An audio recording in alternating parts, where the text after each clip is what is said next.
Welcome to our panel, The Future of Transplantation and Living Donation. Organ transplant is very important in our healthcare system. There are about 2,800 organ transplants in Canada each year, 1,700 kidneys, 550 livers, and then a few other things like hearts. But there's also about 4,400 people on the wait list. We can never meet the demand for organs, and that's especially true again of kidneys and livers. There are about 24,000 Canadians on dialysis waiting for a kidney. In 2018, the latest full statistic we have, there were 762 deceased donors and 555 living donors. Again, they donated a kidney or a lobe of a liver. Interestingly, about 2/3 of deceased donors are men and 2/3 of living donors are women. More than half of living donor recipients are unrelated to the transplant recipient. There's a lot of generous Canadians out there. And the number of deceased donors has increased a lot in recent years, and the number of living donors is climbing too, but a little more slowly. So to discuss some of these big issues and living donation in particular, we've assembled a really all-star panel, and I'm going to ask each of them to introduce themselves, and I'm going to ask some questions, and we'll take some questions from the audience on Slido. I already have a couple of questions come in that I'll incorporate, but I'll start by asking the panelists to introduce themselves. And one little note, I'm going to refer to the panelists by their first names so we have an informal conversation. I don't mean to be insulting to our doctors, but we just want to make it informal. So maybe Atul, you can start by introducing yourself and then we'll go around the panel. Yeah, hi, I'm Atul Humer, and I'm the head of the transplant program here at the Toronto General Hospital. Catherine?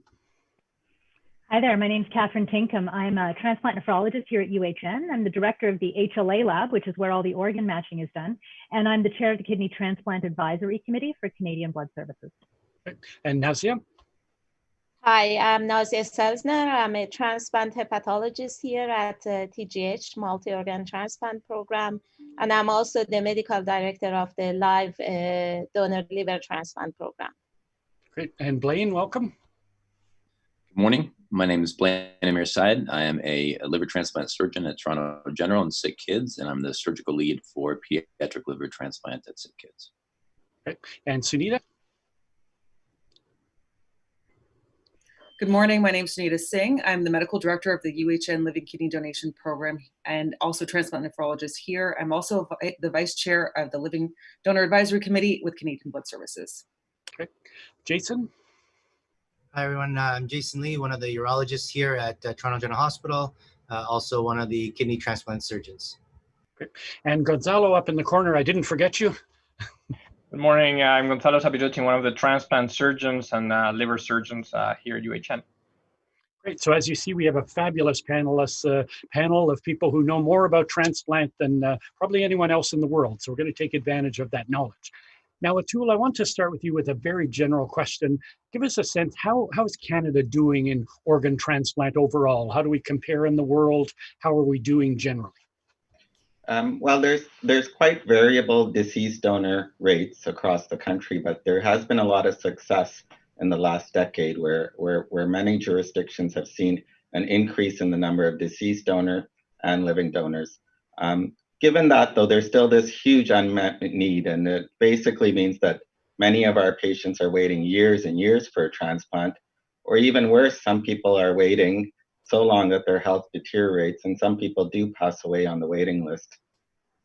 Yeah, so there's a chronic shortage. Is that a solvable problem? I mean, we're going to talk about some of the solutions, but overall, is it solvable?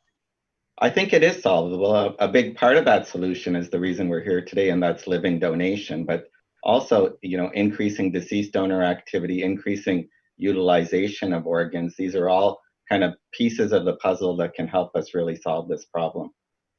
Now, Catherine, the living donation program is relatively new. Tell us why it started and why at UHN.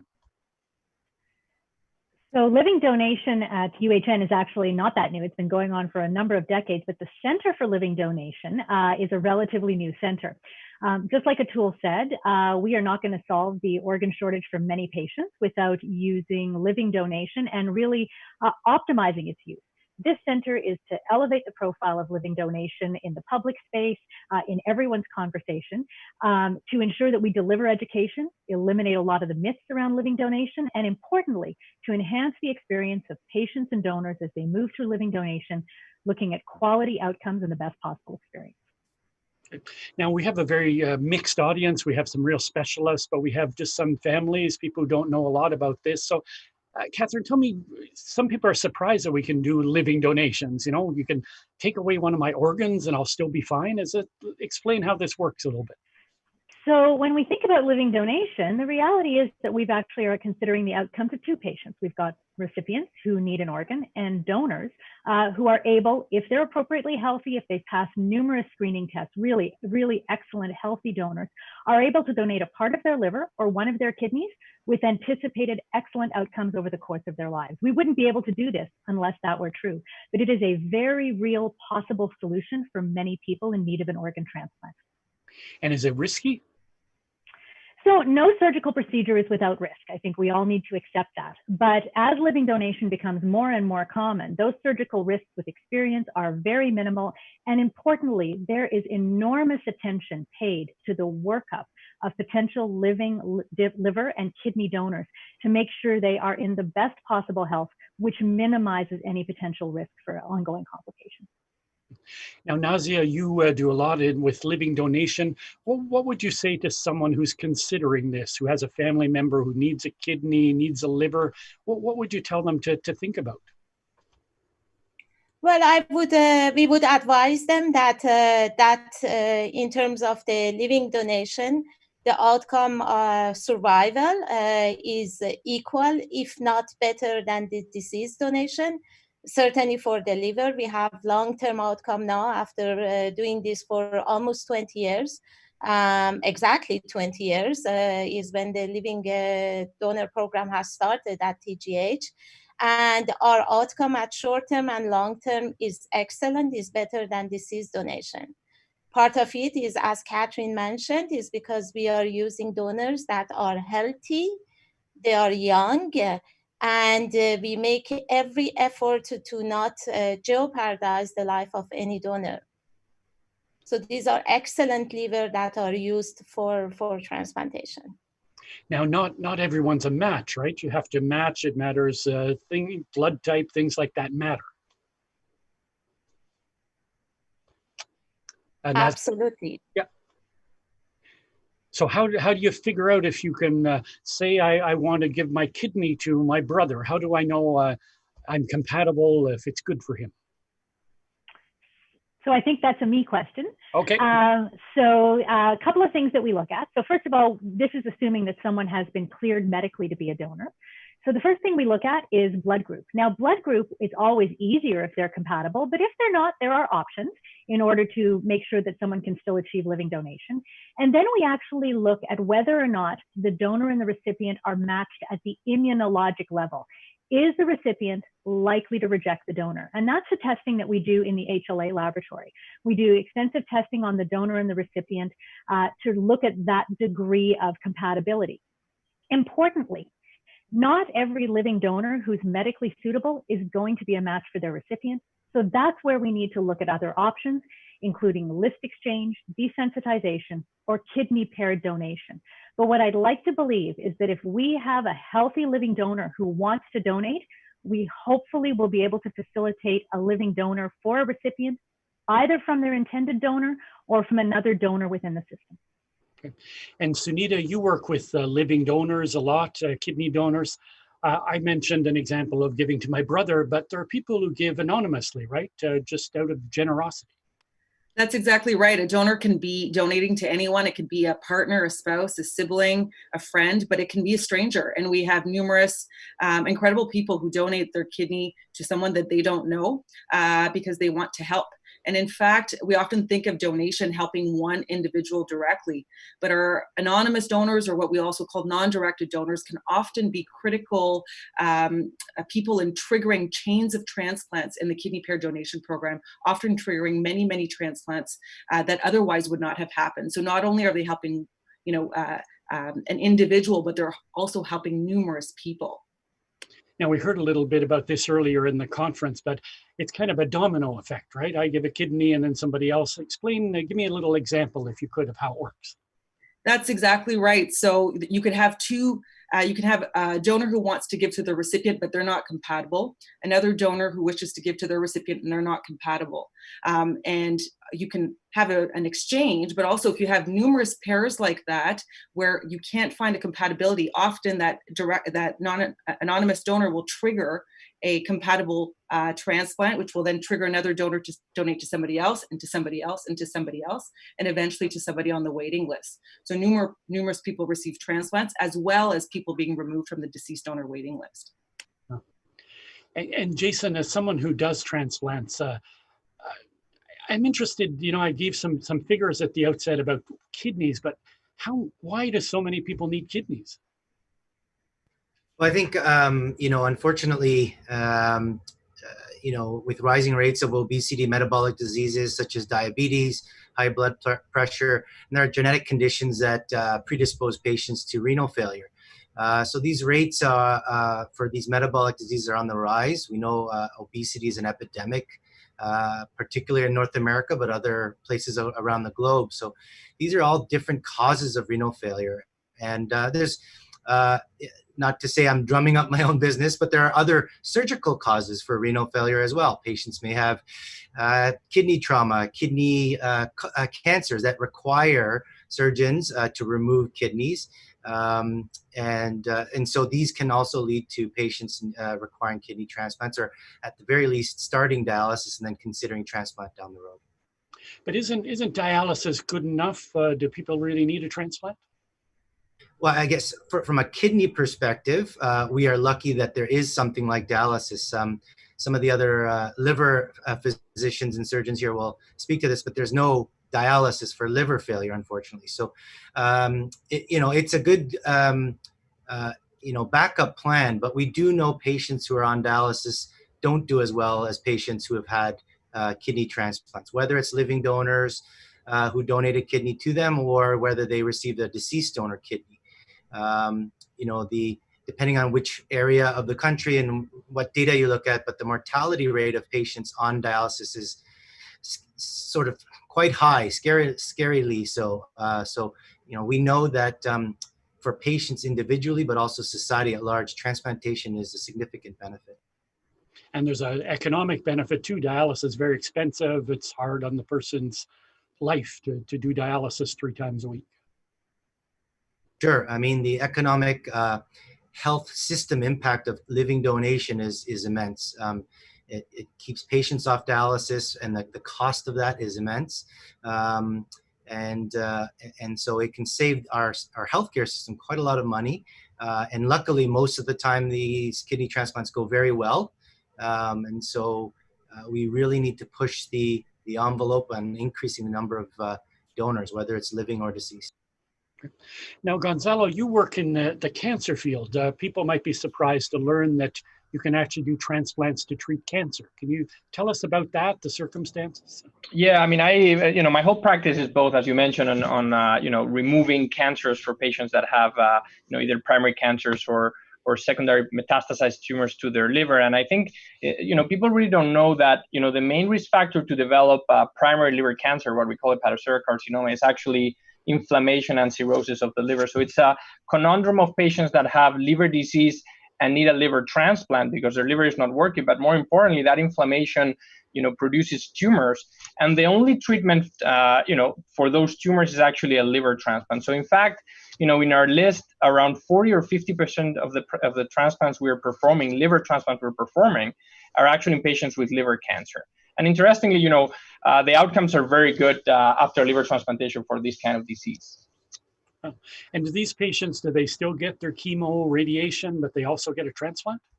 Yeah, so in most instances, these patients, when they will get treatments before they get the transplant. So yes, they can get chemotherapy directly to their tumor or radiation, as you were mentioning. And then that's mainly to control the tumor. Those treatments are not curative. So what we do is we control those tumors while the patients are waiting. And then transplant is one actually going to make a difference in them and actually are going to cure these patients with a low recurrence rate or relapse of the cancer after the transplant.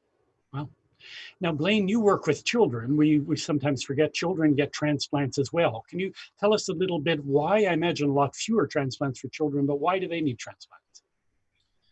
So the numbers are fewer for sure, but it's still a significant amount of patients that we transplant. So on a yearly basis here at Sick Kids, with donors being done at Toronto General, the living donors done, we do on average 30 to 35 liver transplants.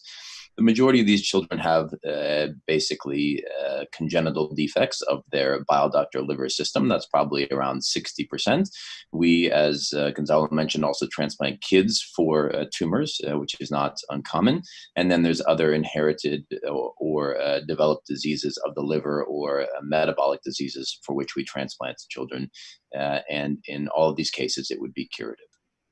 Now, I imagine if you're a parent of a child who needs a transplant, you probably desperately want to give them part of your organ. Is it always parents who donate living donations? It's most commonly parents, although it's certainly not always. We have a significant number, as you mentioned before, of anonymous donors within Canada, and that's something that's been very important for the health of our kids and the success of our transplant program at Sick Kids and at Toronto General. We've had family members, friends, we've had people identified on public postings on Facebook who have stepped forward, and some really remarkable people who have stepped forward to become donors for these children. Yeah, again, earlier in the conference, there were some really touching stories about some of these donors, and some of which went to children. Quite amazing people who do these gestures. It truly is.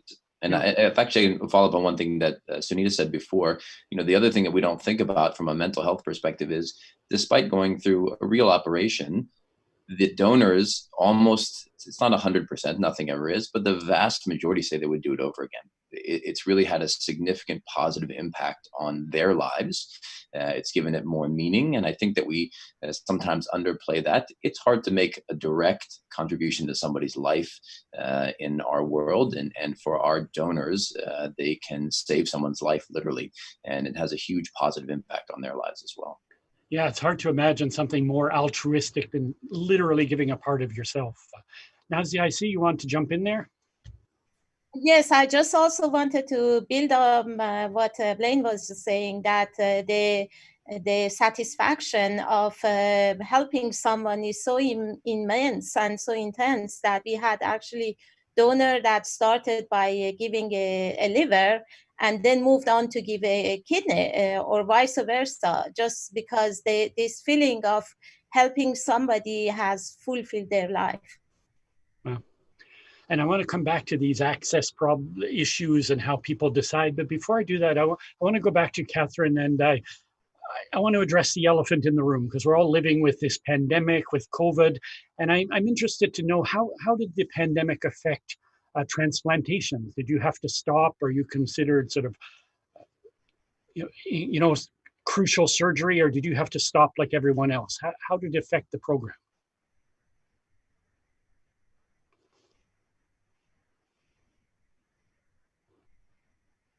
My trick stopped working. So there was activity that absolutely had to ramp down. I think there's a recognition that certainly for many patients, transplant is immediately life-saving in the very short term. So we're thinking about patients needing lung transplant, heart transplant, liver transplant.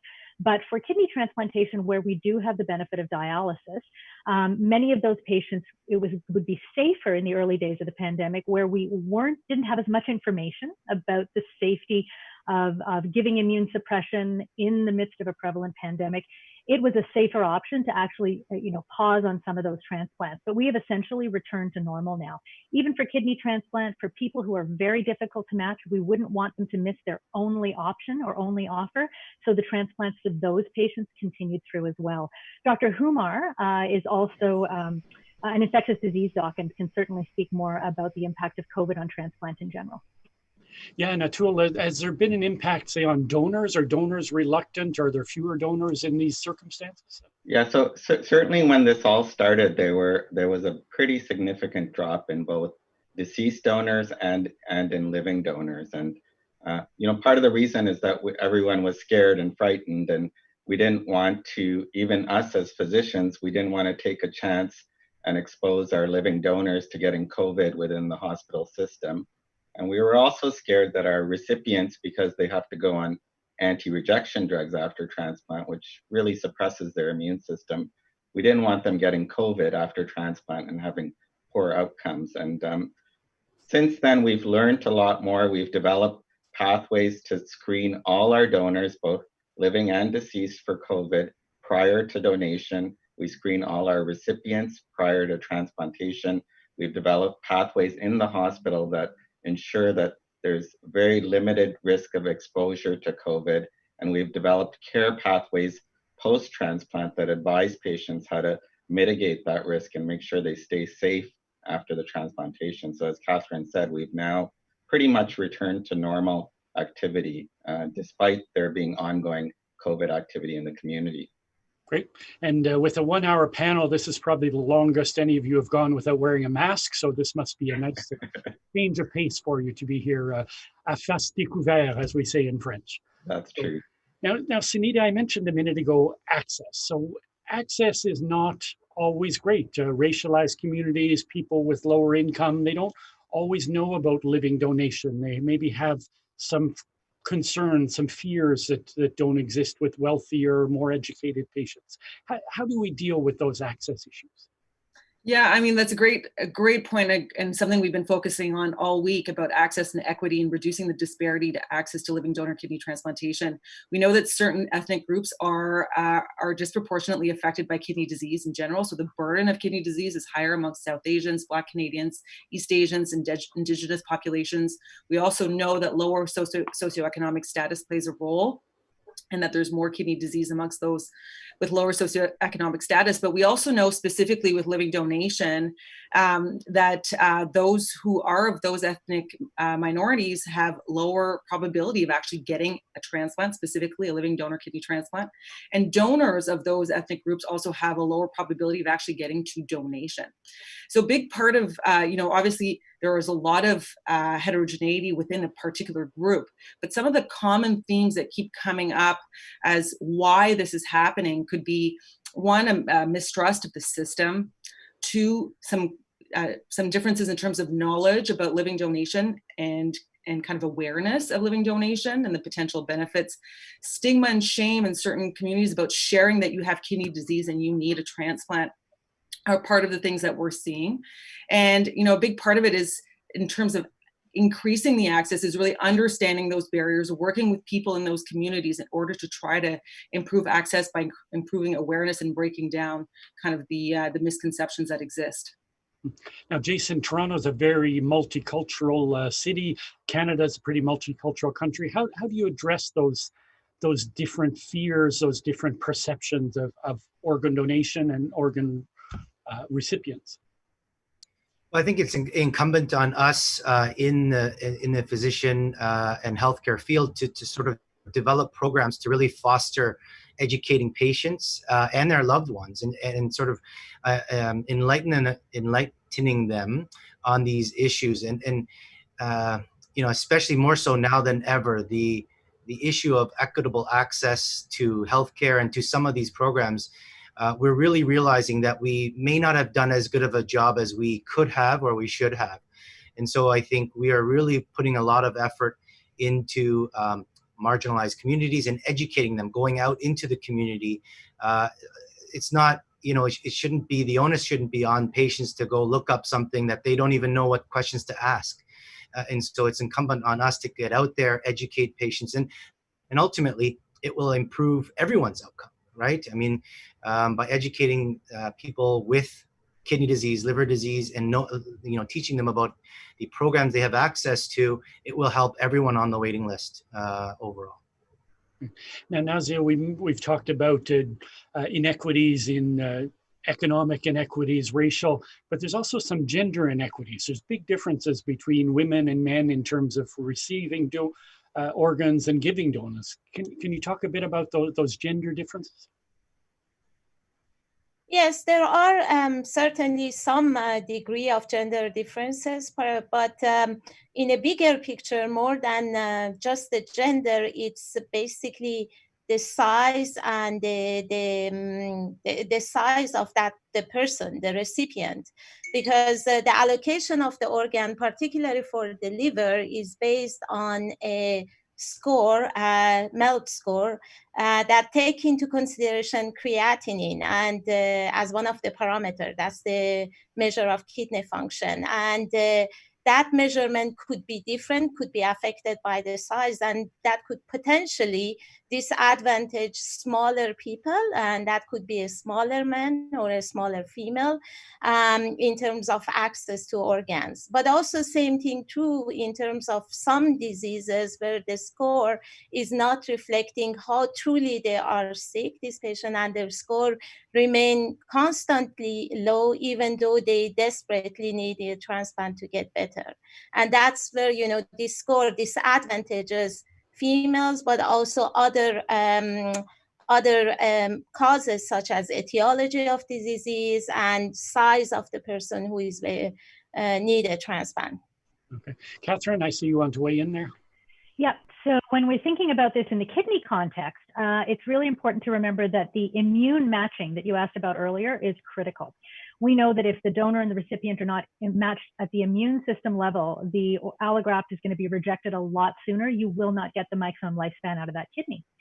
The biggest contribution to having a difficult time finding an immunologically matched kidney is being previously exposed to tissue that's not your own. So how does that happen? Transplant, blood transfusion, and pregnancy. Pregnancy is a uniquely women's health issue. So when we actually look at women who've been pregnant, we know that up to 75% of them actually make antibodies or have an immune reaction to foreign tissue. And many of them actually have quite a strong immune reaction to the foreign tissue that they would have exposure to in the fetus. And even 30, 40 years later, when they need a transplant, that immune reaction persists and makes it harder to find a donor. It's a very specific access issue also related to women. So women who've had a pregnancy, is it also more difficult for them to be donors or no? No, it does not impact donation. Okay, great. And women, we heard women some have smaller livers, for example, they often make donations to children for that reason. Is that right? No, I don't think that we can say really that women have smaller size of the liver and therefore they would be a donor for children. The size of the liver is not necessarily reflecting the size of a person, and that's why in order to be a live donor for liver, we have to make exact measurement of the liver for every single donor that's come forward to make sure that they have enough volume of the liver regardless of what's their size. When it comes to children, obviously they require a smaller amount of graft to function. And therefore, majority of the children, at least the younger one, require only the left lobe of the liver, which is smaller version of the graft. And that's where, women, men, everybody can give that portion because it's a smaller portion. Okay. So when you have a non-expert being the moderator, you get questions that are wrong. So thank you for correcting me. Now, Atul, I want to ask you, people often wonder, with all the people waiting for organs, how do you decide? How do you decide who gets it first? How's that decision made? Yeah, that's a very important question. So it's a little different for deceased donor versus living donor. So deceased donor, there's a waiting list for each organ, and each organ actually does it slightly differently. So for kidney, for example, much of that waiting list is based on how long you've been waiting for a kidney. Whereas for liver, it's primarily based on how sick you are, with the most urgent, sickest patients going to the top of the list. Now for living donor, there is actually no list, right? So if you have an identified living donor, you can go get your transplant pretty much right away once the donor is cleared and the recipient's cleared. So that's one of the main reasons why living donation is such an attractive option, because you're not getting sicker and sicker while you're waiting on the waiting list. Now, is that fair? Is that fair that if I have somebody, I could talk somebody into giving me part of their liver, that I can jump to the top of the list? Is that fair? Yeah, it's totally fair, because one is that you're not really jumping any list, because there is no list for living donation. And two is by getting that living donor liver, you're removing yourself from the waiting list for deceased donation. So you're actually benefiting the rest of the deceased donor list. So it's a huge win-win both ways. Now, Blaine, we know children can benefit a lot from donation because they have a whole normal lifespan because of this. Do they get dibs as a result? Do we give them priority for getting organs? Yeah, so I mean, I think actually this goes to the previous question about underserved communities as a whole, and I think we have a system that allows for trying to rank people in order of their illness, and on the liver side, that's really about the severity of their illness. The system isn't perfect. And so there are groups, women, underrepresented minorities, and certainly kids that we kind of struggle to figure out how to do this. We do prioritize children in a different way. And certainly if we're thinking about the expected good from any organ, a child over a whole lifetime versus a 60 or 7-year-old adult would have some. But we want to make things relatively equal. And I think that is where potentially living donation, like Atul mentioned, allows us to level that playing field a bit more. I'll tell you, here it's fairly remarkable. In the US, the bigger programs, Texas Children's, Stanford, they may only do 1 or 2 living donors in their pediatric transplant program per year. 60% of our children are transplanted with living donors at Toronto General or at Sick Kids. And so that's really in North America quite remarkable. And it's our way of leveling the playing field, because if not, we wouldn't have access to the organs to transplant these kids. And Gonzalo, I want to ask you that as well. Do people with cancer, do they get some kind of priority for access to organs?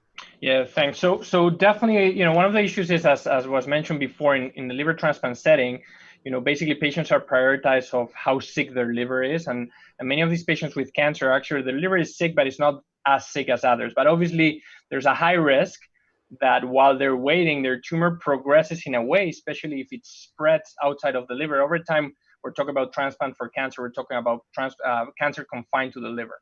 So if they have to wait a long time, these tumors can spread. So I think there's certainly a huge advantage for living donation, because if you have a donor, you're not going to have to wait that time. And we've already shown in many other centers that this really benefits for your health, because the risk of spreading is lower. And yes, in the deceased donor organ list, we try and match them somehow on how their tumors are progressing or not, to be able to prioritize them in a way, always taking into consideration that they get equal access to the patients that have end-stage liver disease. So the answer is yes, they get prioritized. Great. Now, Sunita, I want to ask you a bit, we'll get into more of the ethics of this a bit. How do you ensure that people are giving willingly, that they're not being pressured by a loved one or by whoever? How do you ensure that? That's a great point. A central principle of donation is that the donor is proceeding out of goodwill, that they want to help someone and they're not being pressured or coerced in any way. And so central to the evaluation process is psychosocial assessments by our social workers and psychiatrists as needed, to really examine all of those facets of donation, the family structure, and the motivation behind the donation, to ensure that this is free of coercion. So that's a big part of our evaluation process, and for us to be sure of that before we move forward with donation. And that really is because we want to put safety of the donor front and center. That's always been a principle in our program, and it always will be. And a big part of that is ensuring that somebody is doing this willingly, that they have autonomy, and that this is their free choice. Now, you can be doing something willingly, though, but be doing it out of guilt because it's your loved one, it's your spouse or whatever. How do you make that difficult distinction? Yeah, it's not always easy to peel away of what is really driving someone to donate. I think ultimately what we want to do when we're evaluating people is to kind of tease away the part of, someone may feel guilty, but underpinning all of that, is this coming from a true desire to really want to help someone? And that's what we do with the evaluation process, is we're looking at how much is a reasonable amount of risk to take to help someone that you love. And it's not always easy to do that. And you make a great point, but that's why we have experts within our team from both psychiatry and social work to help us kind of really do a deep dive into people's motivation. And Blaine, I imagine those decisions are doubly difficult with pediatric cases. Parents would do anything for their kids. They'd give them their heart if they could, right? So how do you tease that out and make sure they're doing the right thing, they're not harming themselves as well? Sure. I mean, as mentioned, from a medical standpoint, every potential donor has a fairly thorough workup. I think the issues that we run into, to be quite frank, are some of the ones that you alluded to in your previous question to Atul, and whether or not it's fair and equity. You know, we may have parents who are single parents who want to donate to their child and they have other children. How do you provide childcare? We may have parents who, the other parents working, and they're the primary caregiver in that regard for the child who's going to be sick. And it's not net negative or not net equal. It costs money. You have to be off of work. And so it is hard. We do have some challenges. And there's been a lot of work within the living donor community globally and in North America as well to think about how we can better incentivize and equitize the living donor operation so that really people can step forward when they want to. And Atul, I want to talk a bit about that, about how do we incent people to donate, but they don't have financial penalties, you know, because they miss work, because they have to pay for their drugs. There's a lot of hidden costs there for a donor, right? Yeah, it can certainly be very, very challenging for some people to undergo the process of organ donation, because it does result in some financial loss to go through that process. And there are programs in place through the government that refund certain aspects of this, but they do fall short, to be honest with you. And we here in our program have to some extent relied on philanthropic donations to set up pools of money that can sometimes help these donors. But again, it's not enough. So I think approaching this at a societal and governmental level to really remove any disincentives whatsoever to living donation and simplify and make the procedure as easy as possible for these amazing people who donate a kidney or liver, I think would be really beneficial. Yeah, it seems crazy to have to depend on charity to help people out who've made such a gift, such a profound gift. I agree. Now, Catherine, what do you think we should be doing to incentivize more? Is it just about money, or is there other stuff that we have to do? So I think when we think about incentives, I'd actually rather think about it as removal of disincentives. And what we really want to do is, when we think about the enormous impact that living donation has, not only on the recipient, but also on the rest of our healthcare system, particularly in terms of reduced cost. I think what we want to do is make sure that the impact of donation is neutral for living donors. And that's going to look different for different people. So this, I think, also speaks, when we speak about personalized or individualized medicine, we're going to have to think about how we personalize and individualize the circumstances and the systems around living donation to make sure that what they are doing, their donation, has minimal to zero negative impact on them. And I think that's going to be highly individualized in all circumstances, and we need to be comfortable with that degree of variation. I'm just going to go over to Sunita for her thoughts on that as well, since she sees the majority of donors at our center. Yeah, I would agree that a big part of when we think of incentives, I agree, it's removal of disincentives. And one of the things that we know is that donors on average have about, over $3,000 of out-of-pocket costs whenever they go forward with donation. And we also have a system, as Atul mentioned, in place, which is a reimbursement program. But many Canadians, particularly in the era of COVID, may not even actually be able to upfront pay for those costs, waiting for a reimbursement. So the system is not perfect and can be certainly improved. And when you think of the annual costs of being on dialysis, it's depending on the modality, between $50,000 and $100,000 per year to be on dialysis.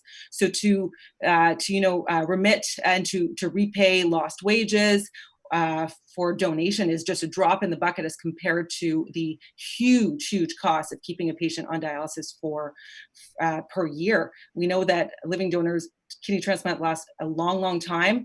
The median lifespan, is between 17 and 19 years for a living donor kidney transplant. And so the financial case here is clear of how removing those disincentives can help. But we reimburse some expenses and do it through philanthropy. But what about the next step? Some countries, people can literally buy organs. Do we worry about that slippery slope that we hear ethicists talk about? Yeah, we're always concerned when it comes to financial incentives. The reason that this is so controversial in the community is that we fear that potentially those at the lowest socioeconomic status may be coerced or be vulnerable to be being coerced. And so that's something that we want to avoid. There are certain ways potentially to incentivize without direct financial benefit, for example, tax credits, tax benefit. Those have been discussed as potential ways to try to ensure that we're not, as you say, heading down that slippery slope where people are potentially at risk or vulnerable. And Nazia, another touchy one is celebrities, people with a high profile who make pleas, or even ordinary people who make Facebook pleas. How do you juggle those? People have, the famous case of the Ottawa Senators owner who made a public plea. He got tons of offers. How do you handle the ethics of that? Yeah, that's a good question. So each time a celebrity or non-celebrity actually makes a media appeal, it raises hundreds and hundreds referral to the center, to our program for assessment. Some of these donors are straightforward, some are not. Those that we think are straightforward are selected, but the biggest selection is in terms of why do they come forward as anonymous donor, and what's their purpose to do this donation. And that's why they will meet not just one time, but several times with every member of our live donor program, in addition to the psych and social worker, to really try to understand what is the reason behind this donation. But also I must point out that each time a celebrity or non-celebrity has gone to the media, it has raised a potential number of anonymous donors that are willing to give to someone else on the list. Let's say they came forward for Mr. X or Miss Y, and that person eventually got their transplant and moved on. But they would want to continue because they heard about this process. They understand that there are other people on need on the waiting list who are dying, particularly for the liver, as they die and they don't have access to dialysis, and they are willing to donate to someone else, either an adult or a kid. So there is a benefit in both sides. The most important thing is for us to understand what is the exact motivation for donating to this particular media appeal. So we media people, we're not always bad when we cover these stories. We like those stories. Now, Catherine, I see you want to jump in there. Yep, so I just wanted to say that, when we think about public appeal for living donation, one of the reasons that initiatives like the Center for Living Donation are so important, when we elevate the conversation about living donation in the public space in general, we are in effect making a public appeal for living donors on behalf of everybody who needs them. So it's another way of equalizing the playing field.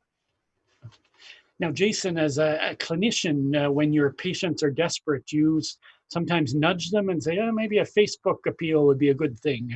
Is that, do you think about that as a physician? I mean, for sure. I mean, we advocate on behalf of the recipients to pursue any avenues. But I think one thing, specifically for living donors, I mean, I think all of us would be clear in stating that, when a living donor is being evaluated, our priorities, we don't necessarily think about the recipient and the benefits. We try to keep that separate and make sure we have the donor's best interests at heart. And so there's times where donors come forward and they desperately want to donate to their child, but overall, they're just deemed not a good candidate. We don't want to put them at risk. So we do advocate for recipients or people with end-stage organ disease to pursue any kind of outlet they can, but it's there is we don't want to coerce anyone either, for sure. And Blaine, I want to ask you the same thing, especially with parents. Do you urge them to get out there, because it's always more heartbreaking, it's more touching, a child's story? Do you urge them to get out there and tell their stories? We do. Whenever we have patients who are referred to us for potential transplant, we urge them to consider living donation, and we guide them to our living donor site for anybody, family, friends, or otherwise who's interested in donating.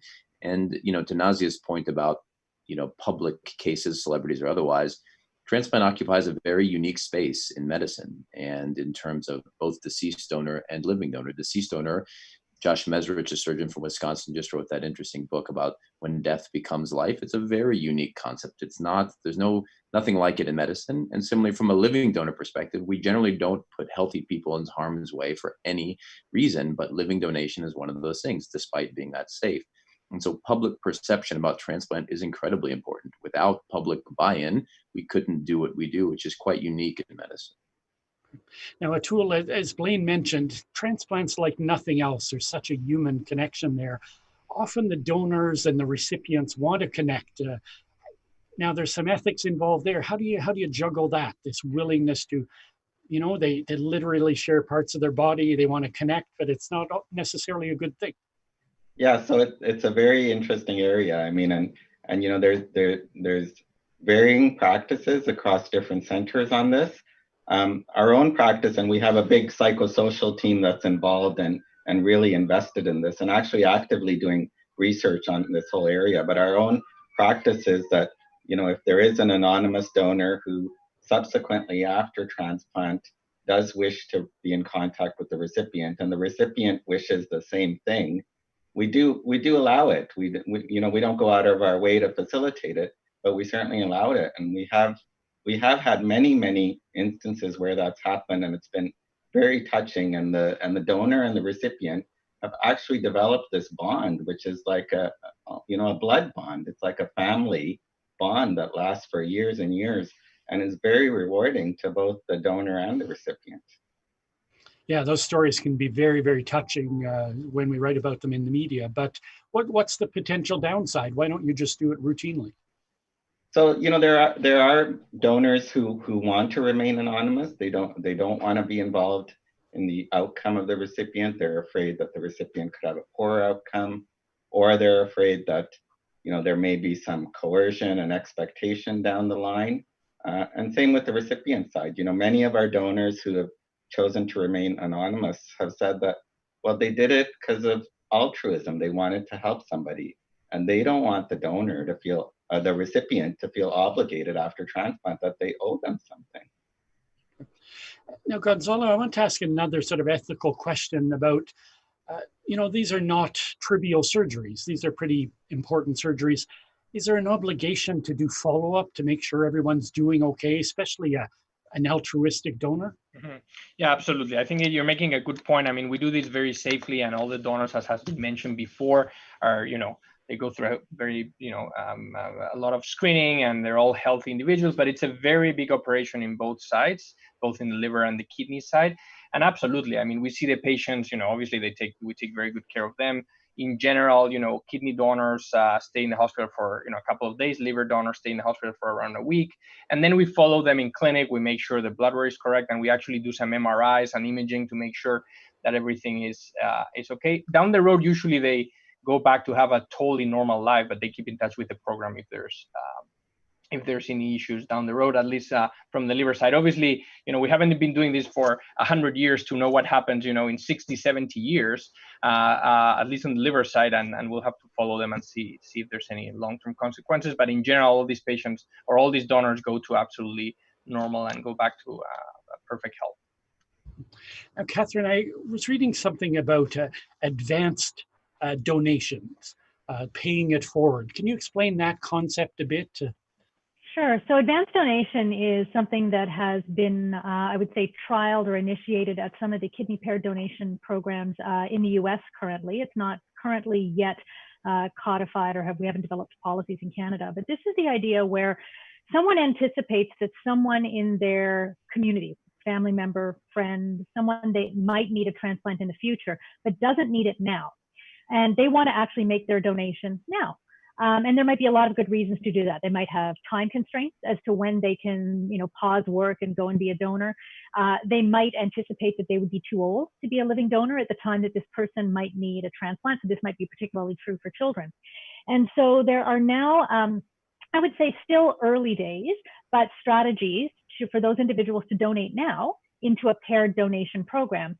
And when their intended recipient does need a transplant in the future, that recipient will be slotted in to receive a transplant from that same paired donation program at the point where it becomes necessary. So why does that matter? It matters because if we wait to try to have those people donate later, we might lose some of those living donors. They may not be healthy enough to donate. It may not be a good time for them. So the idea is that they donate when it's best for them, and their recipient then receives when it's best or necessary for them. We don't yet have this available within the paired donation system in Canada, but it's an important conversation that is starting. And it's particularly important because this conversation is starting from donors and recipients. It's not just transplant programs that are thinking this is a great way to increase living donation. These are donors and recipients that have access to the same media and the same stories that we all do, who are coming to us saying, this is something we're interested in. And when they tell us those things, it's something we should listen to and explore. Now, Catherine, while I have you, I'm going to ask you a question. I'm going to read it because it's a very technical question and I don't understand it, but you will. So these are questions that are coming in on Slido as we're talking. So this question is, please explain the need for standardization of HLA lab testing. Does this mean testing across provinces varies? And if so, will it impact province matching? Wow, that's a really technical question and one that really gets me really excited because it's my favorite topic. So the answer is absolutely, we should have standardized HLA testing. HLA testing is the testing that determines the immunologic match between donors and recipients. You want to be absolutely certain that if you're tested in Vancouver or Winnipeg or Toronto or Newfoundland, that you're not going to have a barrier to transplant because the immunologic results vary. We've actually put a huge amount of work in Canada since 2009 through a national HLA advisory committee, where we have worked incredibly hard to make sure that the testing standards, what we're testing and how we test, are really aligned, and that you can be confident that when we predict a match anywhere in the country, that match will be valid anywhere else in the country. That is foundational to our kidney paired donation program success. Great. Even I understood that. But when I saw Provence, I got excited about food in France, but that had nothing to do with that. I think they probably meant province. Oh, yes. I guess autocorrect. I probably not. It said Provence, but I guess it was one of these autocorrect things. Yeah. Now, Jason, another question coming in, I'll ask you. Someone's asking, do you use robotics when you do transplant surgery? Yeah, so as a robotic surgeon myself, I'm obviously will declare that as a potential bias, but robotics has come a long way over the last 5 to 10 years, and we apply it for a lot of different surgeries. Kidney transplantation is quite a complex procedure. Robotics has not yet been widely used for kidney transplantation, at least in Canada. There are other sites in Europe and in the US that have used robotics for kidney transplantation. And this is both on the donor side and on the recipient side. I think on the donor side, we already have a minimally invasive way to do that surgery. So the advantages of robotics may not be as great. On the recipient side, doing a robotic kidney transplant is quite challenging, and there's a lot of complex reconstruction required. So it's not widely available. There's also the economic cost of robotics in Canada. But it's something that actually we are looking at carefully at UHN. And just because something's a nice new fancy toy doesn't mean it's better for everyone. And so we're doing our due diligence to look at who might benefit most from robotics. How are we going to fund this kind of program? So not yet being done in Canada, but definitely something that we are, as healthcare providers, looking at and seeing where we can apply that new technology. And you mentioned the cost. Another little quirk of Medicare is part of those tools are not covered. They're usually covered philanthropically as well. Another oddity of Canadian healthcare. That's what you were alluding to. Yes, exactly. I mean, we're lucky at UHN to have an amazing group in the foundation, the philanthropy that funds a lot of our research, but also some of our clinical care is wonderful. It allows our patients to have access to things that, speaking of equity, may not be available in some other hospitals or other sites. So we are lucky. Our patients are lucky. We hope to get to a point where things are a bit more sustainable. But definitely we right now are relying on generous donors to fund a lot of these advanced innovations. Great. So I want to spend the next few minutes that we have before we have to wrap up talking about the future. So where's living donation going to go? Is it going to overtake deceased donation? What's the future look like? Nazi, I'll start with you.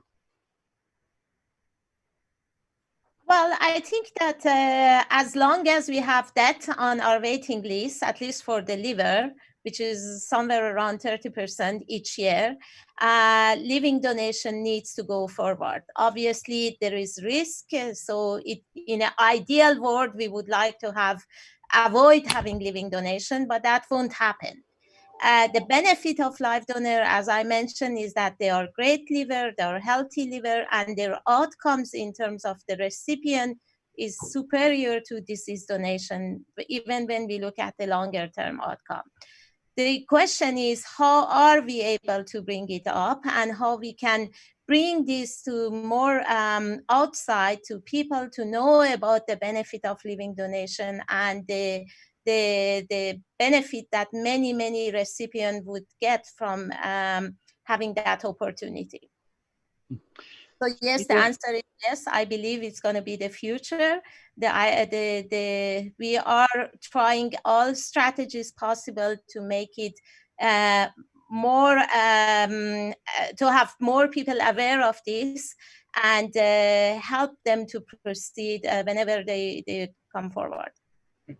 Now, Sunita, if you had a magic wand, how would you improve living donation, the equity, the simplicity, the whole package?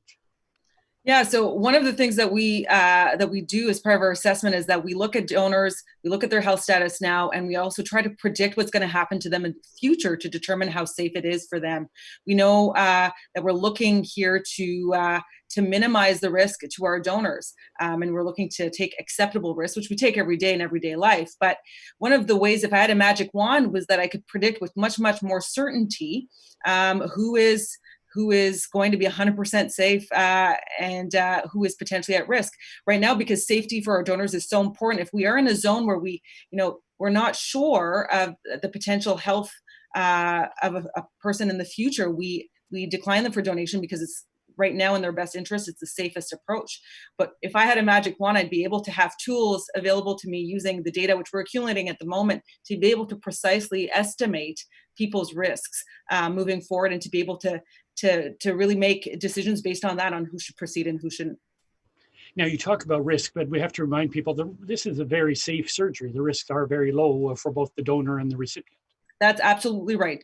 As Catherine mentioned, this is not a zero risk procedure. There's risk for any surgery, but it is a very, very low risk procedure. That's why we do it. And part of our assessment program is to approve people where the risk is exceptionally low. So where the risk is acceptable also to take to help someone in need. So we are looking at very, very low risks over the short term and the long term when we're selecting donors to proceed.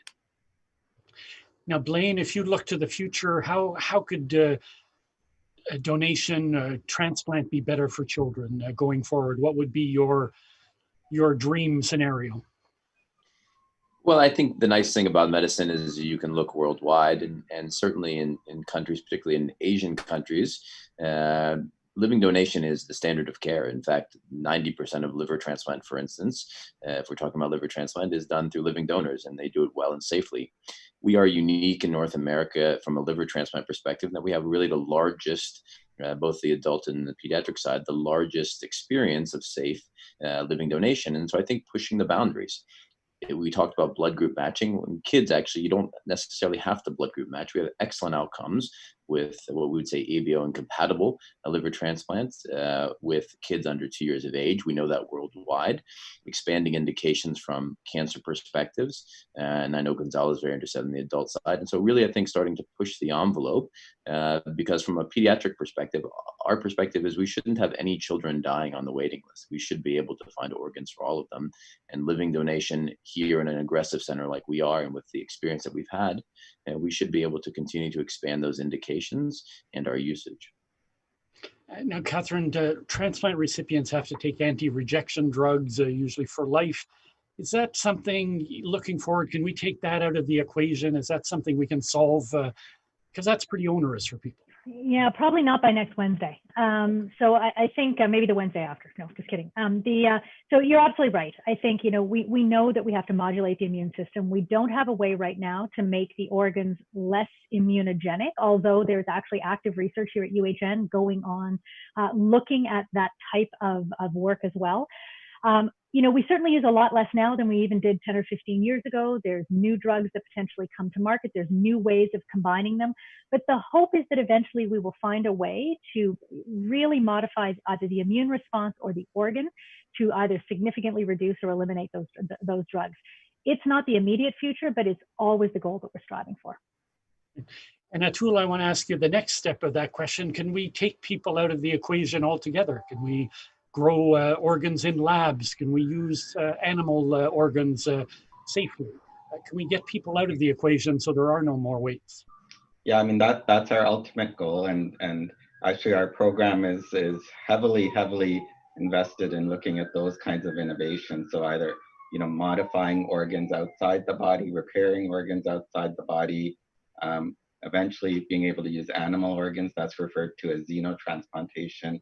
And then ultimately looking at stem cells just to build organs that are precisely matched to recipients. That's the future. I mean, 50 years from now, we're not going to be doing what we're doing currently. It's going to be completely different. And we're going to see a convergence of all these exciting technologies really transforming like every aspect of medicine. And I think transplantation is kind of well situated to be right at the center of that. Yeah, and in 50 years, transplantation, the improvements have been dramatic, and they'll be even more dramatic in 50 more years. Yeah. So I want to wrap up. I always like to wrap up a panel with something positive. So I want to ask each of you quickly to tell me, you've all worked in living donation. I want to ask you, just give me a moment or a thought of what you're most proud of in the living donation field to leave people with some inspiration. So this time I'll start with you, Gonzalo, up in the top corner. Yeah, just very briefly, we had one of our patients now a year and a half ago. He had a massive, very young guy in his 18s, and he was we tried to resect his tumor, and it was impossible. And he had a public appeal, as we talked about, and we transplanted with this massive tumor, doing a very big operation with a very, very grateful donor that was able to donate part of the liver. And he's a year and a half out. He had no options, and he's doing amazing. So I always think about him as a good case for living donation. Wow, that's very inspiring. Sunita? I think, I mean, one of the things I think about every day is what a privilege it is to work with these people. My clinic is filled with people who want to help so much, whether it be their family members or just a complete stranger. It's an absolute privilege to work with these people. They are incredible. Everybody has their own kind of path of how they got there. One donor had a child through egg donation, and it was her way of kind of paying it forward. She got a greatest gift of a child through egg donation, and so donation was in her, and that was something that I will never forget. Wow. Now, Blaine, it's always inspiring to work with children. I'm sure you have something to share. Yeah, actually, I just got an email on Monday from a parent of one of the children that we've transplanted in the last year. His child had a unresectable liver cancer, and dad was being worked up to be a donor, but was still quite big because his son was very small. We were fortunate enough to get a deceased donor for his son, and he's done very well. And so we sent him an email, said happy Monday, and had a picture of his child. And as he's growing up, he's walking, and looks great. But dad said in the text that my wife and I have been talking a lot, and I want to step forward to be an anonymous donor because I'm so grateful in this process. And so you really see the impact that this has on people's lives and how they want to pay it forward. And it's just always inspiring. Nazia? Sorry, I was muted. I think that the figure that comes to my mind now is the young kids, and particularly one story of a 16, almost 17-year-old child who wants to donate to their parents. And as a parent, I always think I am so proud of seeing a 17-year-old coming forward, and I wish my kids would love me to the same way that they would be able to come at this age forward to give me part of their liver. It's not trivial for a 17-year-old.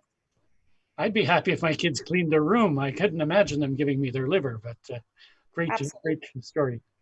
Jason?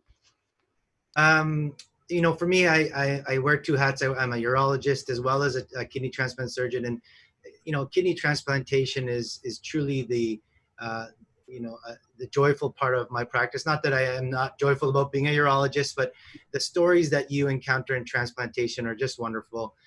One little anecdote I was involved with this loving husband and wife who donated, one donated to the other, and the recipient was quite sick and was a big sports fan. And every year on the anniversary of their donation and kidney transplant, they tweet me a picture of whatever they're doing. And I think last year they were at the Raptors playoff championship run.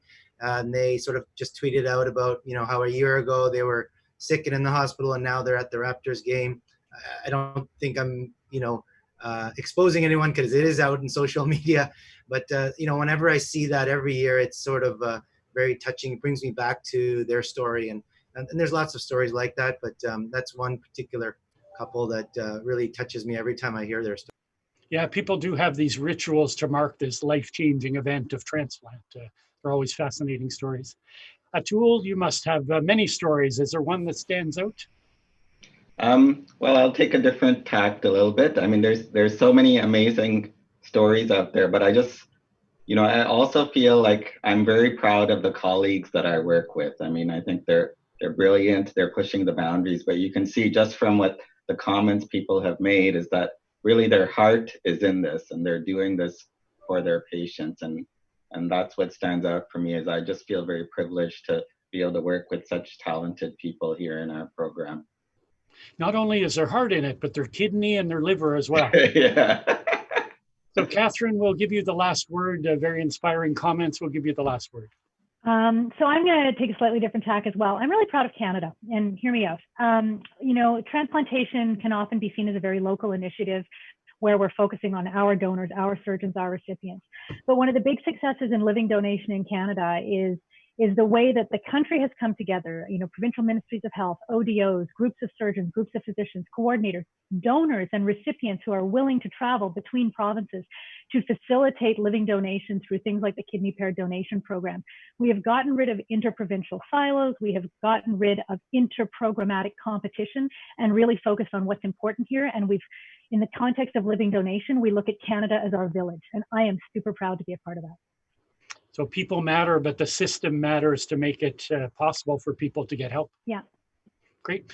Well, I want to thank each and every one of you for your insight, for sharing your stories, for taking time away from your really important work to share your knowledge. So, and thank you to all our viewers for tuning in, and enjoy the rest of the conference.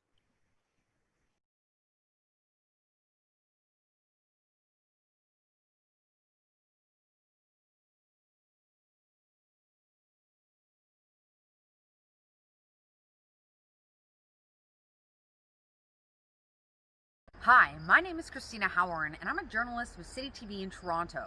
And last year, I became the recipient of a living donor organ donation. My cousin Christine, quite frankly, saved my life by giving a part of her to save me.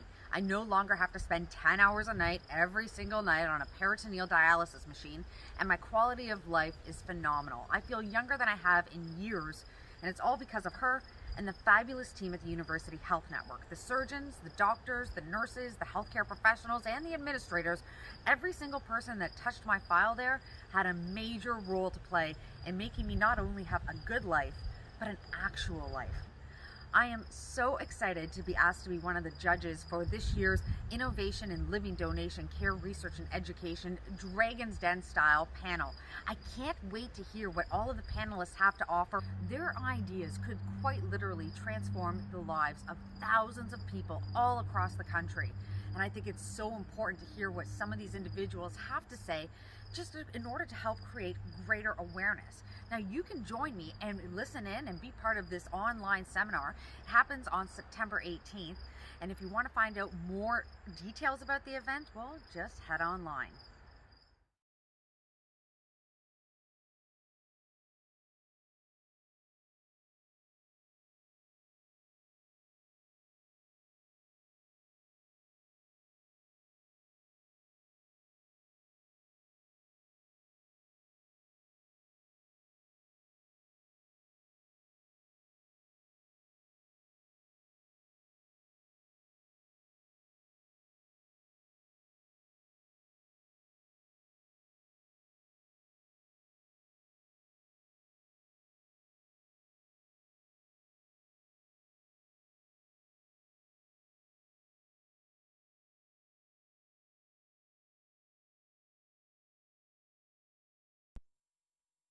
Hi there, my name is Len.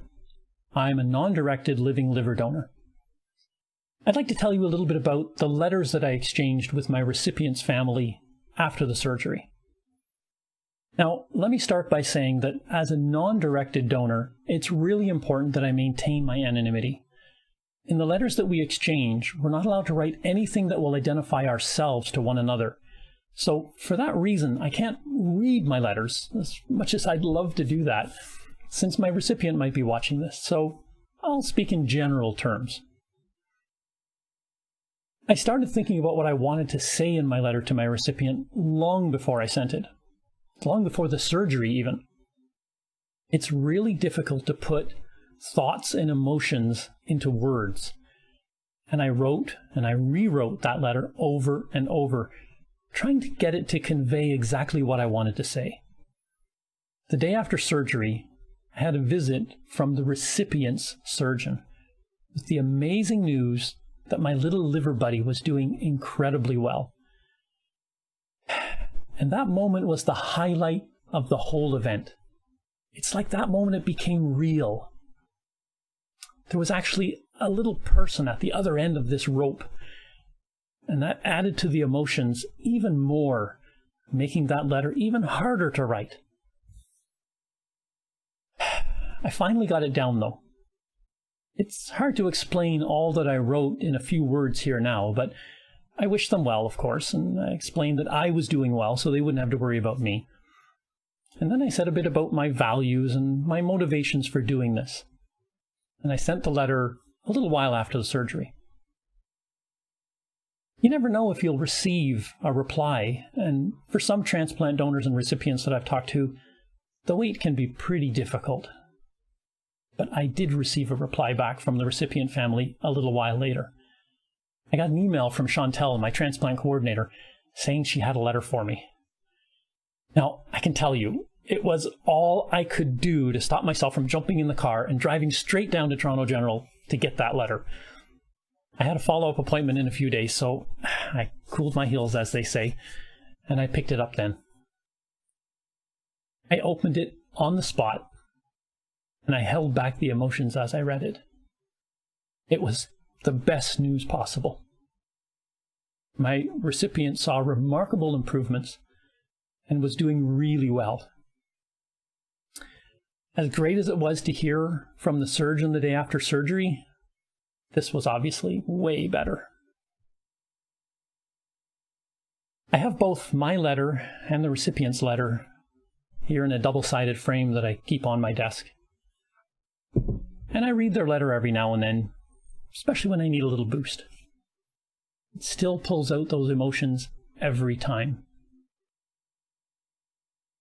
So what would you say in your letter?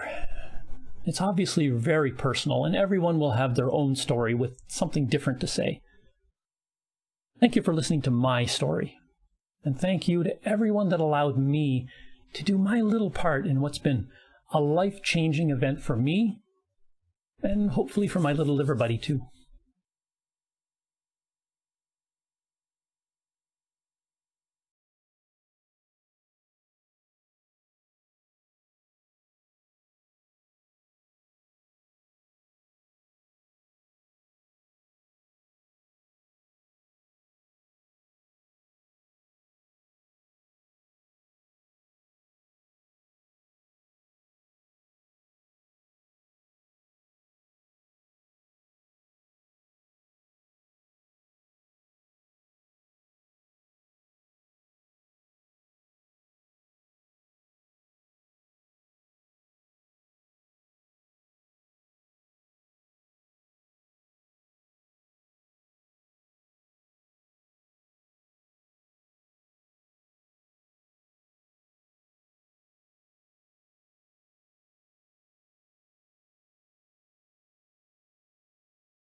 Hi everyone, this is Christy and I'm here to guide you through a short yoga practice.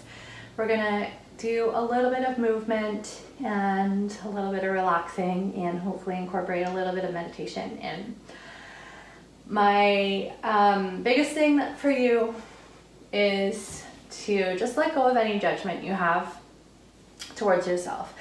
If you have no experience with this practice or if you have years of experience, you're still going to benefit from moving your body and trying to relax the mind a little bit. So we're just here, do what you can, and hopefully you will get some benefit. And maybe if you don't have this as part of your practice, you will start to incorporate this practice into your daily life, because it is very beneficial, especially during this time and this we're under a lot of stress and there's a lot of uncertainty in the world. So this can be a very calming and quieting practice for both our bodies and our minds. So thanks so much for participating in Living Donor Week. I'm happy to be a part of it, and I hope that you all get to take something away and learn something new. So for this practice today, we're going to start on our backs in our Shavasana. So just really nice and relaxed, and we'll start working with the breath a little bit and then start to move. So you're going to come all the way onto your back. And just let your body start to settle. Let your feet fall away from one another, arms by your side, palms facing up or down. It's up to you. Just begin to draw your awareness into your natural breath. You're not trying to change your breath here. We're just noticing the breath.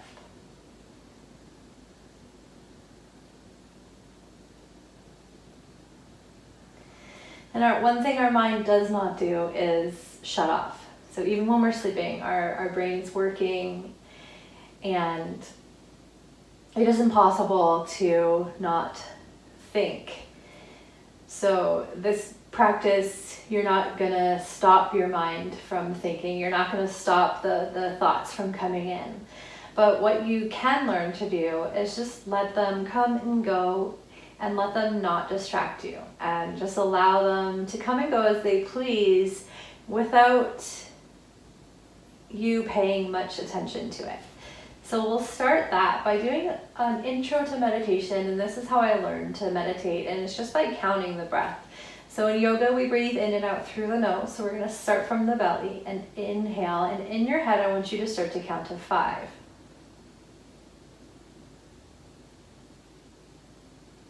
Good, and exhale, count to 5.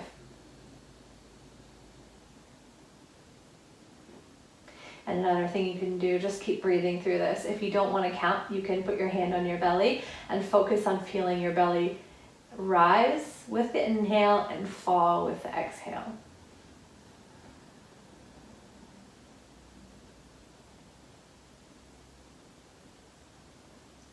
And now let's see if maybe you can start to extend your exhale to 6 or maybe 7 seconds.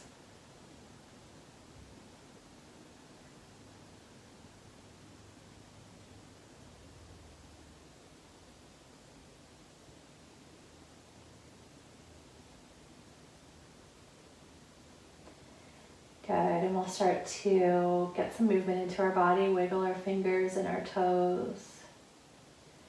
Begin to circle through the wrists and ankles. Rock your neck from side to side.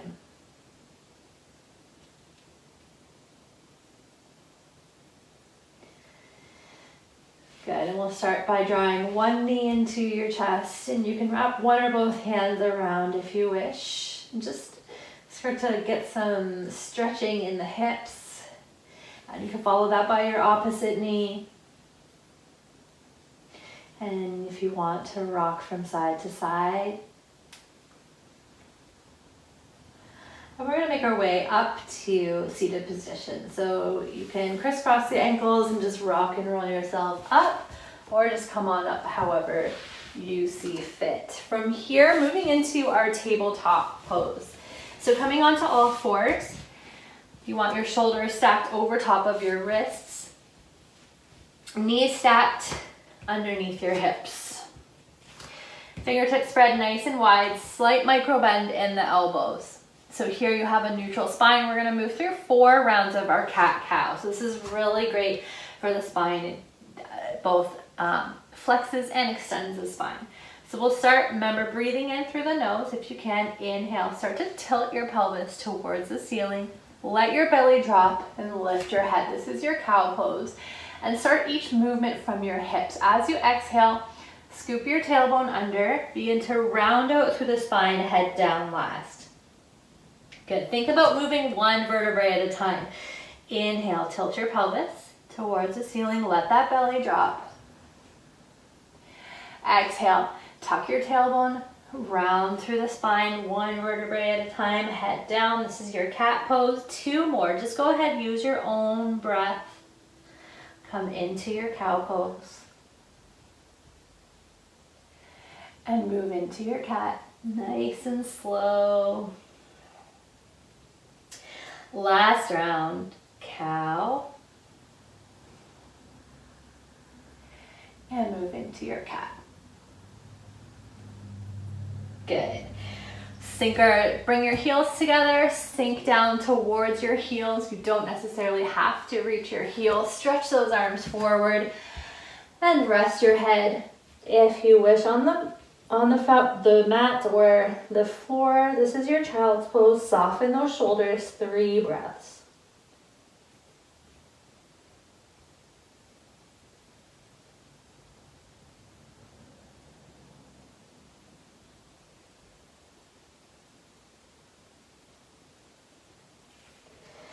Good, coming all the way up. We're gonna move into a little core exercise. So there's a lot of different ways that you can modify this for your body.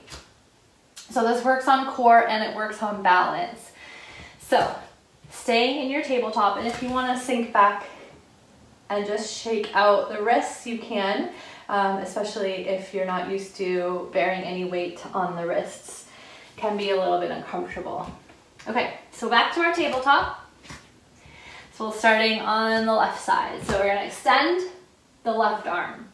And if this is where you get today, then be very proud and just be grateful for this.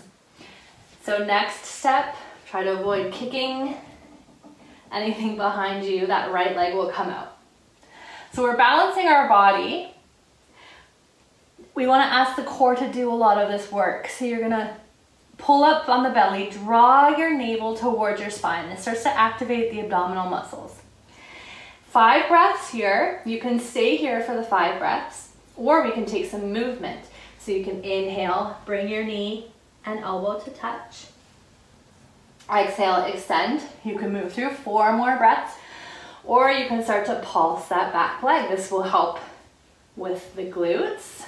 So 3 more breaths, or you can, if you're just trying to work on your balance and you feel really unstable, put your both hands down, or you can just have 1 arm out. 1 more breath. Inhale.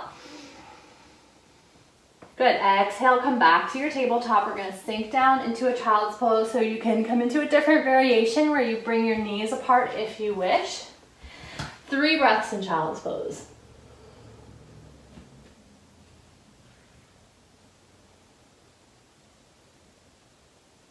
Let those shoulders be nice and soft.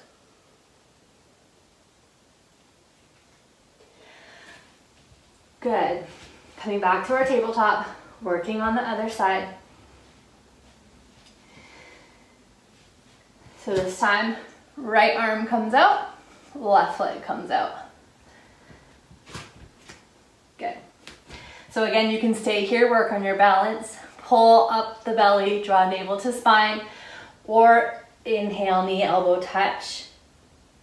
Exhale, extend 4 more breaths, whatever you're doing, if you want to pulse that back leg.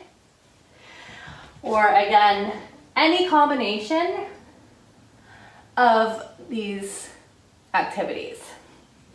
So you can stay stable. Again, no shame, no judgment. 2 more breaths.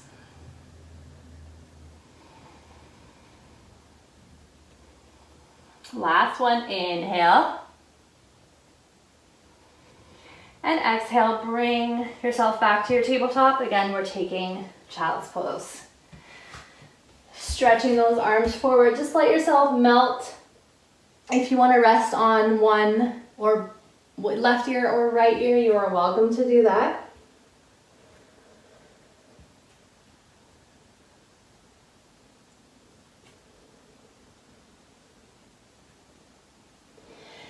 Good, so we're gonna come back to tabletop. This time we're gonna come all the way down onto our bellies. We'll do a little bit of a back bend. So this is great, especially if you spend a lot of time working at a desk where you kind of tend to be hunched over a lot during the day. This is a really good counter pose for that. So come all the way down.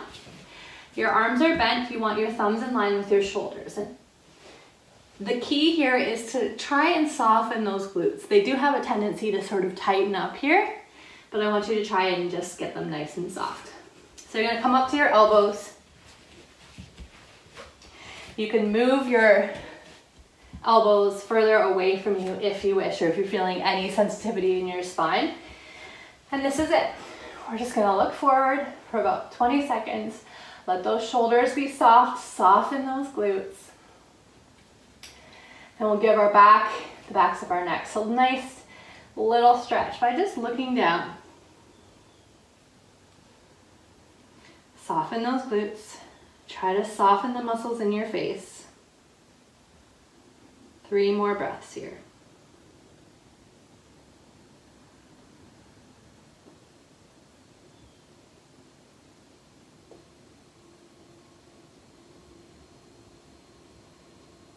Good. Come all the way back down.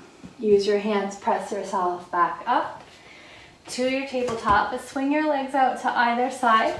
We'll come onto our backs and make our way down to our backs, all the way down, nice and slow. And working a little bit more with the spine, nice gentle twist. Knees are both bent, and just drop your knees over to the right hand side. So a gentle twist of the spine. If this feels like too much, then you can bring your knees farther away from you. If you want a little bit more twisting of the spine, you can bring your knees closer to your chest or your elbow. Shoulder wants to lift off, that's totally fine. If you can, bring your gaze over to the left side.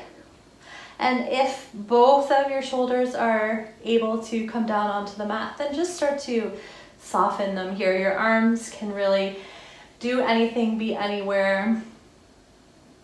If this is too uncomfortable for your neck, by all means, any position that's comfortable for you. We're sitting here for about 3 more breaths. Just gonna let that spine twist, decompress.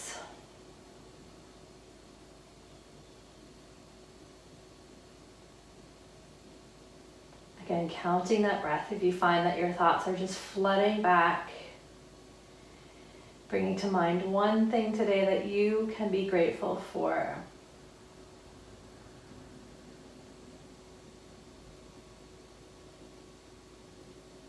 Very good. So coming out of this twist nice and slow. Bring both knees back to center. And we'll just drop them onto the left-hand side this time. Again, if that right shoulder comes off, that's totally fine. If you're able to get your gaze over towards the right shoulder, if not, again, totally fine. Hands can be anywhere comfortable. And then again, just start to come back to the breath through the nose, letting your body start to soften. Allow your tongue to fall from the roof of your mouth, helping those muscles in your jaw to relax.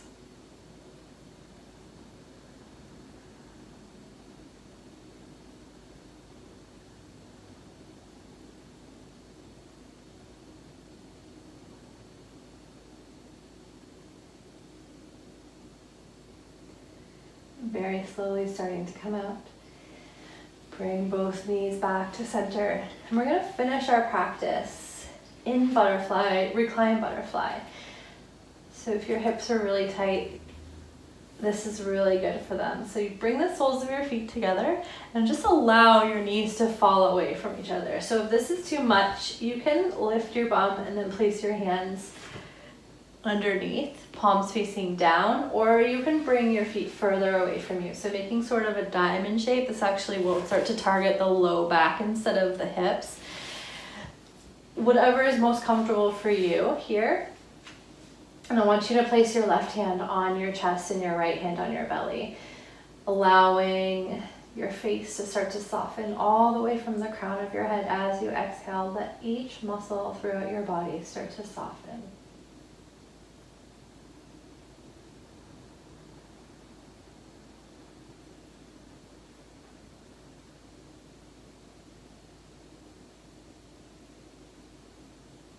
Maybe starting to count your inhales and exhales, restarting that meditation practice that we started the class with.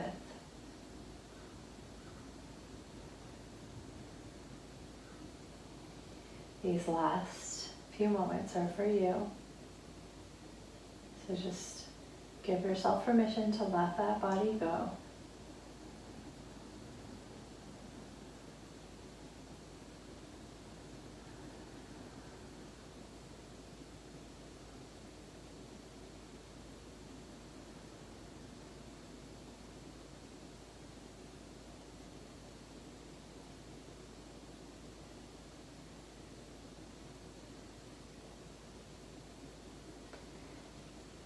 Very slowly, very gently, just start to extend both legs, coming into your final posture, your Shavasana. Arms by your side, palms facing up, feet falling away. Last moment here.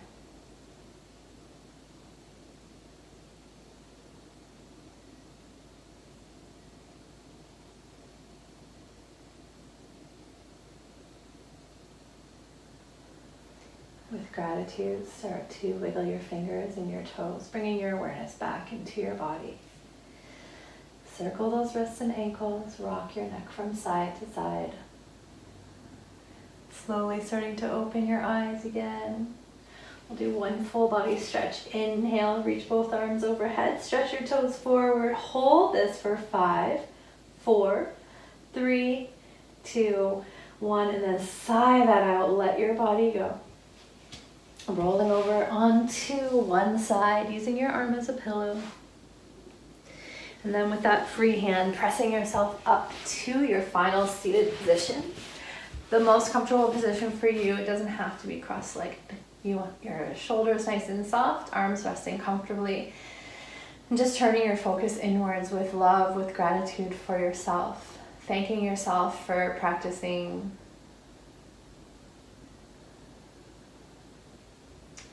And we'll inhale, reach both arms overhead. Exhaling our hands down to heart center.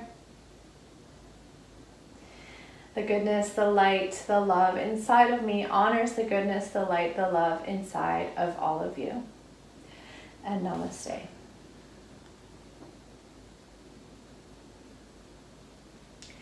Thank you so much for taking the time out to practicing with me and just being here for this week with all these amazing speakers.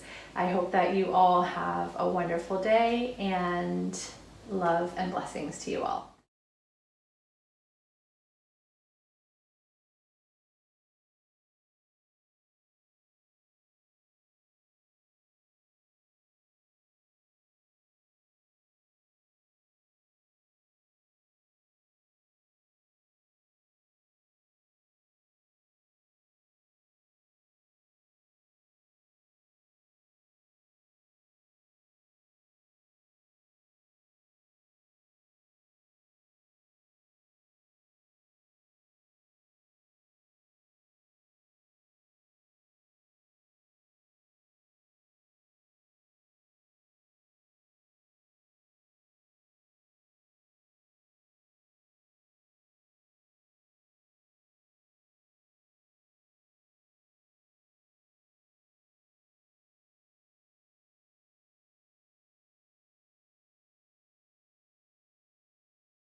Thanks for joining us for another episode of Living Transplant. Today's episode is all about exchanges between donors, donor families, and transplant recipients. And in honor of Living Donation Week 2020, we are recording this episode live. Our guest today is Michael Ward, Provincial Family Services Advisor at Trillium Gift of Life Network. Thanks for joining us today, Michael. Thanks for having me. Yeah. So, Michael, what is Trillium Gift of Life? So the Trillium Gift of Life Network is the agency of the Ministry of Health, which is now Ontario Health, as we all know it, or close to it. And we are the organization responsible for organ and tissue donation and transplantation in the province of Ontario. And what is your role at TGLN?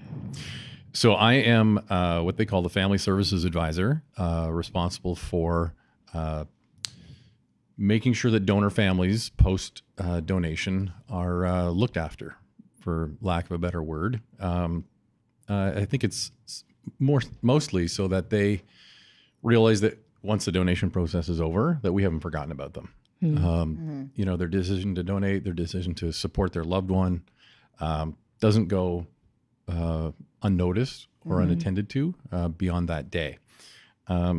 So that takes on different responsibilities for my department, where we focus on aftercare, which can be anything from a phone call to reaching out by letters, which we do. For example, early on, within about 3 or 4 weeks of donation, we'll call it an official letter, comes from me, and it talks about the outcome. So it's even though the family would already have an idea as to what the outcome is and how many recipients and where certain organs went, that letter comes as an official piece. But it also gives me the opportunity in that letter to introduce donor family services. Right. And that in the future, you're going to probably hear from me from time to time. And it gives them an opt-out. So in other words, if they don't want that, Right. past that outcome letter, they have an opportunity to, kind of say, it's like unsubscribe. Right. And I think in the whole time I've ever been in this role, it's only happened once. So I think that, families, they want to know, because in that explanation is like, if a recipient reaches out, do you want to know about, do you want to make contact back? Those kind of pieces.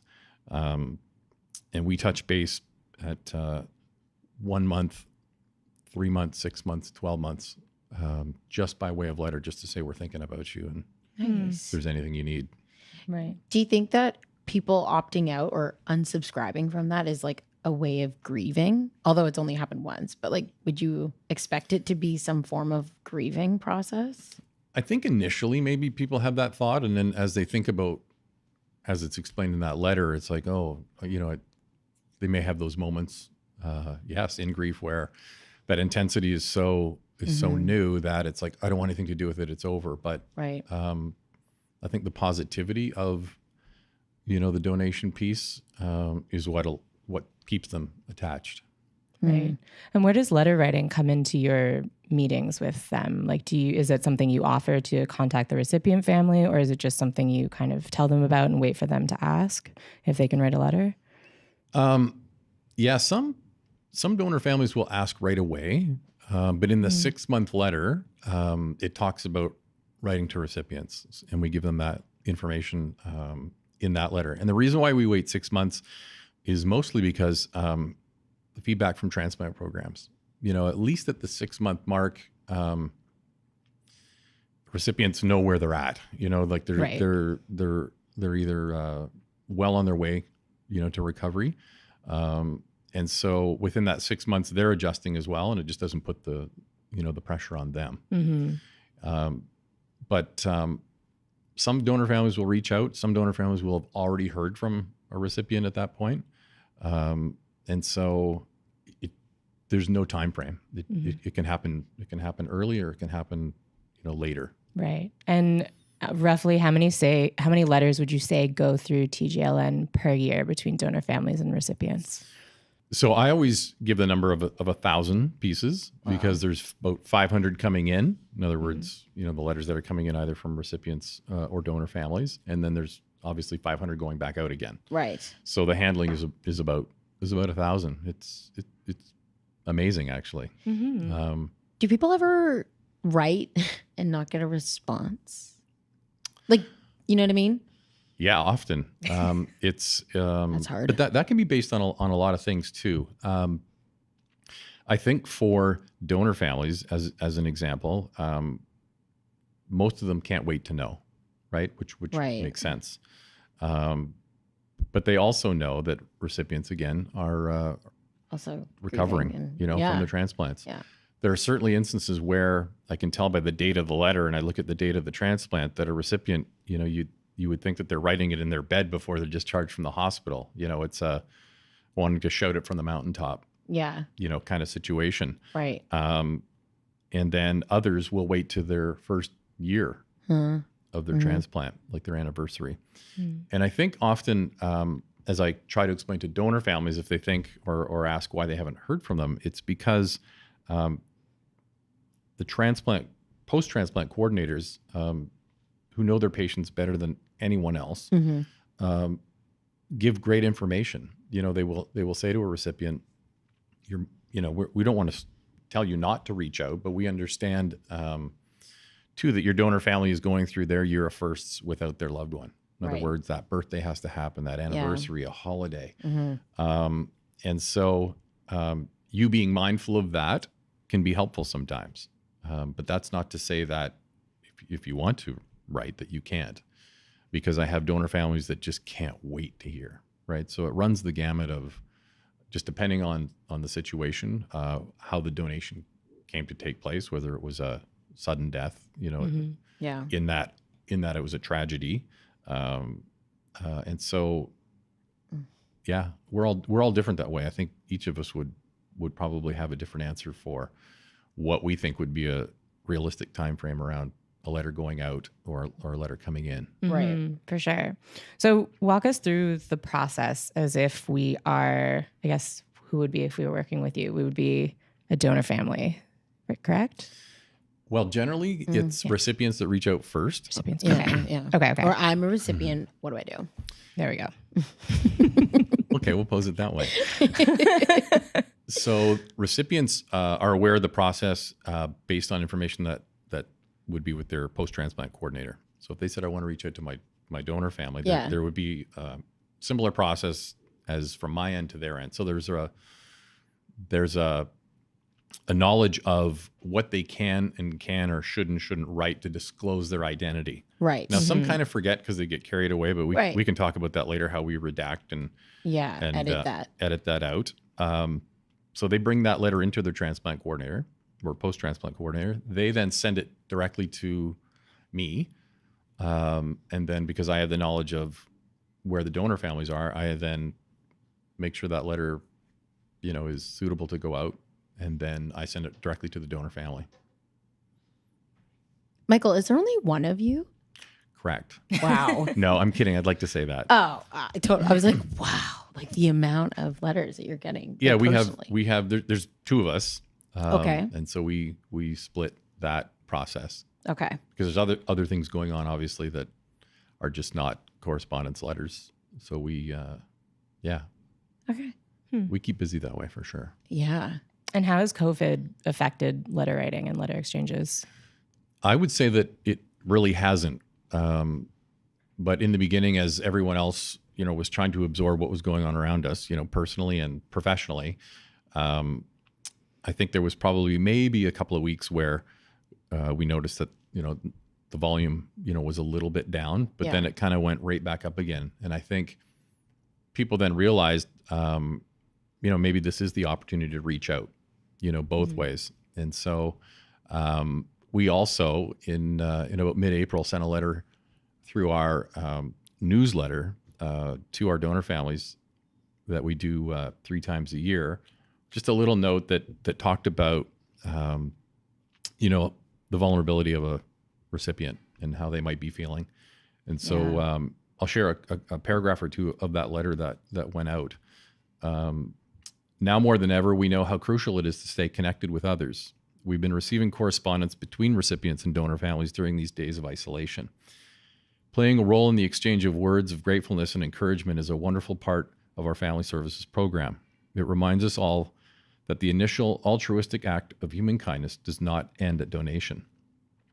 Transplant patients are particularly vulnerable and isolated during this pandemic due to their unique health challenges. We know that hearing from you, their donor family, would lift their spirits. A few words to say you are thinking of them and wishing them good health would be an enormous boost right now. And perhaps knowing you have given comfort to them may give you a boost as well. And then we just remind them where the guidelines to writing that letter, is. Yeah, so the response to that, we could tell there was a bit of a spike for those that follow the newsletter, and it just kind of carried on. So that's a wonderful thing that COVID hasn't diminished the want, need, and desire of those two sides. Well, I guess it wouldn't really anyway, because these people aren't meeting up in person, so it's always been this kind of distanced form of communication. Yeah, that's exactly right. For sure. Yeah.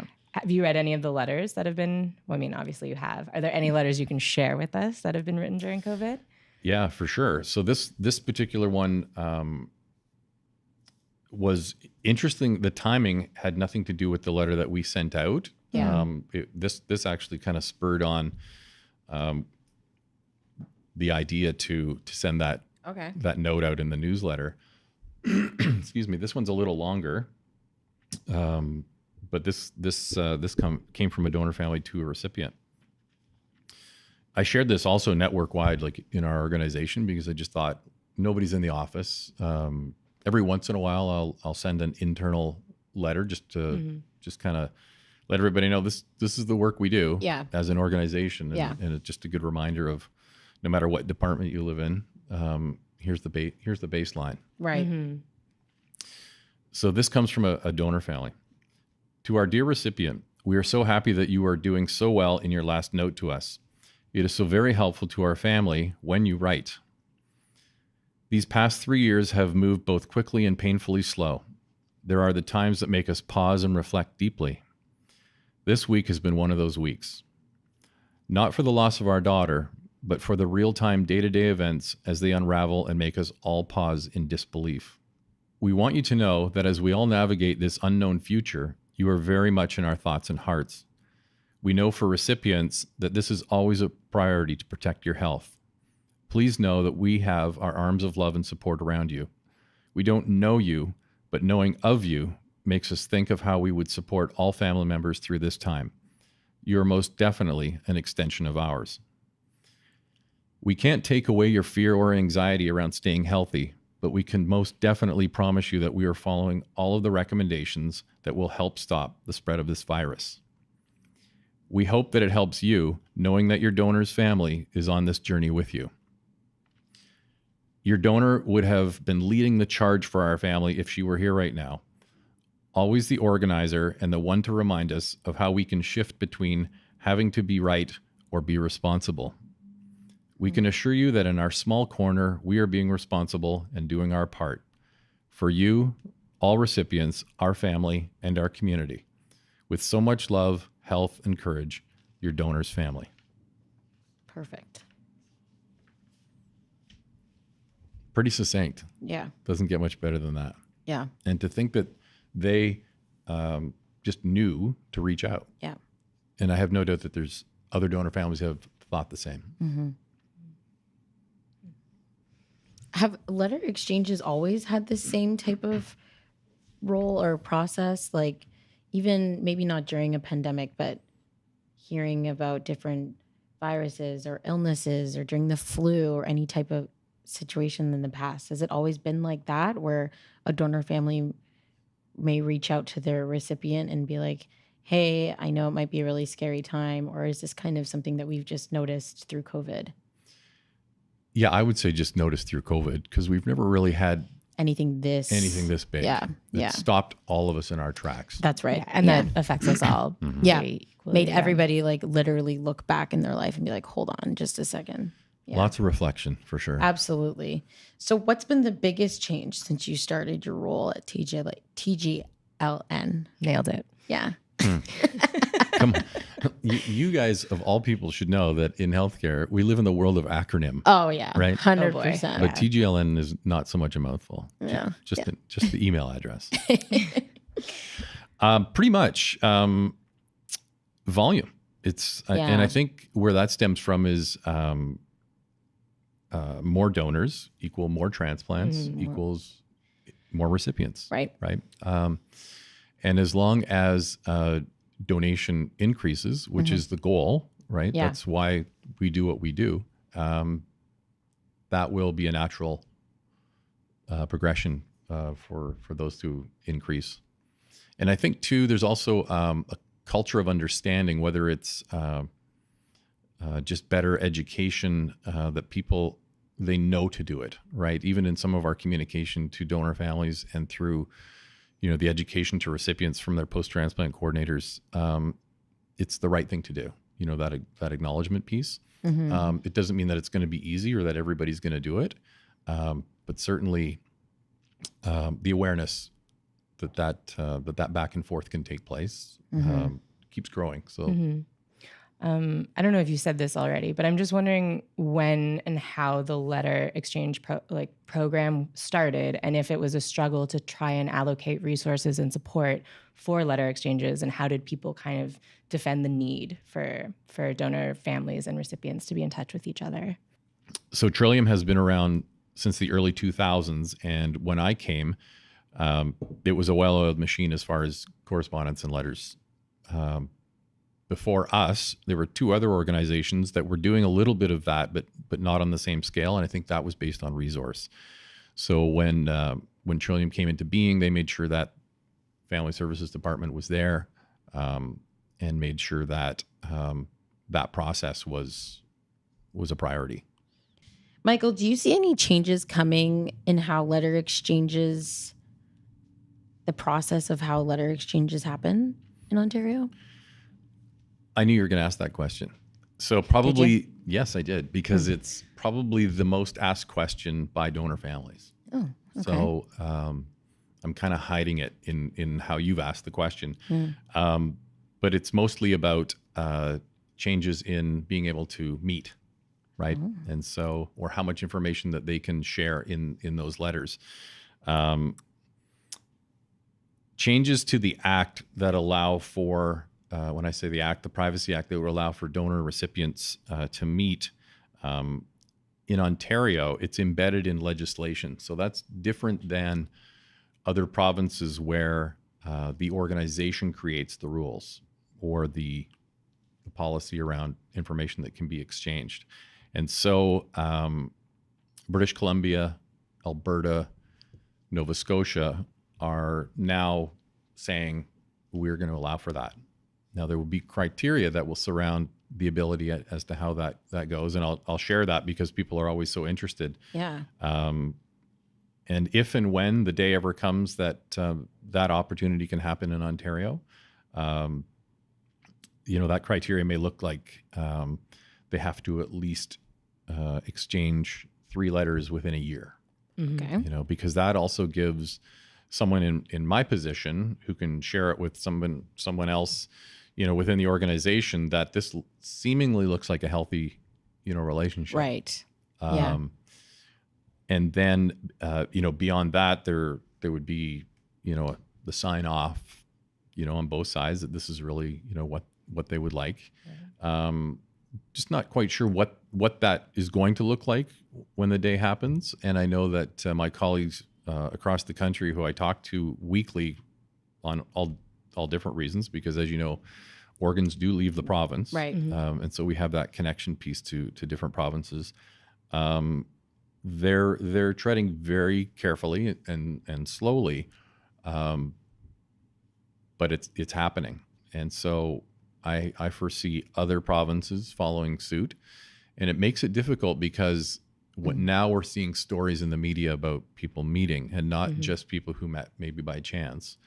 And so, people say, well, how can that happen? Why are we not able to do that? And so you go through the explanation one more time around why that can't be here. And it is disappointing because I think there are certain situations that it would just be lovely if they could connect. Right. I mean, that's, my thoughts on it, but I also know that there is, there's reasons to protect that, Yeah. identity as Can well. you explain some of those reasons? Because I feel like would volume be one of them? Because there are so many transplants that resources would be, there would have to be a designated program to support that if we were gonna support that. So whether it included social work, counselors, Right. because it's one thing for a program to say that they're going to begin this, but they I'm sure need and know that they need to have the infrastructure to support it. Yeah. And if something went awry, which things can, whether, just relationships like anything else, who then is responsible for that, going south? And so we can say, or any organizations could say, well, you signed off that, you're on your own now. We're not responsible for what happens. But that's still really difficult because at the end of the day, we facilitated the beginning of it. So it really needs to be taken slowly here, just by the sheer number of donors and recipients that we have in Ontario. Yeah. Right. Mm-hmm. Are there any risks? Oh yeah. I feel like I kind of asked that already, but yeah, I guess we've talked a little bit about the problems with meeting one another in person. I guess there would also be risks to meeting in person as well, but putting that aside, are there risks in exchanging letters? I wouldn't use the word risk so much, but it is a good word, because I think when any of us put ourselves out there in that emotional vulnerability piece, and I'm thinking about donor families more so when I answer this, that there's a risk to writing and not hearing back, for example, right.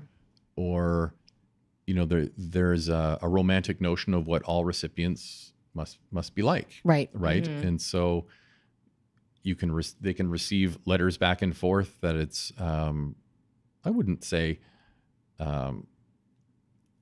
disappointing, but they might think, oh, I didn't, that's not who I thought the recipient might be, right, based on what the information that they've shared, not to identify themselves, but just about. And this is interesting because it goes back to a conversation that I have with post-transplant coordinators all the time. They'll sometimes give me the heads up if they say, hey, I'm sending you a couple letters today. You might just want to take a look at that one. I ask them to just, scale some information back around, their thoughts on religion, for example, which is always one that we need to be careful about. And I obviously talk to donor families a lot about when they're writing to recipients. You never know who you're writing to and what their personal belief system is. Yeah. And so that's just something to keep in mind. But it's also for some donor families a two-edged sword, because it reminds them, obviously, of the loss of their loved one. But almost all that I talk to say that pendulum swings very, very quickly to the joy to receiving a letter from a recipient. And so that goes back to the timing when I was talking about the year of firsts. They're saying, why are we not hearing from any of the recipients? And I'll say, well, they're being mindful of you, but they also want to be well. They want to be able to write to you, thank you, and say, my life has changed. And not all recipients, in my understanding, have the ability to make those statements within a couple of months. Right. Yeah. And so in fairness to them, and again, and through the education, thank goodness, of many post-transplant coordinators that I talk to, they do ask me, your message back to your donor family donor families needs to be this, because they will protect their patients, the recipients, at all costs. And so it's just an important message that donor families understand about the recipients too. Yeah. In one of our interviews, we had asked he's a recipient, about writing letters, and he explained the grieving process of having to accept the fact that someone had to die in order for him to live. Right. And being able to write that letter was or even just like wrap his head around. It's daunting. Yeah, of course. It's just like, how do you get over the guilt? Right. Yeah. Like, and he called it survivor's guilt. Yeah. Yeah. Sure. He was talking about that survivor's guilt and just being able to come around to the idea of writing to his donor, which that's one of the conversations. Heavy. That's one of the conversations I have with donor families too, is that as well as telling them about the recipient being respectful of knowing they're going through their year of firsts and the loss of their loved one, that there is a guilt. They know what had to happen in order for them to live. Right. And most donor families, in fact, I would say the majority would go, we get it. Oh, for sure. But I also say, as time goes by, because there are many recipients who just don't know where to start. And it has nothing to do with not being grateful, not wanting to reach out, but they just don't know how to just put that pen to paper and start. I get that. And so I will say to a donor family, if you reach out, because we have the guidelines on our website as to how to write to your recipients. Sometimes that's giving them permission. Right. Because you write to the recipient and it's, they may be ready to hear from me. I didn't know what to say. They've given me a little bit of information as to, how I hope I'm doing well. And it's interesting because, 9 times out of 10, when donor families send letters, and they usually send multiples, if there's multiple recipients, they may send the same letter generic, and then I'll send it to the different recipients. There's always a response. And so that just feeds into that theory for me that the recipient was just waiting to hear first so they could make contact, knowing that the donor family was ready to hear from them. That's interesting, because I feel like in living donation, it's the other way around, where they want the recipient to reach out to them. Well, I guess in living donation, when it's anonymous donation or non-directed donation, they can only exchange one letter each. And then I feel like a lot of donors that I've spoken to, they don't want to, they want the recipient to reach out to them first, because they don't want to make the recipient feel pressure that they have to be grateful or anything like that. This question might not be allowed, but when the donor does have multiple letters that they give out and the recipient is writing back, does the recipient in that sense mention, or are they allowed to mention which organ they got? Oh, absolutely. Okay. So they say, I got my kidney from whatever, right? Okay. And that's key to keeping me organized. Okay. Right? Yeah. Because then you can be like, which one was this? No. Yeah, and the cover letter that would go along with the piece of correspondence that the recipient has written to the donor says, I will say in that cover letter, here's a letter from your son's, heart recipient, or your daughter's kidney recipient, okay, yeah, those kind of pieces. Is there that way when they're writing back, they'll say, "Dear kidney recipient," right, and they can keep in line who they've heard from, and those kind of things. Do you find that depending on which organ they got, the donor family it's harder for them to receive based on which organ? I don't know about harder, but certainly when there is a heart recipient, I think we all know, in our culture, and the heart is just representative of so much, and so that is most definitely the recipient that, when there is a heart recipient, that donor families inquire about or really want to know or hear from. They are happy and to receive letters from all recipients, but if I was answering that question accurately, it would be that is the organ that really stands out. I get that. After reading some of the letters, does it ever frustrate you hearing one side or another side, or being the middleman? Does it ever frustrate you knowing both sides of the story? Yeah, I don't know about frustrating, but it speaks to maybe that thought, if our Privacy Act was a little bit different, where these people could come together again, it'd just be lovely. This would work. Yeah. But then I'm quickly reminded that there could be a situation that maybe couldn't work. It couldn't work. Yeah. And maybe shouldn't. Yeah. Well, yeah, I feel like we see it a lot now. Well, transplant in general seems to be changing, and living organ donation as well, with how people find one another on social media. So either finding your living donor through social media, or like I feel like there's a bunch of Facebook groups now where people are trying to find their donor family and their recipient. Like people will post the date of death or the date of their transplant, kind of looking for their match. What are your thoughts on people who kind of like circumvent the system to meet this way? Yeah. Yeah, it happens often. Do they tell you? They tell you? And yeah. you're like, I met my donor family. And For you're sure. like, yeah, I tried so hard to protect that. I would get it opposite. I would get the donor family would say I've met the recipient. But I have often received the heads up from a post-transplant coordinator to say, just want to let you know that they found their donor family. And so at the same time, neither the transplant program or TGLN would ever confirm or deny that. Right. Right. Because that we just can't. Right. Yeah. But and you guys would never intervene either. Nope. It's kind of like a hands-off situation. Like you guys did this on your own. Yeah. We are not getting involved type thing. We certainly don't encourage or discourage it. But there are really easy pieces. Sorry.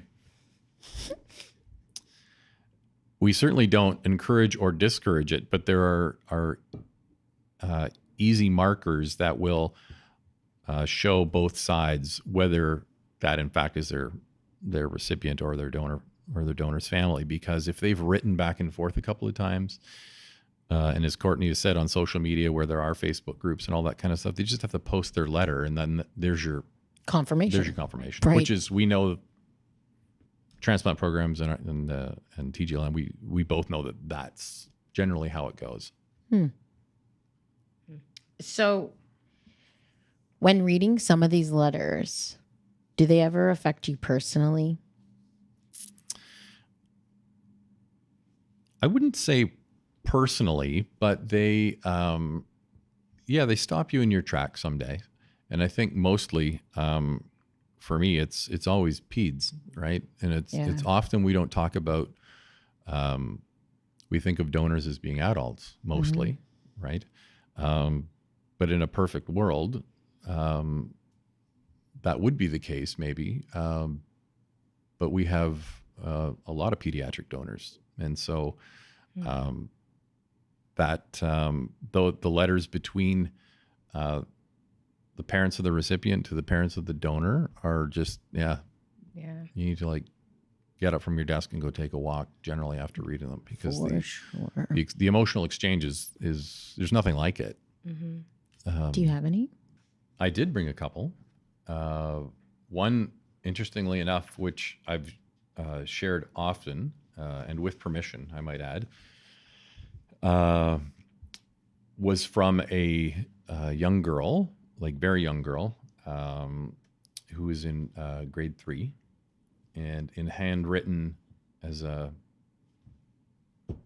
little one in grade 3 would be writing. It's certainly legible, but you can tell that it's in a child's handwriting. So those are always like, oh man, here we go. Yeah, exactly. Grab the tissues. Yeah, that's exactly it. What's interesting is she was, or is, a heart recipient.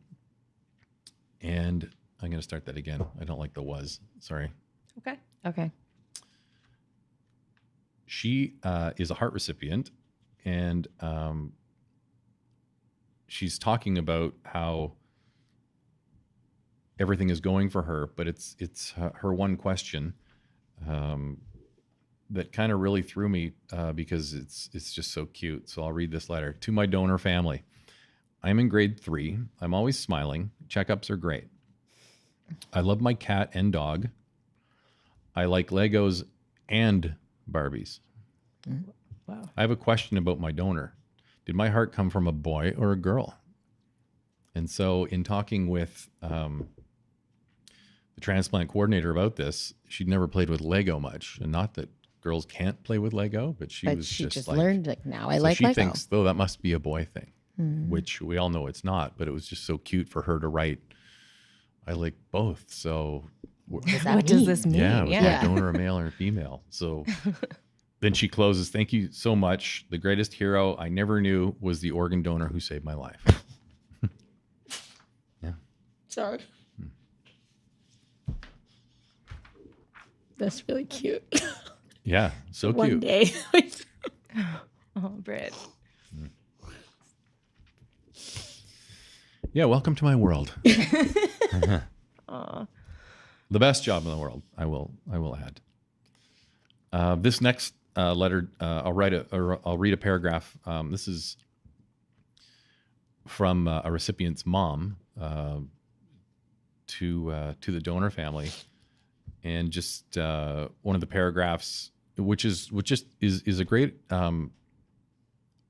reflection of how content can be in a letter, and just imagine how wonderful this would be to be received by a donor family from a recipient mother. "Today our daughter is thriving and is our greatest joy. She enjoys watching cartoons, playing with toys, going for stroller rides, swinging on swings at the park, and listening to music. She likes to babble and make noise and seems to have her own special language. She has her own unique personality, is very strong-willed, and can be a wee bit stubborn at times!" ! "We are blessed to have family in close proximity, and they love spending time with our daughter. We understand that with our joy, unfortunately, comes sorrow for your family. We can never truly understand how you must have felt on that day. We can never even hope to thank you enough for the decision that you made to save our daughter's life. Saying thank you just does not seem enough, considering the amazing gift that you provided to our family." And that's coming from a donor family, or from a recipient of a little one that was just months old. Ugh. And so just the gratefulness, the humanistic piece. And I just, in this particular situation, I had been talking with the parents of this donor quite a bit. So they were in a place where they just couldn't wait to get this letter. And in most situations in PEDS, I will give or make a phone call to the donor's parents saying, "This letter has arrived. It's coming. Where are you at? Are you ready to see it?" And in most cases, it's like, "Yes, send it on." But I think it's just a responsible thing to do to make sure that they have the opportunity to take a breath before they go to the mailbox. I never even thought of that. So, this might be a dumb question, but maybe not. Do you email them, or do you actually mail them? Or do you get them in an email, or do you get them by letter? Because it's 2020, so yeah, right. No. So for sure, that's a great question, because now a lot of people do email the letter. Right. Why? That hard copy letter is nice, because sometimes a lot of them are handwritten, a lot of cards with a note. But sometimes people who are just so prone to be on their computer, it's just like they can write it, they can get those feelings out, those words out in a easier format, and it's right there, and they can just press send. Okay, so you said that when it comes to like the pediatric letters, you maybe confront them and say, "Hey guys, are you ready for this?" But is that not always a thing? Is it automatically you get the letter and you send it almost right away? Or do you always give them you don't give them, it's not like a normal thing or a thing to give a heads up and say, "Hey, I got the letter." To like everyone else? Yeah, no. It just goes like immediate. Okay. So it's like pretty authentic. That's just my approach. That's actually just a personal approach that I've just said at the very least. It's my approach, but I actually heard it. They said, it was lovely to get this letter. And this was early on when I started.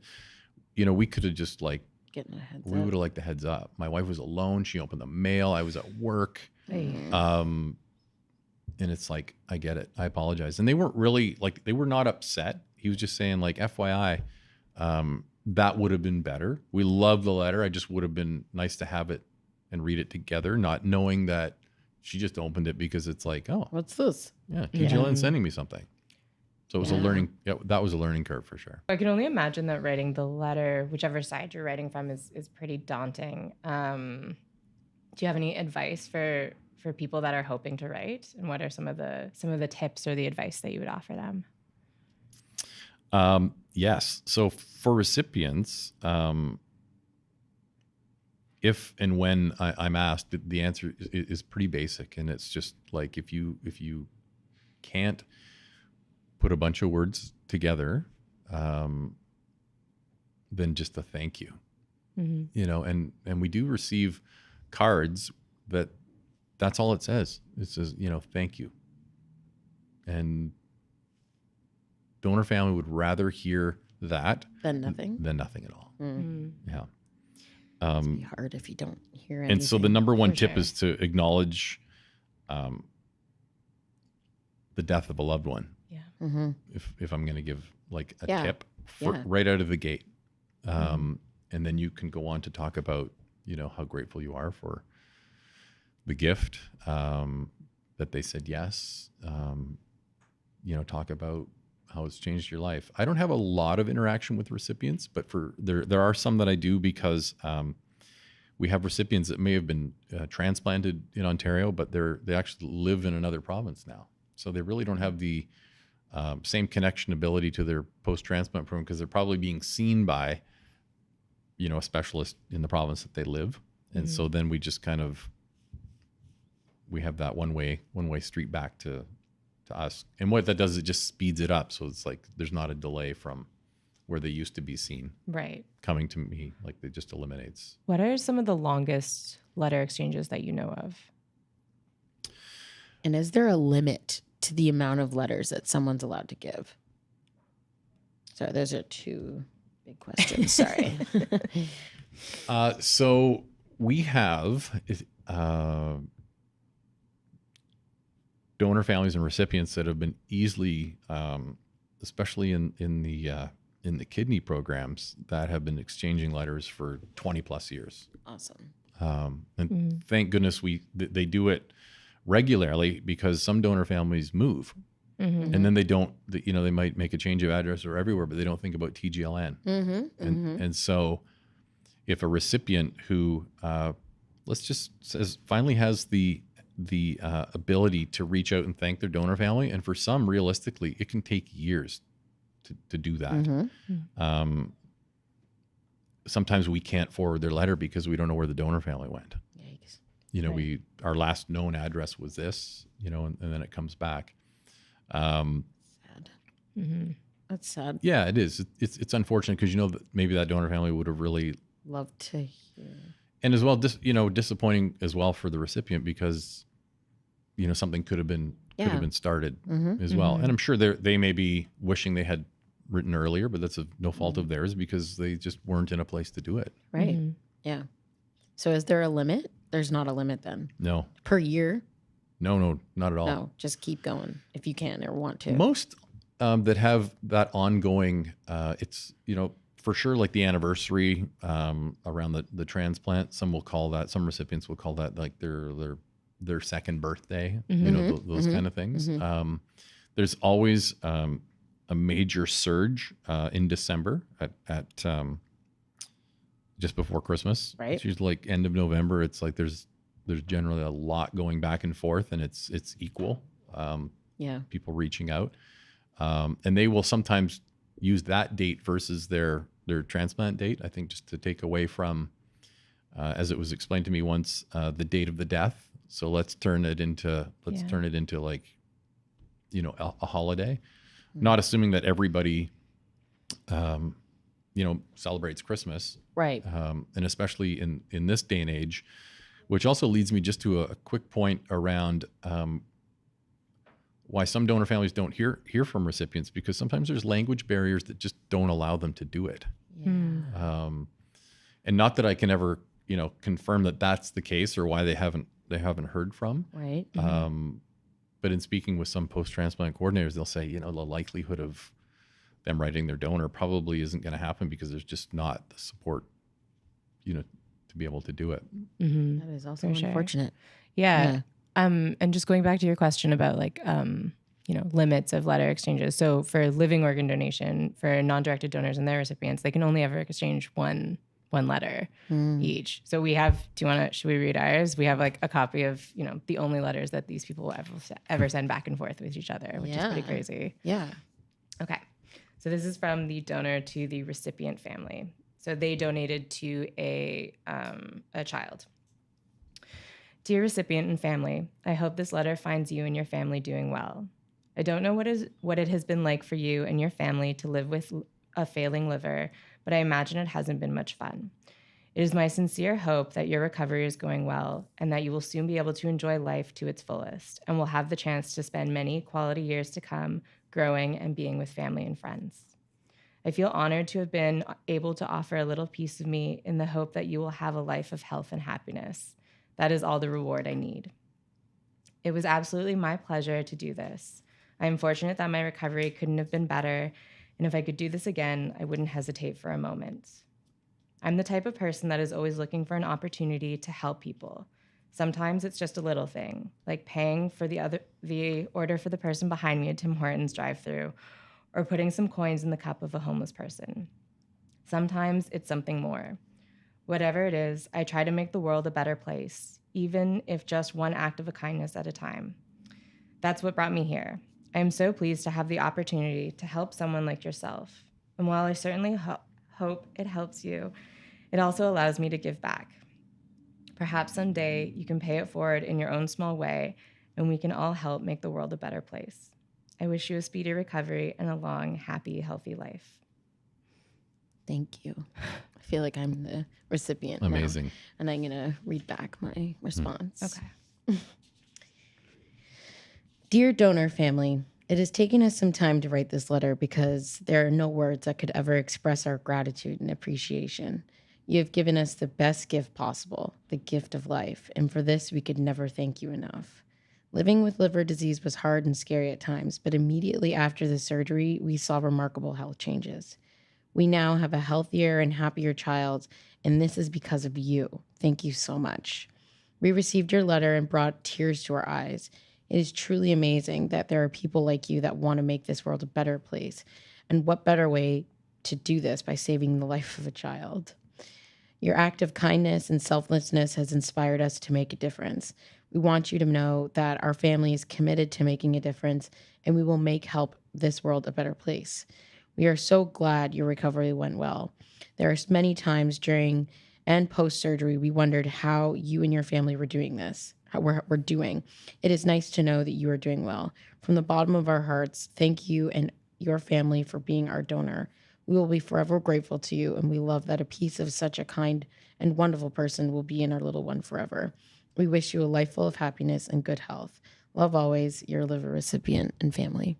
So you've been doing this obviously for a while. Are there any letters that you just can't forget? Yeah, that just like stick out that you're like, oh my goodness, that one really...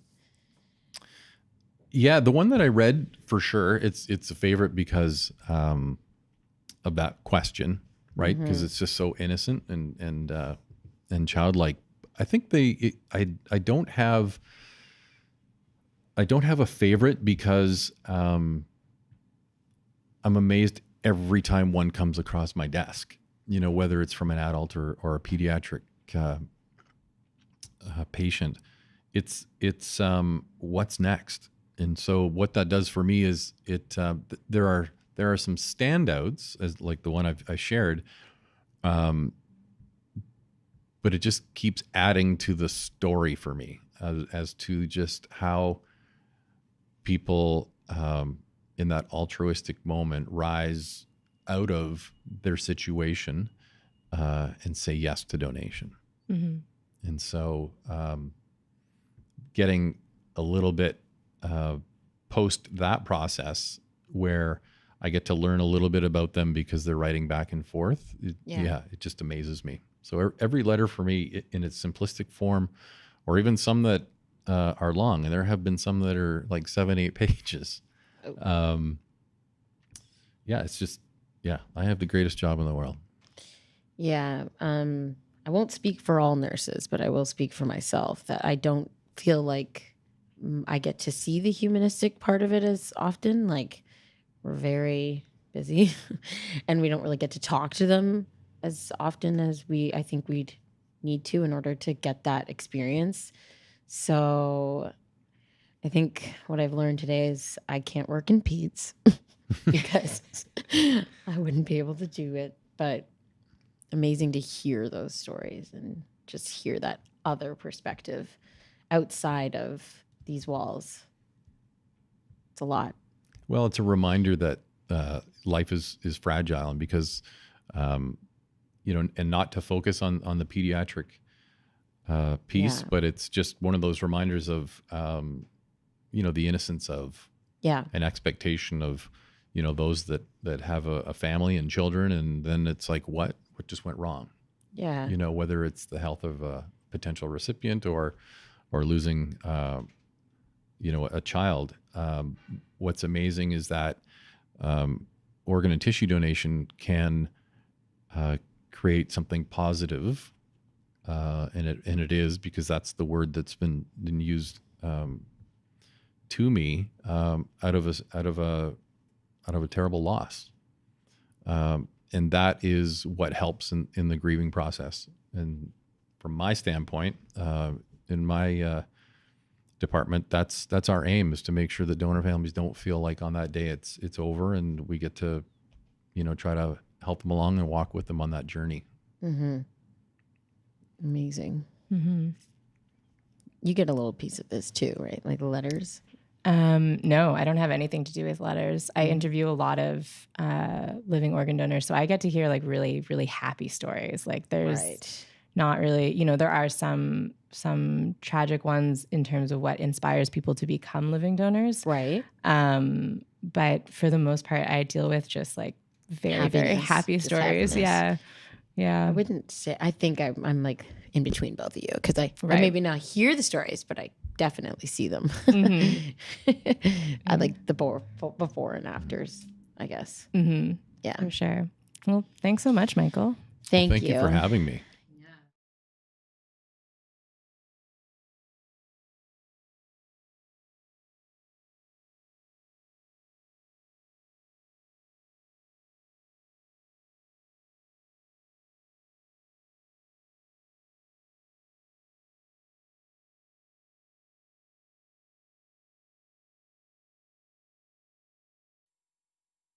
Hi there. My name is Len. I'm a non-directed living liver donor. I'd like to tell you a little bit about the letters that I exchanged with my recipient's family after the surgery. Now, let me start by saying that as a non-directed donor, it's really important that I maintain my anonymity. In the letters that we exchange, we're not allowed to write anything that will identify ourselves to one another. So for that reason, I can't read my letters, as much as I'd love to do that, since my recipient might be watching this. So I'll speak in general terms. I started thinking about what I wanted to say in my letter to my recipient long before I sent it, long before the surgery even. It's really difficult to put thoughts and emotions into words.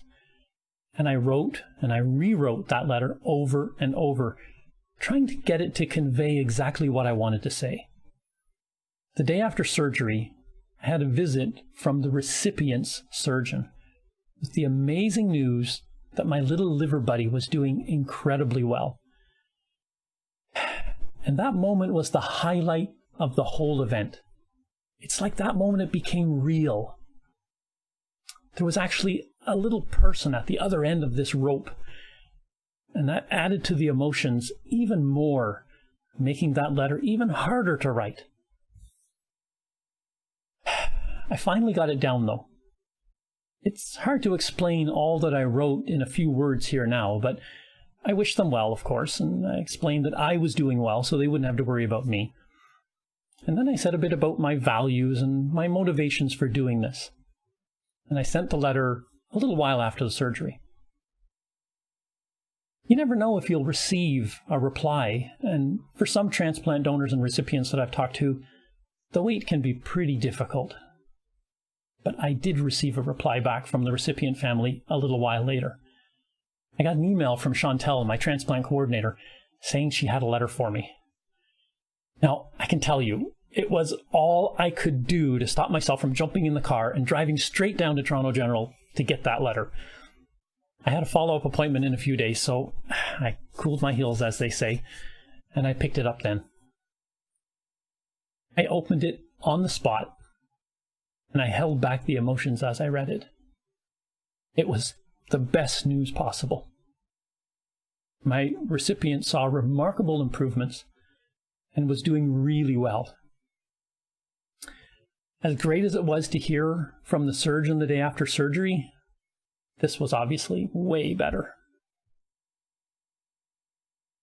I have both my letter and the recipient's letter here in a double-sided frame that I keep on my desk. And I read their letter every now and then, especially when I need a little boost. It still pulls out those emotions every time. So what would you say in your letter? It's obviously very personal, and everyone will have their own story with something different to say. Thank you for listening to my story, and thank you to everyone that allowed me to do my little part in what's been a life-changing event for me, and hopefully for my little liver buddy too.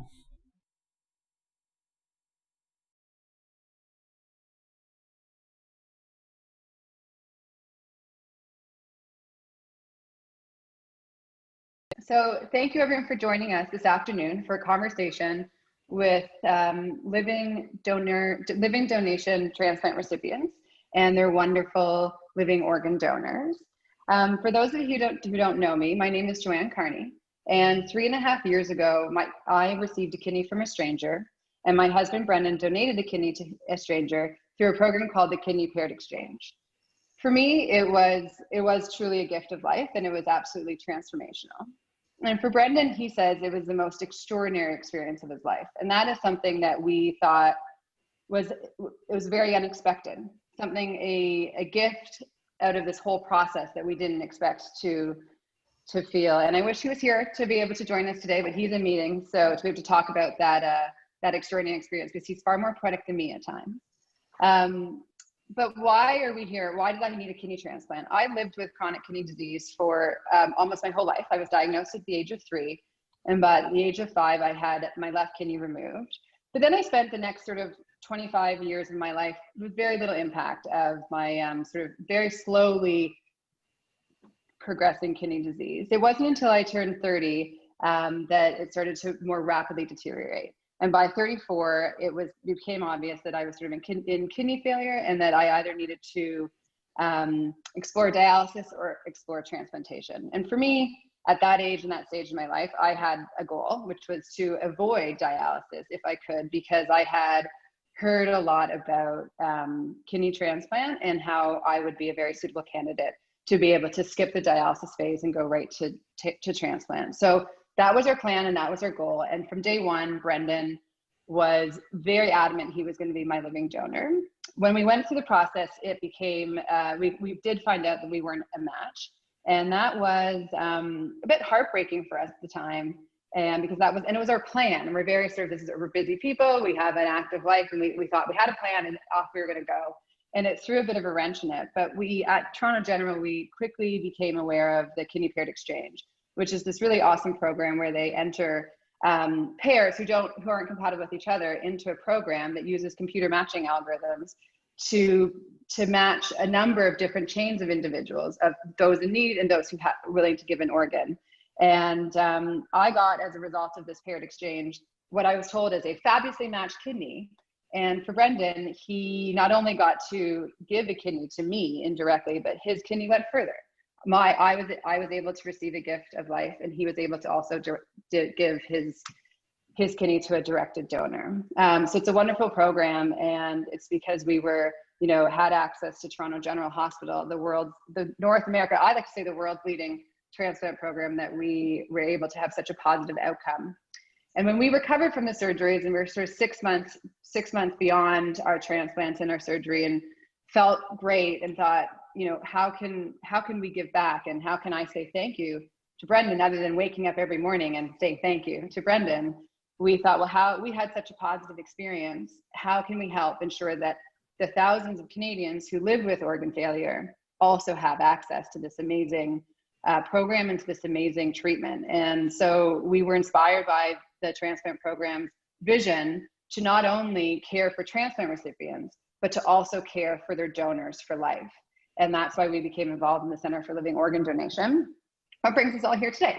So with that long intro, I'd love to introduce the wonderful panel that's here with me to talk about living organ donation. So why don't we start with Alicia and Danielle, given you're the most new to this wonderful community, and tell us a little bit about your story.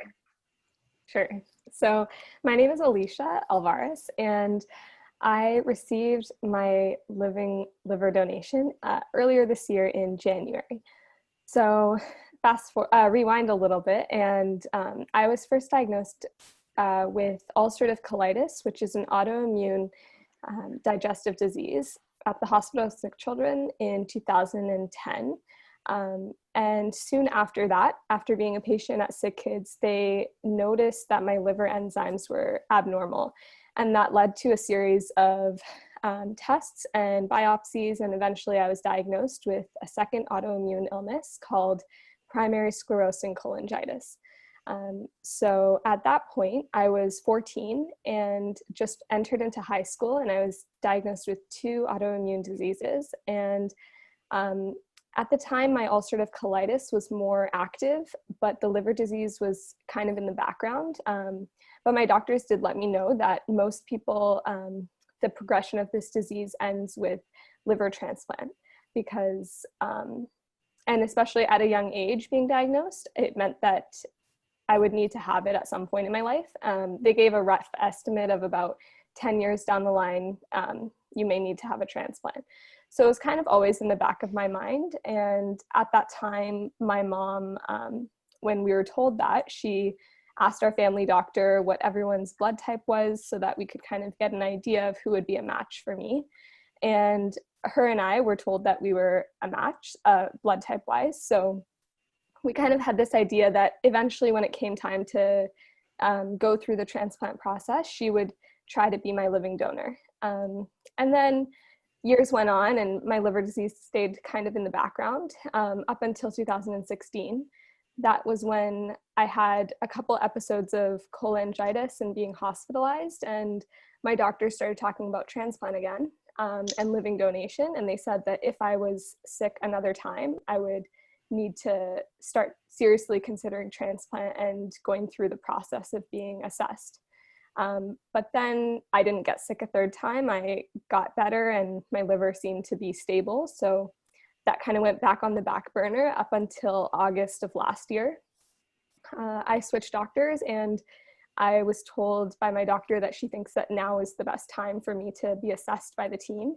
So I went through the assessment process, and right away my mom came forward and put in her application to be my living donor. And soon after she applied, she was rejected because we found out that we actually weren't a blood match. I was blood type B and she was blood type A. So there was a bit of a mix up 10 years ago. So it left us in a position similar to Joanne, where we thought we had this plan of her being my donor, but then the plan was kind of shattered, and it left me thinking like, okay, now I'm going to have to start thinking and talking to people about what I'm going through, and having the conversation about if people would be open to considering living donation. But luckily I didn't really have to go very far in those kind of conversations because someone put themselves forward, and that was my sister. So after that, we had our transplant in January, and we got a couple of months recovering at home before COVID hit. And since then, we were at home for a while because of everything that everyone else was going through as well. And I've recently returned back to work a couple months ago. That's a great sign that you're back to work. Yeah. And your sister is here on the panel with us. So Danielle. Yeah. So I think, as Alicia was saying, it was kind of always in our minds that my mom would be the donor. And I remember my mom even saying, I'll be the donor now, but if, God forbid, we would need another donor, then maybe one of you guys later on would have to do that. So I think I had it in the back of my mind that, okay, maybe in like the future, I might have to do this. But when we found out that my mom wasn't eligible, I decided to put myself forward just to see if I would be eligible. So I kind of did this without really talking to too much of my family. I just spoke to Alicia about this, and I went through the medical process, and it was actually a fairly quick process for me to go through all the testing and all the consults. And within about a month, we found out that I actually was eligible to donate. And yeah, it was a big decision I felt that I was making, but I also felt as if I was glad that I could make it very objectively. There was no pressure from my family. And even when I did tell them that I was eligible, I didn't feel at any point pressured by either my sister or by the rest of my family to make this decision. And so, yeah, we had surgery in January, and it's been an interesting recovery period, just with everything that's happening in the world. But I think it's been a good time for all of us. And I think there was some experiences afterwards that I didn't expect that going through the process would bring up in my life, and just like, I guess, additional perspective and reprioritizing of what I thought was important in life, and how that really translated when I went back to work after my lab reopened following the COVID closure, and just yeah, it was interesting afterwards. How are you feeling today back at work? I'm feeling good. Yeah, I think I still have to be patient with myself, energy level wise, but I am able to do a lot of the work that I was able to do beforehand. So I think each day is getting better and better. So that's always good. Yeah. And Wency, you're a little bit beyond Danielle as a donor. So what does Danielle have to look forward to in terms of her final recovery from her being a living donor surgery? Sorry, in terms of feeling fully recovered after the surgery. Well, I think for me, it's been a year since I've had my my donation surgery, and I feel completely the same as I did before. So, yeah. That's good news. Wency, why don't you tell us a little bit about your journey to becoming a living donor?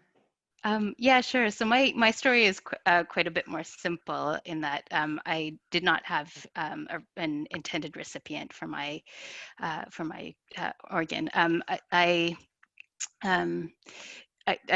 gave up a kidney about a year ago, and for me, what kind of prompted this whole thing was I'm a reporter, and I report about health news. And so in December of 2017, I was writing an article about organ donation rates in Canada.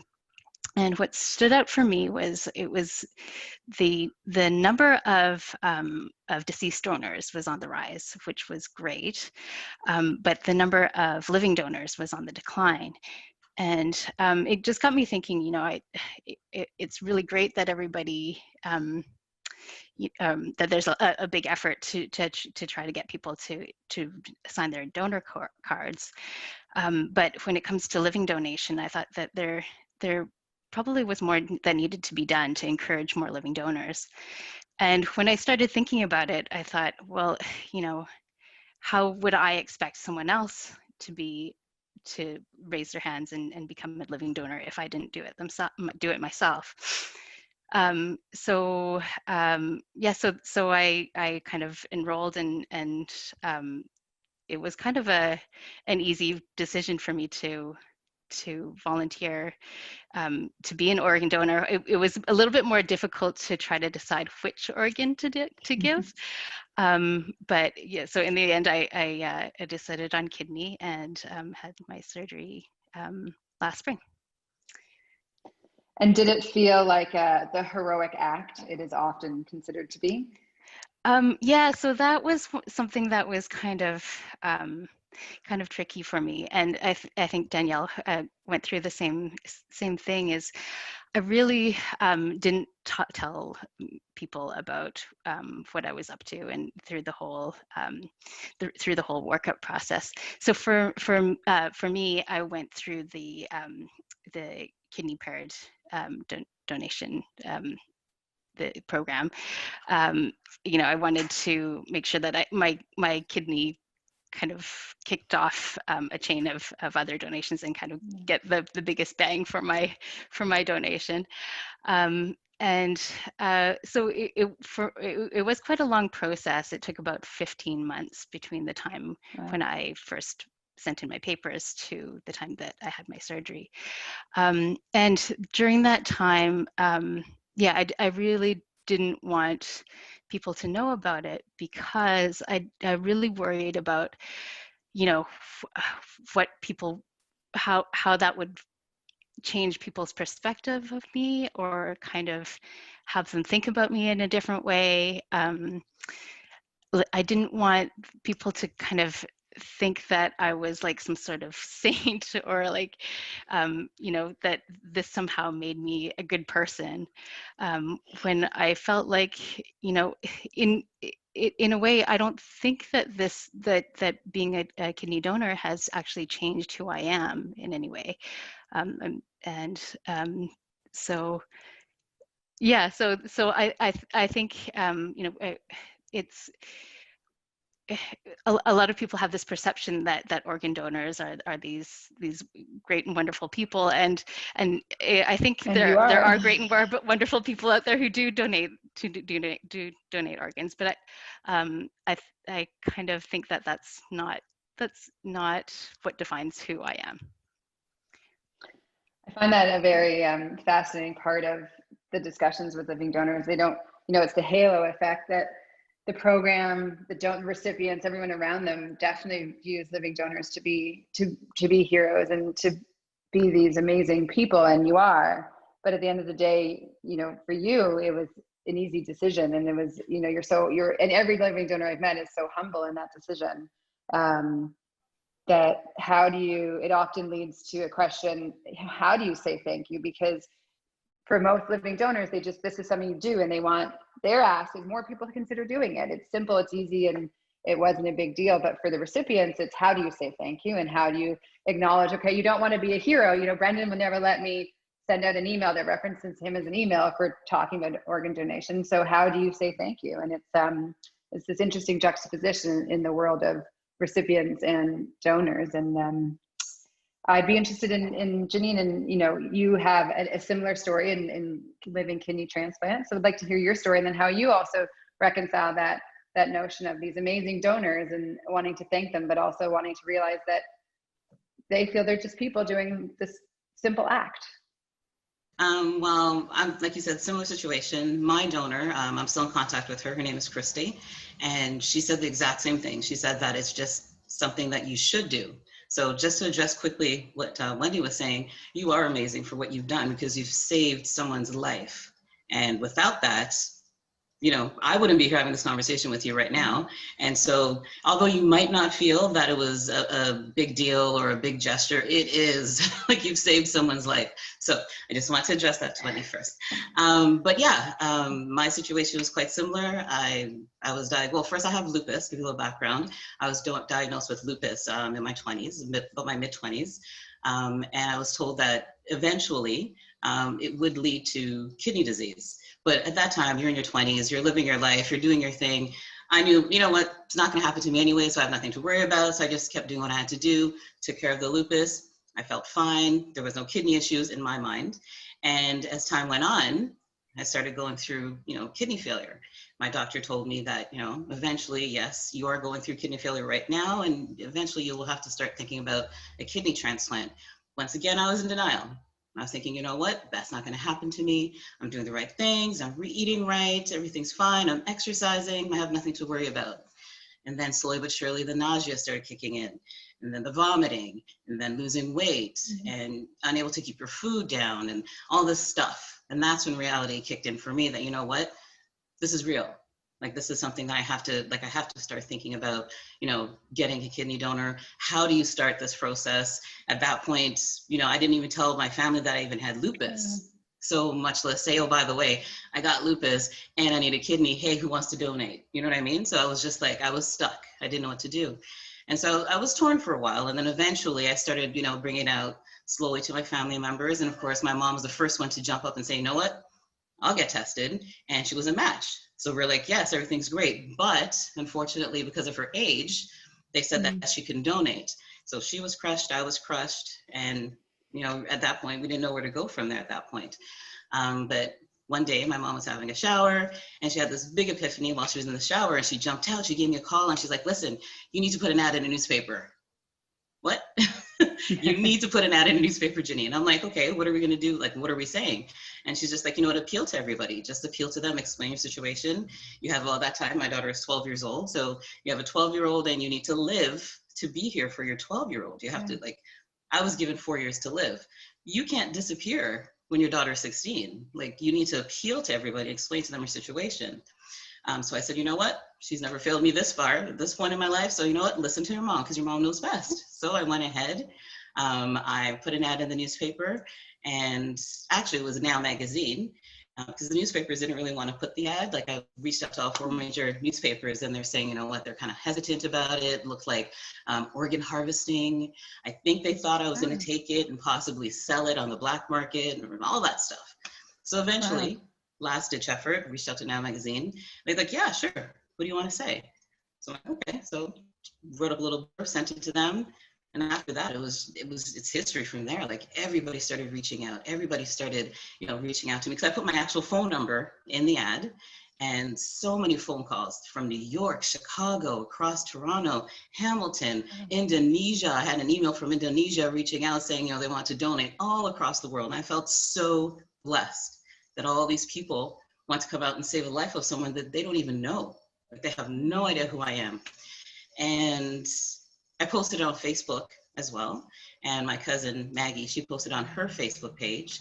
And one of her friends that she used to go to church with saw the ad, which was Christy. And she reached out and was like, hey, Maggie, I'm an O negative. What do I need to do? So, and she was just so nonchalant about it. It was just like, hey, can I borrow $2? Can I borrow $10? It was just like nothing to her, And so she reached out to me, and she went through the process, and one thing led to another. And she called me up one day and she's like, I think I'm it. I think I'm a match. And I'm like, what? And she said, yeah, I think I'm a match. I'm like, where are you getting this from? What happened? She goes, well, I got a call from the hospital and they said, you're a match. And I'm like, what? Just freaking out. Yeah. I didn't get the call at that point. She got the call before I did, but we were keeping in touch. Like, we were talking, we'd meet up in the hospital, we'd go out for lunch. And so we were keeping in touch. So when she got the call, she instantly called me. And, of course I freaked out and I broke down. I started crying. And first thing I did was call my mom, and she started crying. So, but yeah, March 27th, 2018, we had the transplant, and I'm doing great. Christy's doing great. She's a yoga instructor, and she just bounced back like nothing. She was fine. But and how about you? I'm good now. Like, at that time, when I had the transplant, I relapsed a bit. I had to go back into the hospital for about 3 or 4 days. Like, I had a bumpier road than she did. But, in the end, it all worked out. It all worked out. And it's because someone took the time. You know what I mean? It's not mandatory that you do, but if you have that ability, why not? It's important. Absolutely is. Do you know if you had so many people willing and interested to donate, do you know if anyone else ended up, knowing that you had found a match, that they decided to, like Wency, donate anonymously to a non-directed individual? Well, here's the thing. I actually had about 13 people that were matches for myself. And obviously I didn't need 13. No. So what I did was I started, because at one point I had to go through dialysis at the hospital, hemodialysis. And so you're sitting there and you have like 4 hours to kill, right? So you're sitting there, you talk to all the other patients and share stories and what have you. So what I ended up doing was trying to take the 13 people that I came in contact with and try to pair them up with those that was in hemodialysis and try to do a connection that way. You know what I mean? In the you end, were your own matching program. Exactly. It's like I'm 13 O donors, right? So yeah. I figured, why not? Because I can't use them, and they reached out to me. So the least I could do is put them out to somebody else who needs a kidney. So in the end, we tried to connect and reach out to others. Another gentleman, he was on Global News as well. He was part of my own little matching program, as you call it, and he was reaching out as well. So it reached out to other people. I tried to connect the other 13 with other people that were looking for donors. I don't know how far it went, but we extended it. You know, I mean, I don't know if they actually matched up with the others, if everything worked out, you know, but we tried. So yeah. Well, it's just that simple act of trying, and you never know where the chain continued. Exactly. There's some clear takeaways, I think, from even our intros on things that there's some commonalities, but even a few little areas that we got to work on as a community and as a center for improvement. I think, you know, Janine, it's clear that communication, how can we make sure that there's more streamlined communication when a donor is being worked up and with the recipient, because that's something Alicia and Danielle, I know you also experienced, that there was a little bit of confusion and something with when Brendan and I were examining, you know, where we weren't a direct match, where could we go, and working through our loved ones, that I think being able to streamline this process of communication through that process, through the journey would be a great, even better if. And then obviously went through 15 months is a very long time for a potential donor to sit there and wonder, is this something I want to do, and have that uncertainty in your life? Because I know, again, with Brendan, the hardest thing for him was that, in ours was sort of over 3 years of slow kidney failure, was that uncertainty. He knew he was going to do it, but he didn't know when. So we felt our life was a bit on hold. Did that cause you a second thought that it was taking so long? Could you, at what point were you ready to walk because the process was just a little bit too slow, or a little bit too uncertain? I think for me, I was pretty motivated to give. I think had I been a bit less motivated, there were definitely some hurdles that I would not be as willing to jump. Like one of the things with being in the kidney program was that I would have to be willing to go anywhere, basically in Canada, to do the surgery. Luckily, it ended up being not in Toronto, but it's still within the province. So that worked out in my favor. Yeah. But yeah, I mean, I would have had to be okay with, say, like flying out to, you know, Alberta or something, and kind of I didn't have any say in the timing either. So those things definitely would, you know, had I been less motivated, yes, would have been hurdles. And then with the time, oh, sorry. To say the good news there is they're piloting move the kidneys, not the donors. So they're especially, they used to do that in special circumstances, but now they're doing it, especially that's been one of the COVID catalysts that, you know, maybe we shouldn't be moving the donors themselves. How do we move their organs? And we do it all the time with deceased donation. So it's great to hear that they're doing that, because I would imagine being asked to fly to a different province where you don't have your loved ones to care for you, and you're in a hotel, it would be pretty daunting to add on top of an already daunting task. For sure, yeah.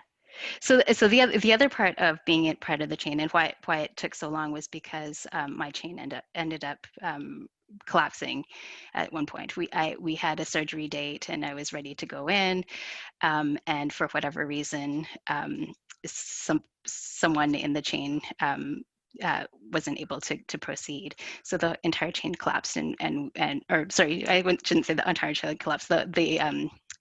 The date didn't go through, and was postponed for a few months. And I think, you know, at that time I could have, had I not been as motivated as I was, I could have said, well, you know, I tried and it didn't work out.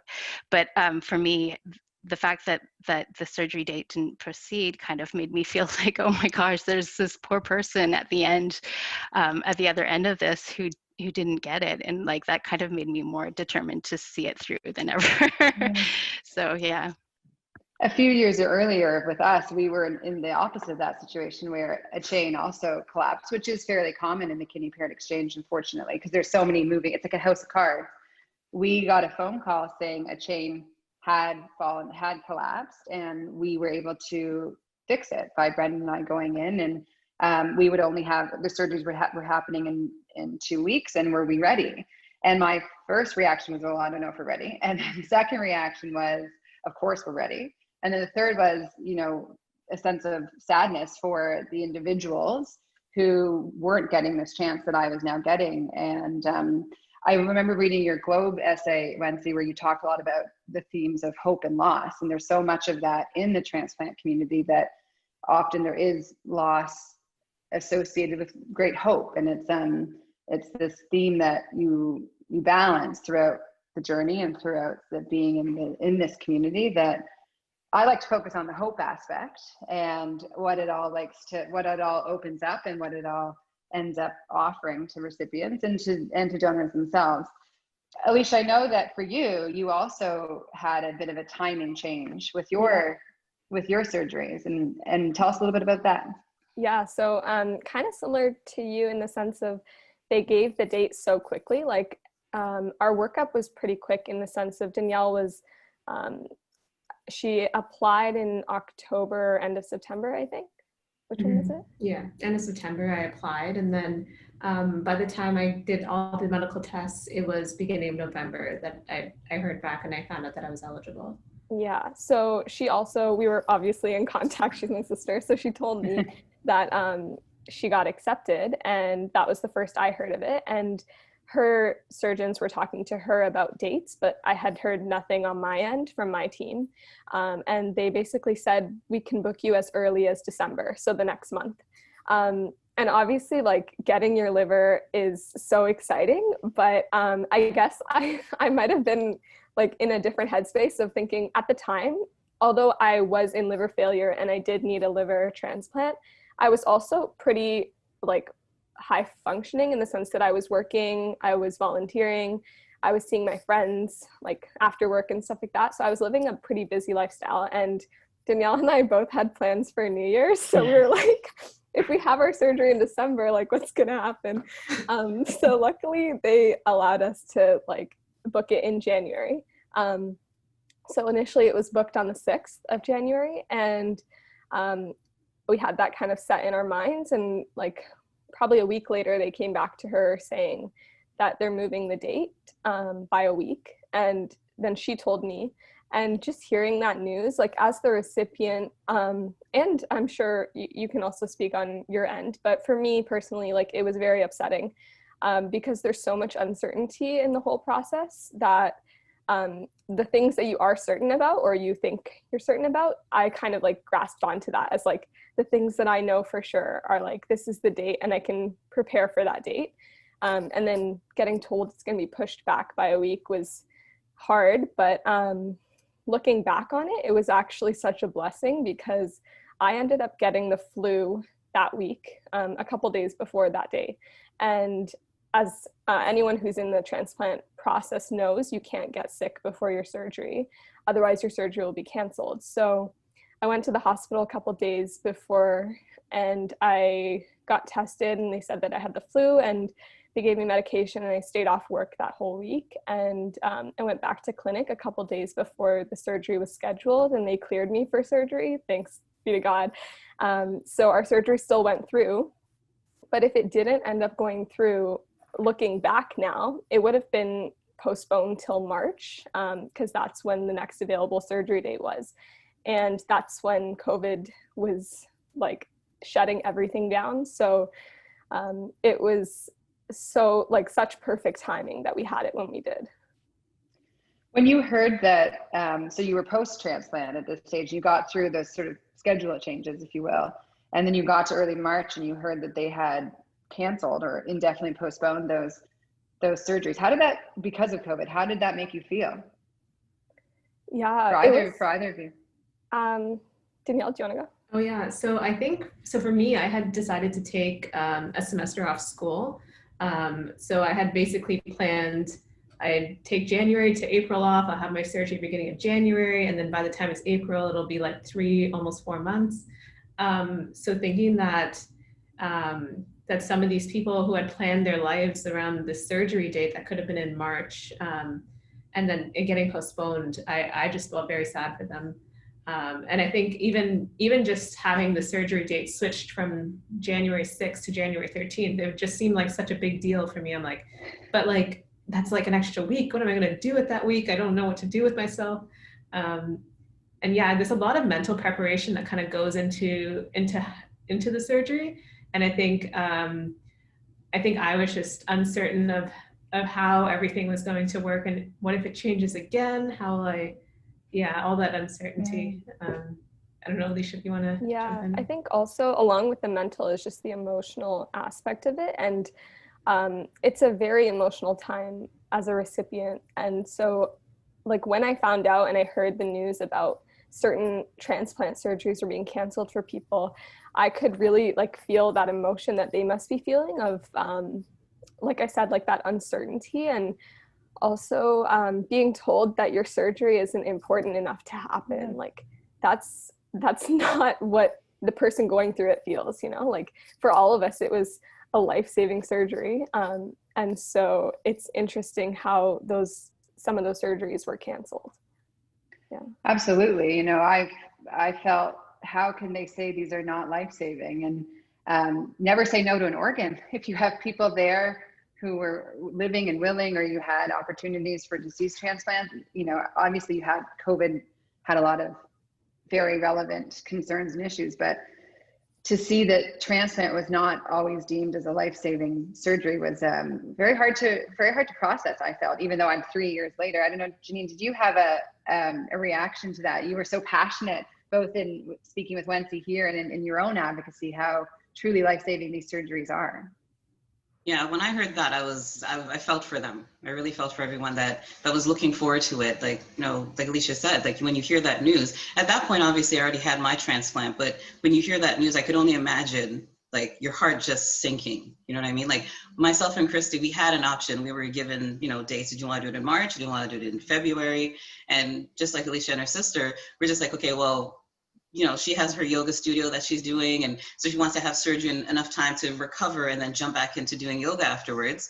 And so we said, okay, no, we'll do it in March, right? But I would just be completely crushed if I heard, oh, by the way, you know, there's this, you know, this virus, this thing going around that's shutting down all these surgeries, and unfortunately, your surgery is one of them. I don't even know what I would have done. That's very heartbreaking, very heartbreaking.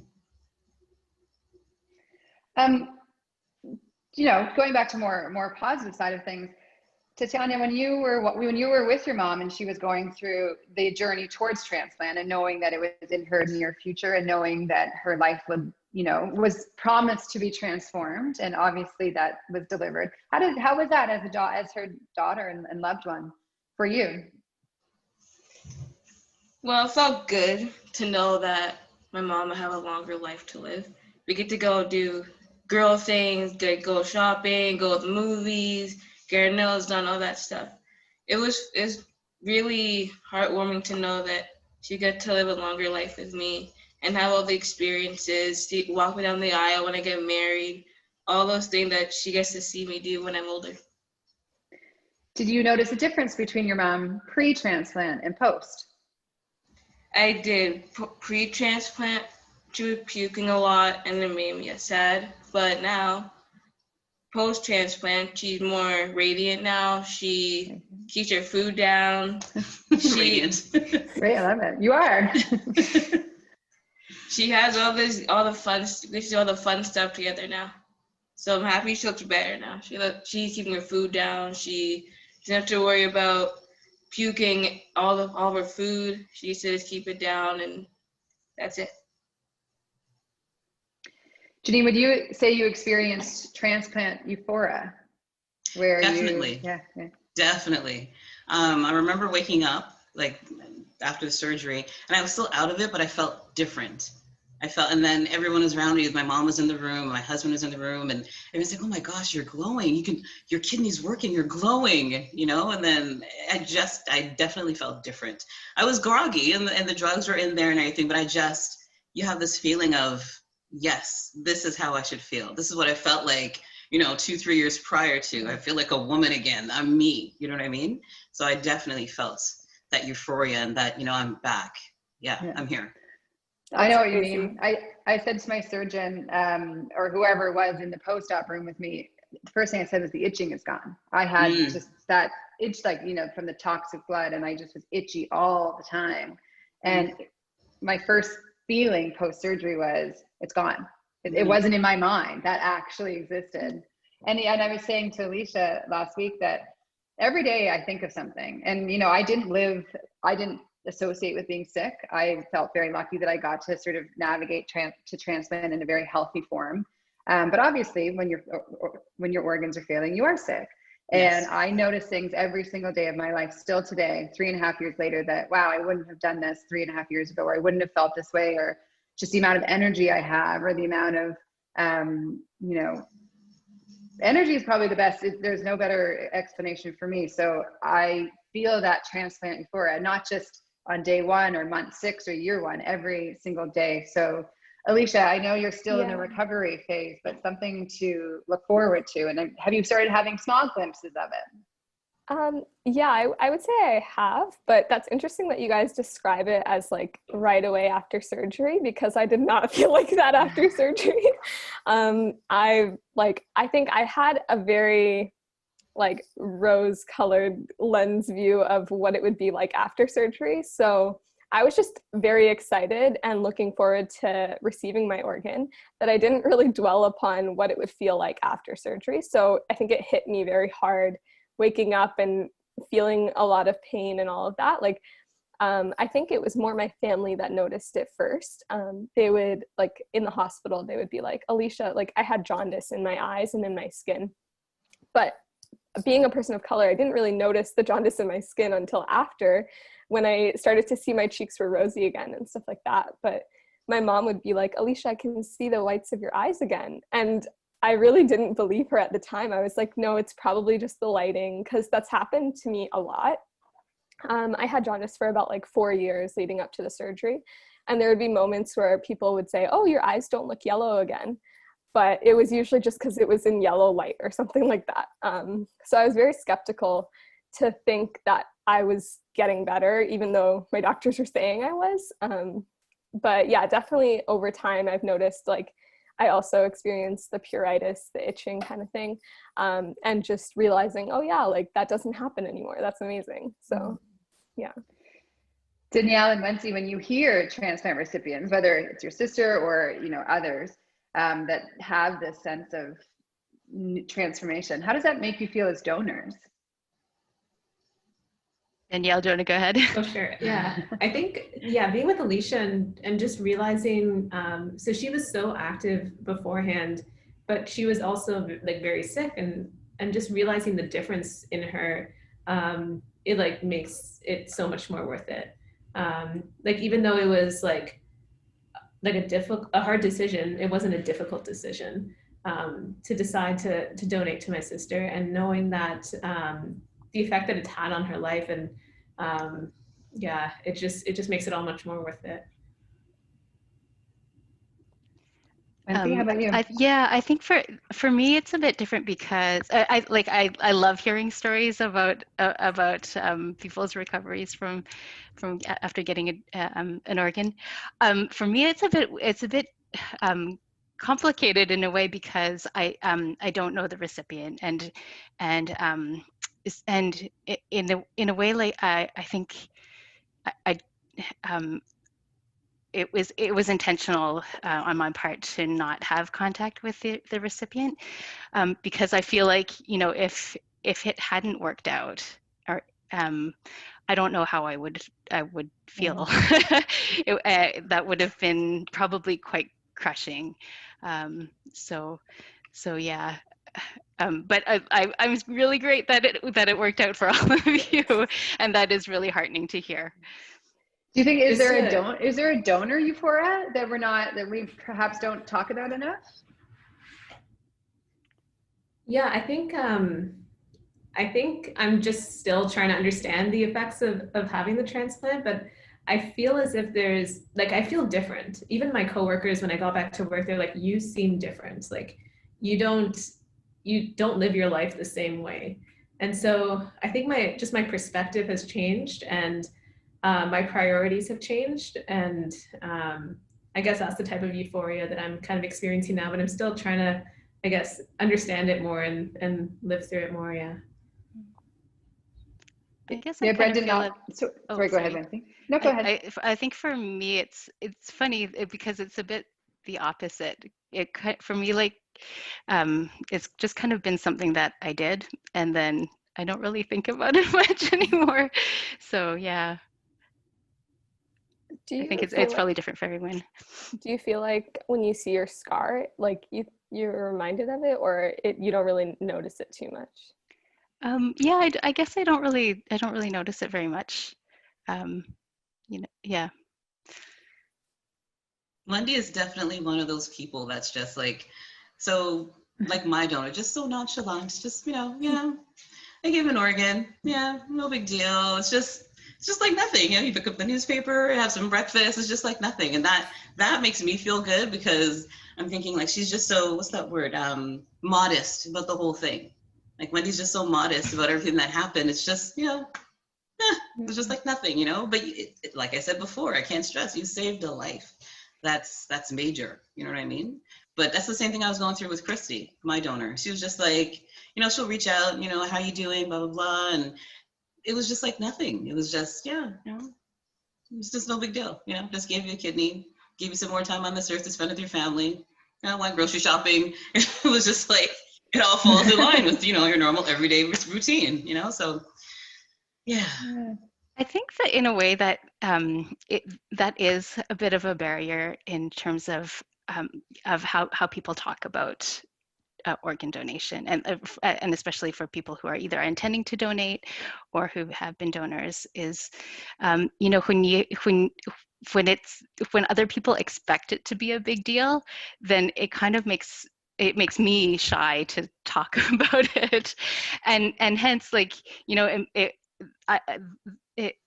that kind of prevented me from sharing what was going on with me ahead of the surgery. And now that I've kind of talked about my story, I have had people come up to me and say, I'm that has kind of opened my eyes up to organ donation, and it's made me kind of interested in seeing what the process is all about. Maybe I could do it the same. Like I've actually had people express interest in becoming donors themselves.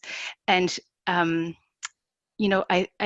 think like when the expectation is that it's you have given so much and you've like done this huge thing, it makes it a little bit scary.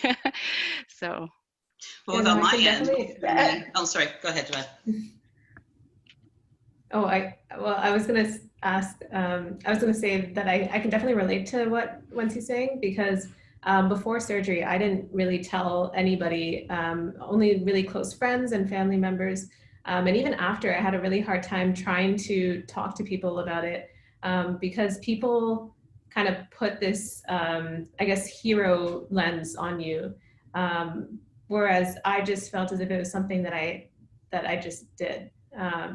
And it wasn't like, I guess, a difficult decision to make in that sense. But yeah, it's also very hard to tell my story in a way that doesn't seem like I'm bragging or something, because that's not what I'm doing. I'm just, I guess, explaining my experience. Yeah. On my end, we had a meet and greet, because everybody in my family wanted to meet Christy and thank her, like personally thank her.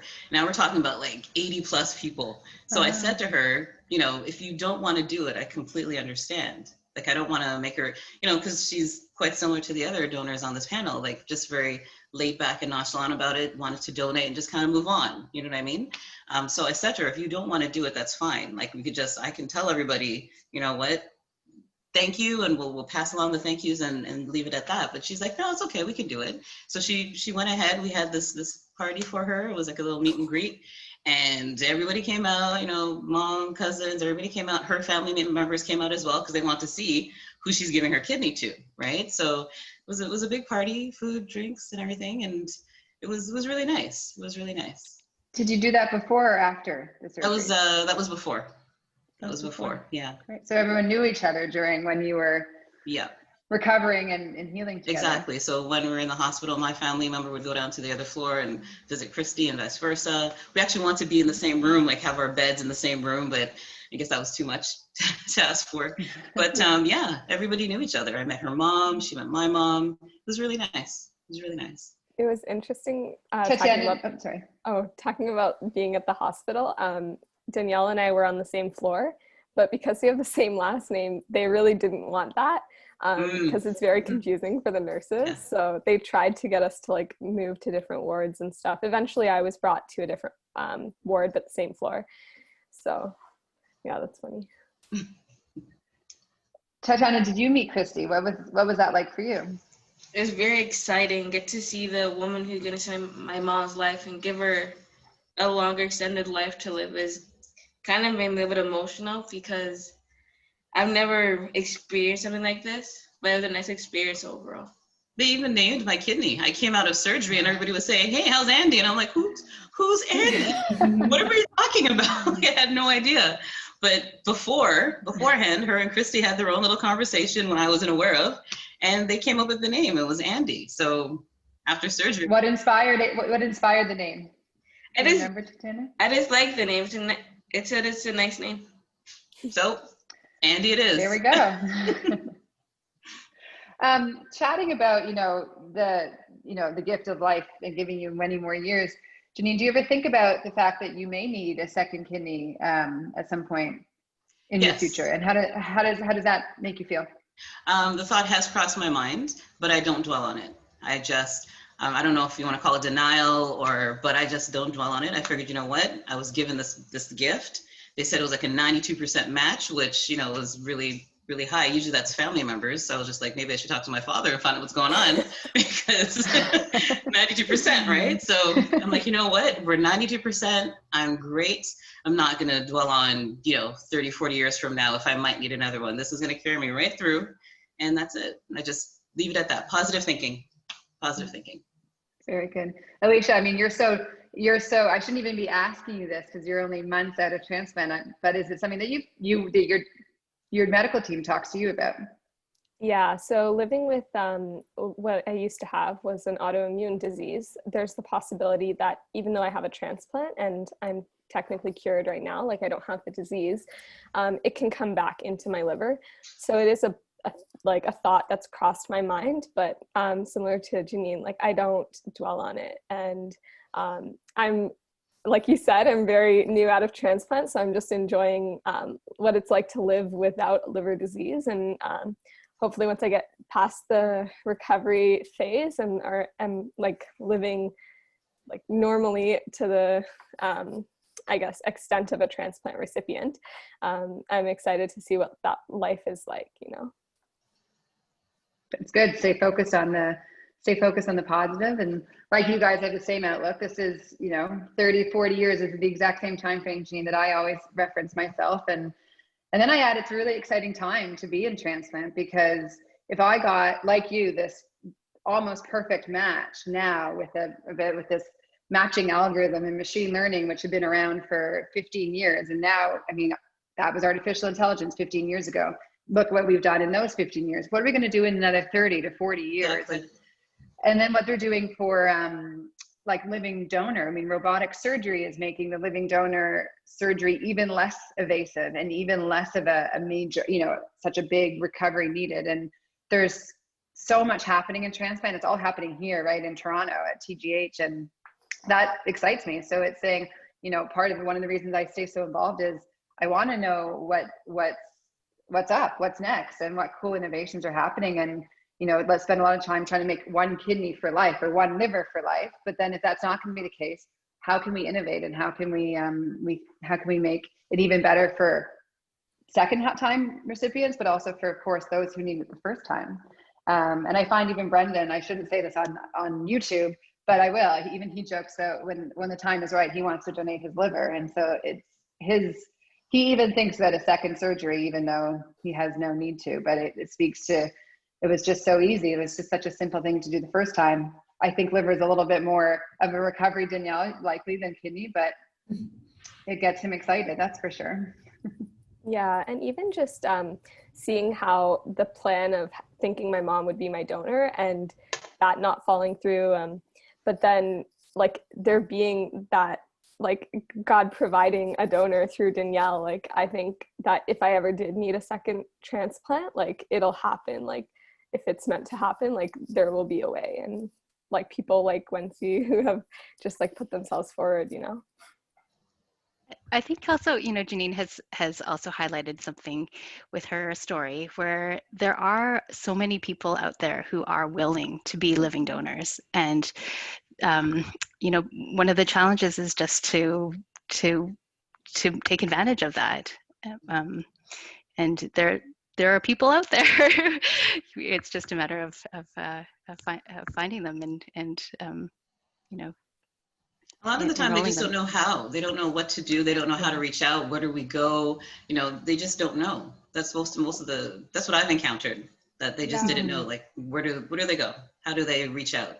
Like the person in Indonesia, they reached out to me and said, okay, where do I go? What do I do next?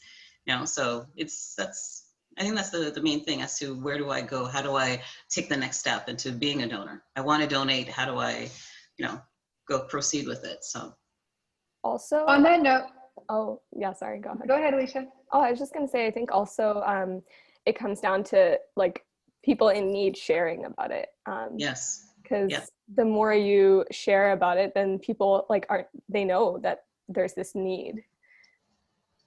That's very true. Because in the beginning, like I said, I didn't want to share. I was a bit of embarrassed and a little bit of I don't want to say pride, but I just didn't want to put it out there. I didn't want to look needy. You know what I mean? Even though I did need, I can say that now, I did need big time. But at that time, I'm just like, I really don't want to put it out there and put it into the public. And like I said, my family didn't even know I had lupus to begin with, much less lupus. And now I need an organ, you know, I need a kidney now. But after I overcame, you know, being all in my head and I started putting it out there, like I said, everybody started reaching out from the States and, you know, everywhere within Canada. And I was just, you know, overwhelmed by it because I didn't think that much people would reach out. I didn't think it would pass literally just my friends on Facebook, to be honest.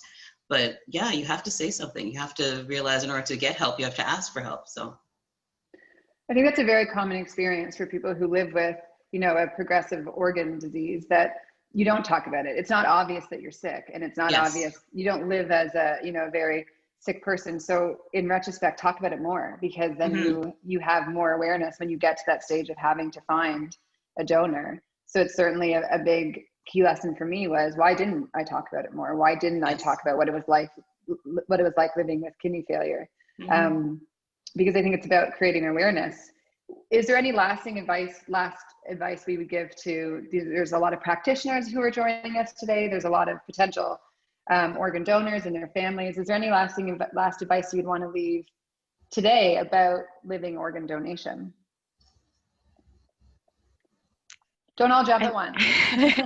Well, I think for me, one of the points that was Janine, you had raised about people being reluctant to carry your advertisement, for instance, and there is some reluctance in the general public and also within the medical community to kind of promote living organ donation. And I think, you know, I really am appreciative of the doctors and the health professionals who cared for me, that they were keeping my interests at heart and not wanting to do harm. And I think that's wonderful. I think what's not really talked about is it's for the donor, like for myself as my individual ethics and values, you know, it would have been harmful to me to actually not donate. And, you know, knowing that I could help somebody and not do it would have been more damaging to me than I think trying and not succeeding. So I think maybe that could be something that is part of the conversation when we're talking about ethics of living donation. That's a very unique perspective, and I think one that needs to be heard by, I think, healthcare practitioners, that there is the the ethics of not being able to donate, and what, you know, if a donor is motivated to do it, it's about enabling that to happen. For sure. Danielle, any last advice you'd offer to potential living donors or the community around them? Yeah, I think one thing I didn't think about too much beforehand was the pressure that is perceived by the donors, and the transplant staff really do a lot to help to ease that pressure and really maintain your confidentiality. So throughout the whole process, there were different doctors that would come and talk to me about the specifics of the surgery. But also they said, at any point, if you feel as if you don't want to continue, we don't have to tell the recipient the reason why it didn't go through. And so that really eased a lot of pressure on me, and I think allowed me to really make that decision properly, not having to worry about the effect that this would have on like my relationship with my sister or with my family if I decided not to do it. And so I think really thinking about this decision and making sure that it is the right one to you, but then also realizing that there is a lot of support that comes with it. And even just through the various consults, allowing that opportunity to kind of talk through the things that are on your mind and make sure that it is the right decision for you is very important. Yeah. Great. For me, I would say, kind of going off of what we were talking about earlier about sharing our story, I shared a lot regarding my colitis over the past maybe 5 years. But with my liver disease, I didn't really talk about it too much, kind of similar to Joanne, what you were saying about like when you're living with it, you don't feel like it's something that like you're going to talk about with people, and you don't really notice it as much. So I would say that to encourage people who are going through it to share. Even now, like post-transplant, I've been sharing a lot with like the people who are in my circle of influence, I guess, like on my Instagram and Facebook, and my coworkers and stuff, just to bring awareness, because I think a lot of people don't realize how many people go through this. And I guess myself coming from a younger age demographic, like I haven't really seen a lot of representation of people my age going through transplant. So I think it's important to just share about what I'm going through, and that's the way that people will be able to understand and relate more, because they probably just don't know. I would say the same thing. It's important to share. It's important to, you know, tell your story, whether you start off with your family, you move on to close family members and friends. You have to share, because as I mentioned before, you can't get the help if you don't put your story out there, if you don't explain what's going on. They're not going to judge you if they're your friends, if they're your family members, close coworkers, what have you. They're not going to judge you.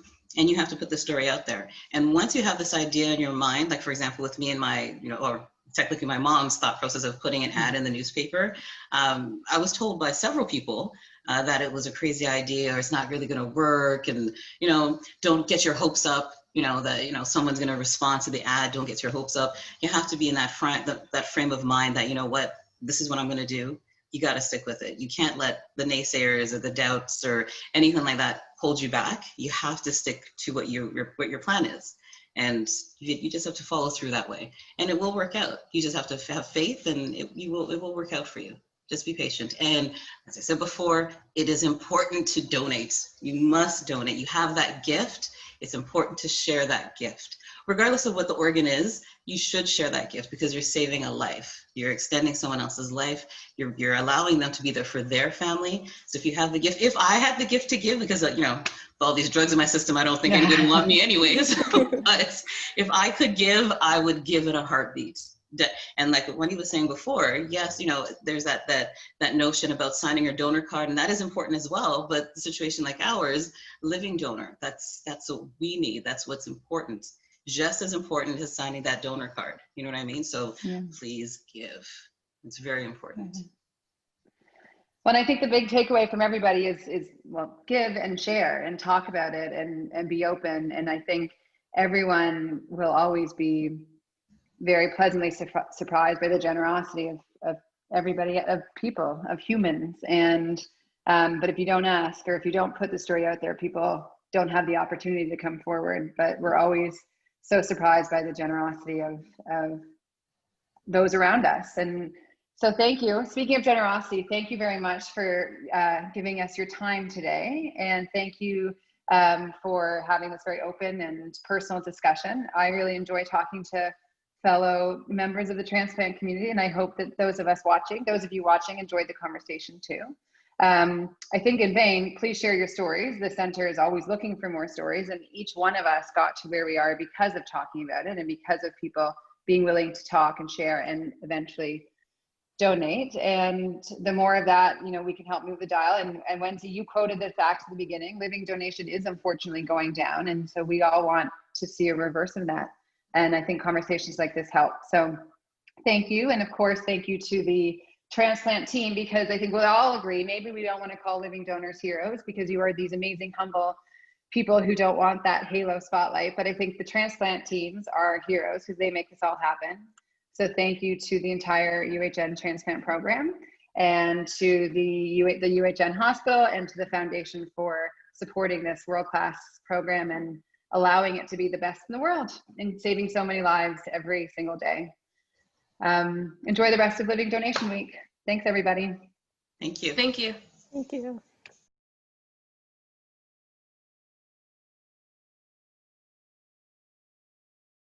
Rob, thanks again. I mean, this is a pleasure, real pleasure. And to be honest, I had no idea that you'd undergone a liver transplant not that long ago. I mean, I work at the center where you got it. So it's an amazing story. I read the piece in CMAJ as well. It was so well written. And I think it was very, very impactful. And so fantastic to have a chance to talk with you. So maybe just start off, if I can just ask you, for the sake of the audience, just if you can introduce yourself, let us know who you are, what you do, and Sure. so forth. So my name is Robert Stewart. I'm a urologist. I work at St. Michael's Hospital and have done so for the last 21 years. Prior to that, I actually worked at UHN, at your place, for 2 years. I've been married for almost 34 years to Margaret Herridge, and I have 3 grown children who are wonderful. I love my work, and I never, ever anticipated having this illness befall me. This was just so off my radar screen and really challenged me with a lot of aspects of being a physician and a patient at the same time. And I know we'll have an opportunity to discuss some of that. Mm-hmm. Fantastic. Thank you. I think that's an incredibly important insight that many of us don't have. And from your perspective, it'd be so valuable to find out more about that. When did you first note or sort of feel that something wasn't quite right in terms of the illness that sort of led to the transplant? What were the circumstances around that? Well, the circumstances were essentially a visit to see my daughter, who was doing a term at a university in Singapore. I went for a week just to visit her. She'd only been there 6 weeks and was just getting settled. And I thought it'd be sort of a fun father-daughter week. And I said, what do you want to do in Singapore? And she said, Dad, we're not staying in Singapore. We're going to Bangkok.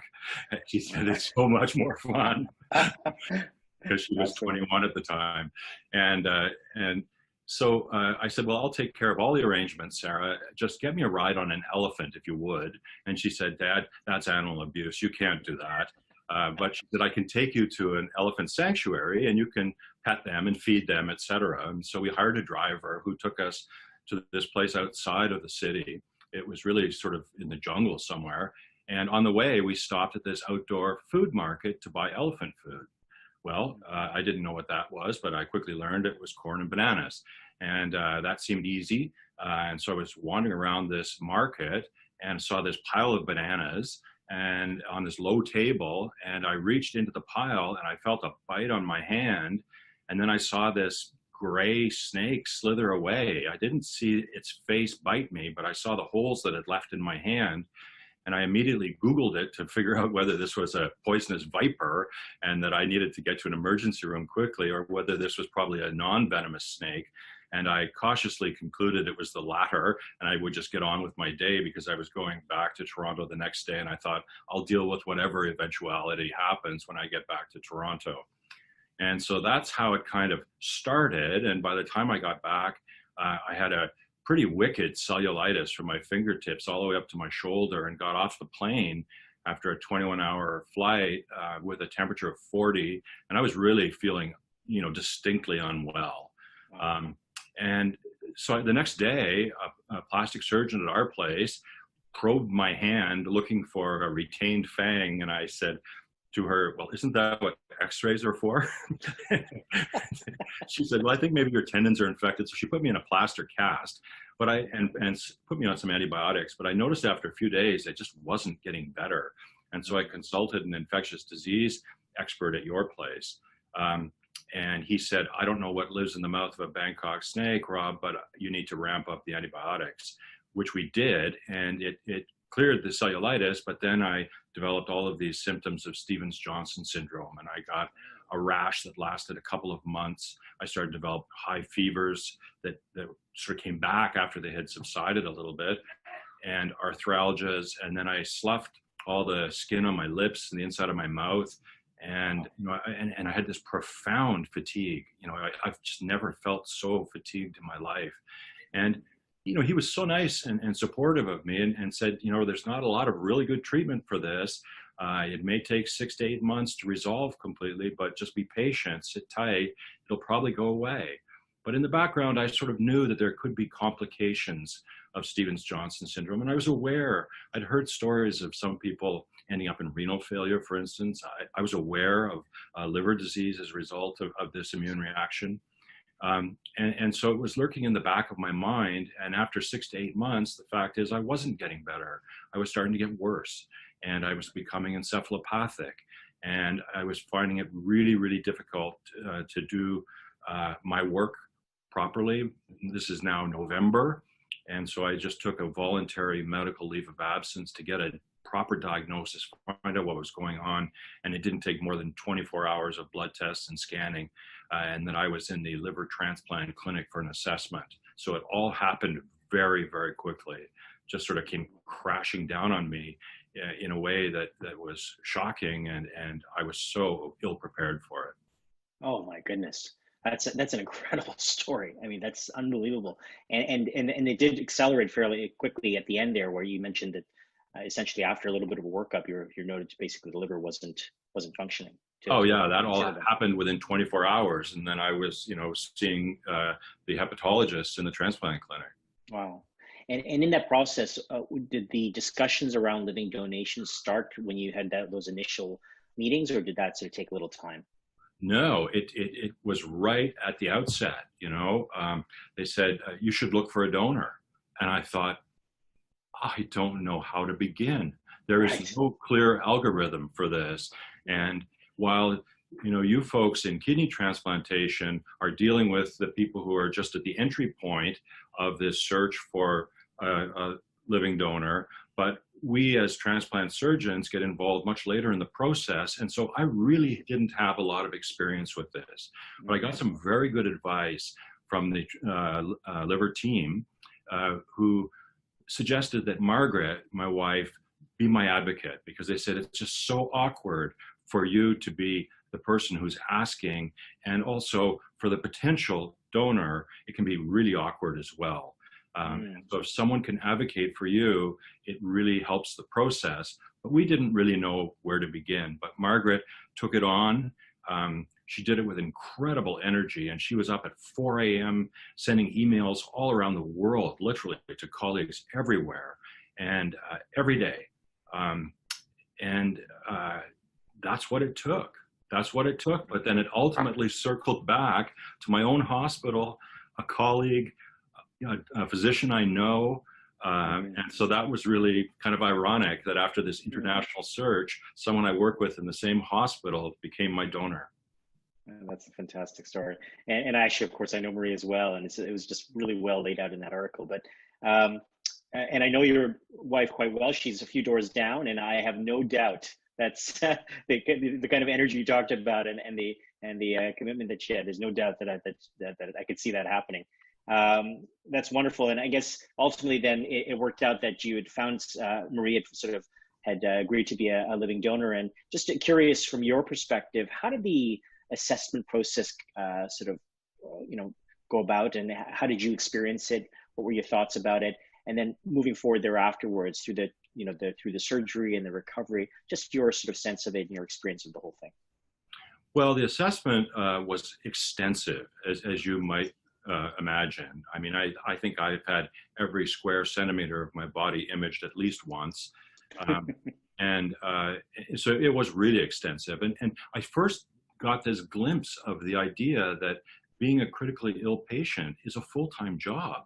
They schedule you for so many investigations. They ask you to do many things, lots of blood work, picking up prescriptions. All of this stuff takes so much time. And as a physician, I was just a little bit not thinking of the impact of the things that we ask of our patients as I went through it myself. And so that was a bit of a surprise. It's a lot. But the workup, happened and everything seemed fine. And Marie and I actually were introduced as donor recipients about 3 weeks before the surgery.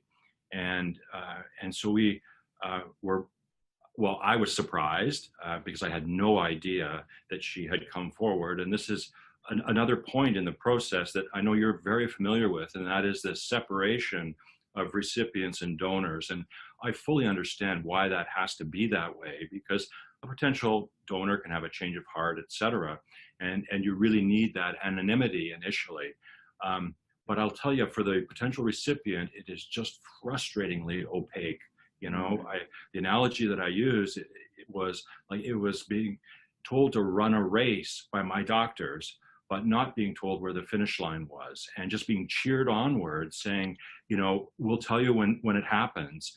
But I couldn't bring that finish line into any kind of clear focus at all. And I found that really frustrating. That's a really great analogy, actually. And I guess I felt really helpless as well. I mean, I was used to steering the wheel, being in the driver's seat, and all of a sudden I had to sit in the passenger seat and let somebody else steer for me, because I couldn't make myself well. I couldn't heal myself. And just getting my head around that idea, that concept, that I had fully and completely become a patient myself, and I was no longer a doctor in this, that was a psychological experience that took some time to accept. I found that challenging. Absolutely, I can only imagine. And how was the surgery itself and the recovery period there afterwards? The surgery was brilliant. It was absolutely brilliant. I had a fantastic team of surgeons, but not just surgeons, the nursing staff, the coordinators, like the entire multi-organ transplant team at UHN were so supportive, so fantastic, so skilled. So my recovery was, I was out of the hospital in 5 days. And I probably, it was the steroids speaking, but I didn't really experience any pain or anything. It was like strange. I expected much worse. But Marie was out at day 4 and I left the following day, and she looked fantastic the day she left. And we know how active she is and stuff, so that certainly probably helps in terms of recovery for sure.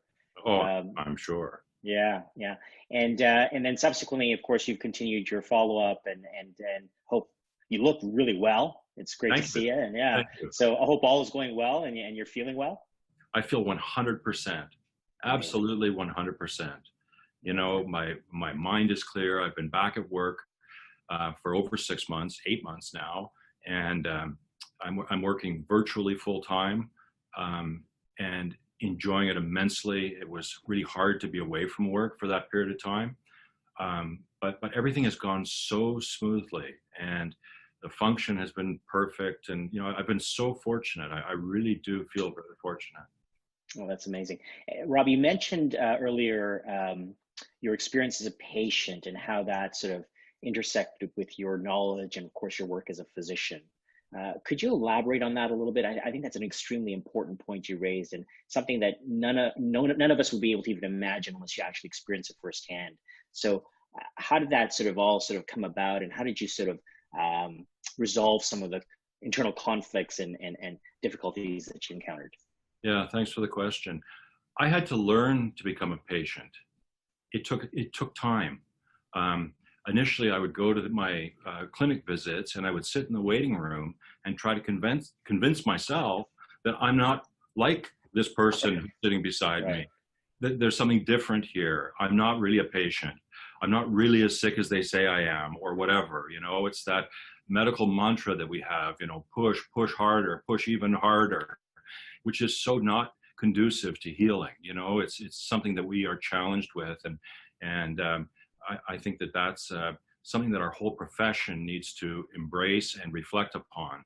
But so there was this initial period where I didn't really get the idea that I was a patient, but then I became one, and I believed that I was, and I started to separate this idea that I can show compassion and empathy to my patients, and it's very genuine. But I was flagellating myself. I was beating up on myself for not being able to heal myself because I was a doctor. And, it was that gradual process of learning to become a patient, learning to be okay with the fact that you're needy at times. You need help, and it's okay to ask for help. I mean, doctors need to give themselves permission to be as vulnerable as our patients, for whom we, provide our very best care. And oftentimes we just don't get there, and we deny. We're great deniers. We obfuscate a little bit, and sometimes you are the patient, and when you're sick and needy, as I was, there was a time when I just had to give up the control and accept the help. Yeah.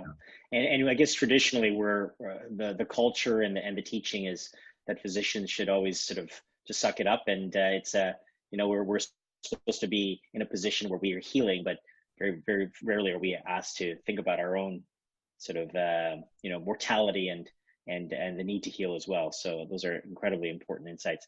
And what would you say has been the impact in terms of to your broader family and sort of your life at home and so forth now that you're on the other side of all of this? Well, for my family, it's wonderful because, I think they see that I'm just so much better, and they could see that I was getting sick in a way that probably, because I was a little bit confused, I didn't appreciate to the same extent, but they saw it very, very clearly. And they challenged me on it and said, you've got to get yourself to a doctor. And they were absolutely correct. But the outcome has been so positive and so happy that it's just been a fabulous thing for my family and for Margaret in particular, I think, because she just worked so hard to find someone on my behalf. And for that, I'm so grateful. Well, that's great. And would you say, you mentioned a little bit about your experience's impact on the way you doctor now. Could you elaborate a little bit more? As a physician, how has this experience changed you? Yeah, I alluded to it a little bit earlier in that I have this much greater appreciation of the things we ask of our patients and all that requires, and it's a lot. The other thing is that I have a better sense of what the patient wants to receive from their doctor during a clinical encounter. When your doctor leaves the examining room, it's an event that is strongly punctuated, if you will, because you feel it. And so I now routinely, when I'm seeing patients in the clinic, at the end of a visit, with my hand on the doorknob to leave the examining room, I look over my shoulder and I look into their eyes and convince myself that their agenda has been fully met. And if I can't convince myself of that, I sit down and keep talking. So it really changed the way I think about that doctor-patient interaction and what the patient needs or expects from that interaction, and sometimes the lack of synchronization between the patient's expectations and the doctor's expectations, and it can happen. And it's just all about communication. And the team that I had at UHN communicated those aspects so effectively and brilliantly. Fantastic. Hey guys, can we pause just for 1 second? Sure. There seems to be some background noise. Does anyone know what that is? I do. Okay. There's a guy, I'm on the 9th floor, and there's a guy hanging outside my window cleaning it. All right. Okay. Well, carry on then. There's nothing we can do about that. It was unexpected. I'm Okay. sorry. Yeah. No worries. Okay. This makes it sort of unplugged. That's fine. For sure. It's a real deal. Yeah. Okay. Rob, in reflection through this whole experience, is there anything that you would do differently or approach slightly differently than you did the first time around? I think if, as I reflect on that question, Joe, I wish I had listened to my family sooner. I was very stubborn because I didn't want to believe this. And, and then immediately you have this experience of having your life expectancy reduced to some fairly blunt statistics. I mean, they don't mince words and they tell you right up. And my very first appointment there, they said, you've got a 2-year mortality risk of 50% right now. And when it gets to 2 months, 50% mortality risk, we'll prioritize you for a deceased donor. But in the meantime, if you can, you should be looking for a live donor. So, that was really difficult to digest because it just came on me so quickly. But I think that if I had been just a little bit more sensitive to what, my family's observations were earlier on, I think I would have gotten to the doctor a lot sooner. I don't know if it would change things dramatically, but it would have, I think, minimized a lot of grief that my family members had to go through. And what do you think may have been the main reason why sort of you were a little resistant to listening earlier, as you said? Well, I guess I was just scared. I was so frightened of what might be because I felt terrible, really, and it was getting worse. So I knew something was happening in the background, and I think I just didn't want to face it. I didn't want to hear it. I kept hoping against hope that it would turn around spontaneously, this type of mentality. Yeah, which again, of course, under the circumstances is understandable, but yeah, no, absolutely. So what would you say, what are the next steps for Dr. Robert Stewart now that you've gone through all this, and what's next for you? This session, something I'm very happy to be a part of, is one little step along the way, but the way I think that I can help to try to pay it forward to the program is to be a strong advocate for a live donor transplant because it is so important. It's such an important element of the entire enterprise. And I would just like to give back in any way I possibly can to the program and to talk it up. I mean, this capacity that we have as humans to be able to be a donor of an organ or part of an organ that actually can save a life is so powerful and profound, and the question is not why be an organ donor, it's why not be an organ donor. That's fantastic. Yeah, no, absolutely. Yeah, wow. You've actually given me some things to think about as well. Any things that I have not asked, or anything that you wanted to sort of say to the audience reviewing this that you wanted to sum up or provide sort of words of wisdom on? Well, it's hard to sum it up because it was such an experience that was multifaceted. So I can't really, sum it up extremely concisely, but it was a very scary experience for sure, one to be devoutly unwished for, but it happened to me. And I got sick and I learned to see myself in a new and vulnerable and much more human way, I think. And I think that was good for me personally. The program was fantastic. Marie, of course, is a hero, and I'm just one fortunate patient. So all of that was incredible, and it's changed me. It's very transformative as a person, but also I'm a different doctor. That's fantastic. Well, Rob, thank you so much for sharing your time and your incredible experience, and I think this is going to enlighten a lot of people, and particularly I think for physician colleagues who would not experience this very frequently, and just to be able to have one of their own sort of provide their sort of lived experience in this regard. It's immeasurably valuable. So thanks so much. Joe, it was a privilege. Thank you. Your timing is like, did you guys like plan this? Like what? As soon as he signs off, all of a sudden you see Margaret Eric. That's hilarious. That's fantastic. That's hilarious. Margaret, thanks again for joining us and spending time like this. It's such a delight to be able to be with you here. So just to maybe just start off, if you can introduce yourself and let us know who you are, what you do, and your family and so forth. Sure. I'm Margaret Herridge. I'm Rob Stewart's wife, and we have 3 kids who are young adults. They're all in their 20s now, and we've, I think, been married for almost 35 years. I think 34 actually. So we've been married a long time.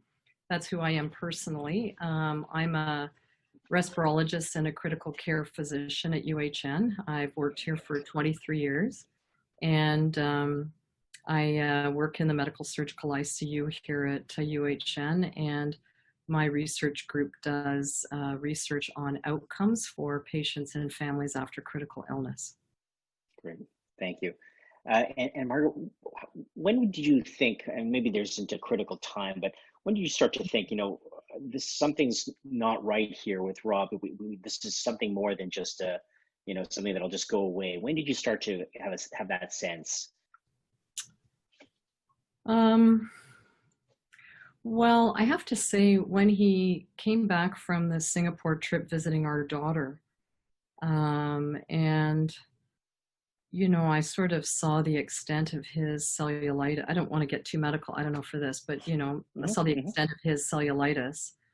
I wasn't worried then. I was a bit alarmed, but not completely worried. I must say, after he had these multiple antibiotic treatments for the cellulitis, and it was really when he began to get the Stevens-Johnson rash, it was so bad, I have to just be honest. I kept saying to him, I don't even see rashes like this sometimes in the ICU. Like, this is extremely abnormal. And, transplant surgeons don't, they press on, right? Yeah. And Rob said, it's no problem, it'll go away. And it kept getting worse and worse and worse and worse. And I would say that, I don't know, maybe by somewhere in the late summer, early fall, and the rash, was just maybe beginning to sort of go away a bit. He was so tired, and he's a very high energy person.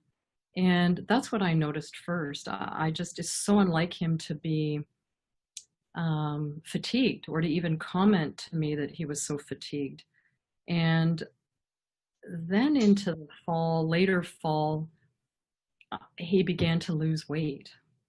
And I must say, I was beginning to be very alarmed by that. It was clearly not deliberate weight loss, and with the lethargy and the fatigue and the weight loss, it's very hard for me to talk about this, actually. Sorry. Yeah. No. But anyway, so that was bad. And I think by the time around September, I must say I started to notice that he was a bit jaundiced. And I honestly, with the weight loss, and he had lost a lot of weight, with the weight loss, with the jaundice, with the marked fatigue, and he was still forcing himself to go to work every day.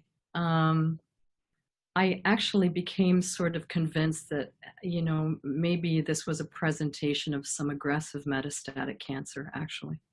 Wow.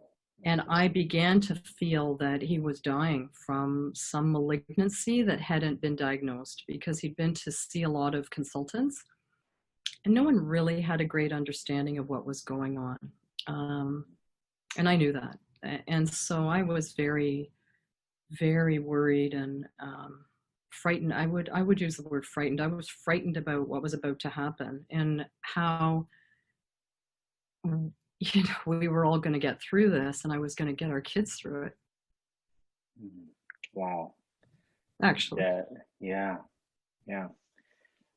That's amazing. And would you say that I guess when you found out about his the liver issues, Shocking. It must have been shocking. Yeah. I was honestly shocked. And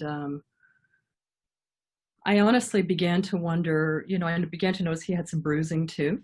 And so I became convinced that he had some sort of an occult malignancy and he was presenting as liver failure.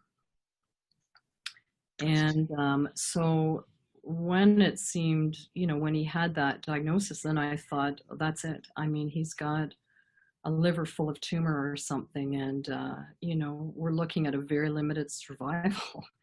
And that was pretty shocking. Yeah. It's just some of the perils of knowing too much in some ways. Oh, right? 100%. Yeah. Right. Yeah. And also I think just seeing such a marked change in such a high energy, high functioning, super sort of smart, funny person. I mean, that's his baseline. You sort of get it to that. Yeah. Now, I don't know, but hopefully he didn't throw in too many horrible dad jokes. But anyway, but so just to see such a sort of a gradual but insidious decline. Well, it wasn't super gradual, but a decline over many months that seemed to be accelerating, and completely alarming. And honestly, I was bracing myself for this diagnosis, to hear it, and then to try to understand how the kids and I were going to navigate it and support Rob through end of life. I mean, honestly, that's what I thought was about to happen. So, yeah, truly. Yeah. I didn't tell anybody that, but I didn't tell our kids that. I was just living with that by myself. Oh man, that's very heavy, and I can't imagine. Yeah. It was actually very frightening for me. But anyway, that's really. Yeah. Anyway, and did you accompany Rob to his liver transplant assessment visit, the initial visit that he had with the team? I did. I mean, on the day that he ultimately went initially to see David Wong, he was seeing a general internist at Women's, and he was so sick. And he had become really acutely confused, which frightened me too, because I thought, I don't know if this is sort of the metastatic cancer and he's encephalopathic from liver failure from that, or he's got some other problem. And he was really quite confused. And so we were the appointment the same day was expedited with David Wong, and then David Wong did his sort of fibroelastic testing. And when David said, the liver, the compliance was, abnormally high, and I thought, oh, that's it, And then we got quickly shuttled to, I think, Les and Nazia. And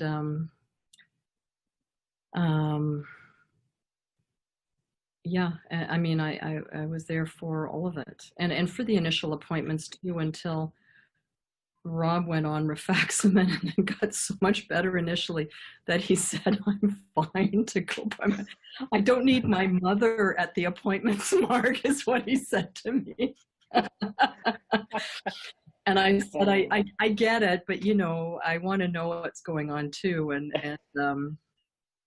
But I mean, I have a lot of respect for Rob, and I get it. Just try to sort of salvage his own sense of kind of autonomy and wanting to try to preserve his ability to navigate this somewhat on his own too, without me constantly interjecting, offering too much advice, as two doctors talking to each other and spouses too for a very long time. So there was that. But yeah, I went initially and heard the information, and then I guess I thought when they biopsied Rob, he would have lymphoma or some metastatic cancer, actually. I really still thought that.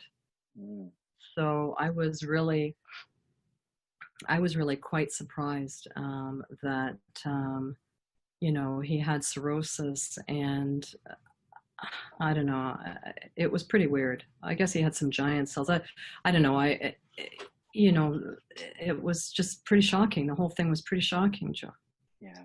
And when you had those discussions, Margaret, initially with the liver transplant team, did they bring up the concept of living donation early on? And how did you feel about that? How did that strike? Well, yeah, I mean, I'll tell you, the day that we got the biopsy back, because they brought Rob into hospital to expedite things, which was extremely generous and kind. The day of the diagnosis, Nazia and Les brought it up.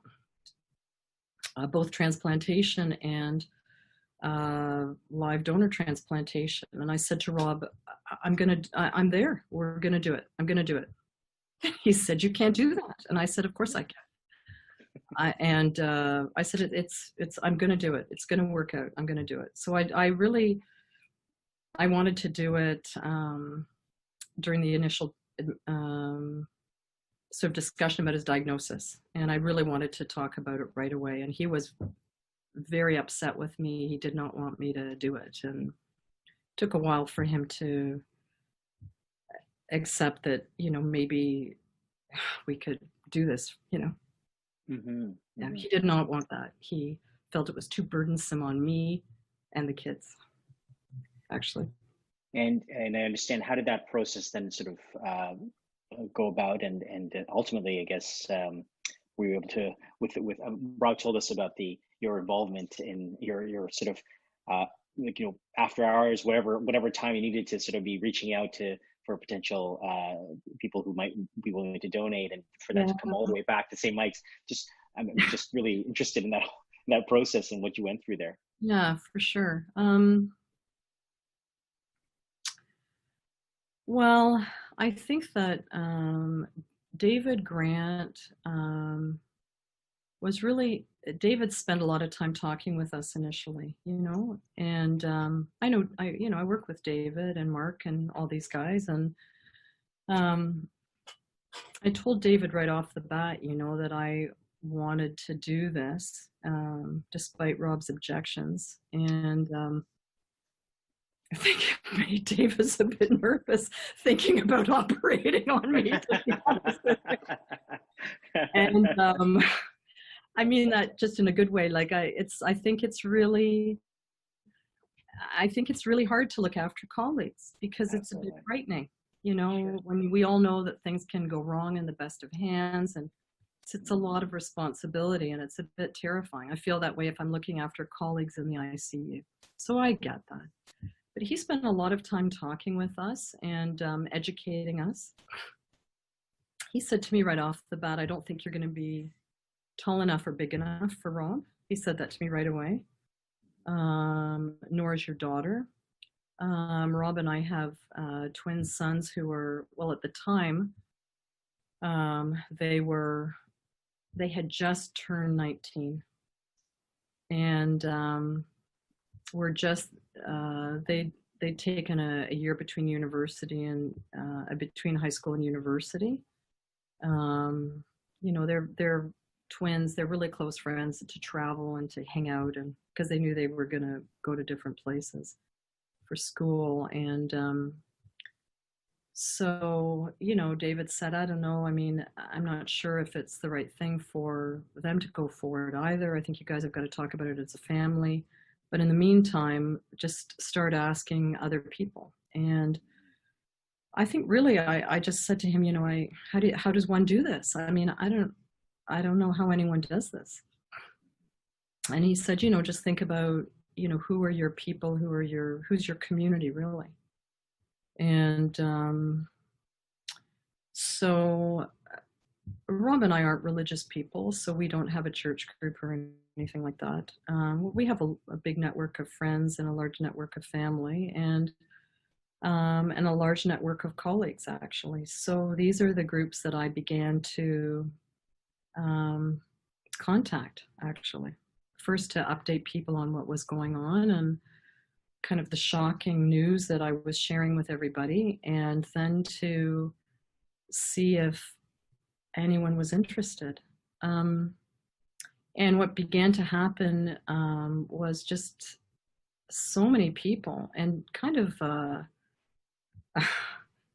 I mean, I guess it's not shocking, but so many, not just friends, I mean, friends from all sorts of different stages of our life, many, many family members, but so many colleagues, Joe, came forward, and so many trainees, actually. Wow. And trainees, you know, Rob was the urology program director for 10 years, and so many of the urology trainees or people who graduated within the last 5 to 10 years tried to be donors for him, if you can believe that. It was incredible. And so many colleagues, or even still, I have some of my critical care colleagues or some of my respirology colleagues all over the city, or people, you know, I have been out of touch with for a while, who, you know, just have dropped me an email to say, I read the CMAG article and I just wanted you to know that actually I tried to be Rob's donor. It's unbelievable. Wow. You know, I was the wrong blood type. I was too small like you, Marg. I was, you know, they found some other health problem. But I was overwhelmed by that, honestly. And it was all going on, you know, as I was sort of trying to scour our connectedness and relationships with different groups of people. And I get up early in the morning to sort of, I don't know, to be by myself often, because the unit is hard. And so I sort of do mindfulness and meditate myself early in the morning. And that was the time I got on email, and I just kept reaching out, contacting people, talking to people, sharing what was going on. But it was, I just have to say that hearing about all these trainees, I was really so touched by it. And I know, you know, Rob was a very loved program director for sure by his trainees. But still, this is, you know, this is another place, right? Yeah, I mean, it's thing amazing to do. Yeah. Yeah, it was actually pretty amazing. So, and I would just say that I reached out to all sorts of, you know, honestly, I reached out to Jillian Hawker, to the chair of anesthesia and surgery, Jim Rudka, Bev Orser. I mean, you know, everybody I knew in the U of T community who I thought would even read my email that had some connection with me. I just sent them an email of my sort of standard, this is what's happened to Rob and our family. Is there any way you can help us? And I had everyone answer, help. It's amazing. Wow, that's fantastic. That's fantastic. Margaret, how did you navigate when you initially started to reach out to people, the ask? It's a really big sort of, you know, a lot of our patients are asking, you know, they have no idea where to start. And so maybe yourself as a proxy to Rob in terms of trying to find a potential living donor, how did you navigate that?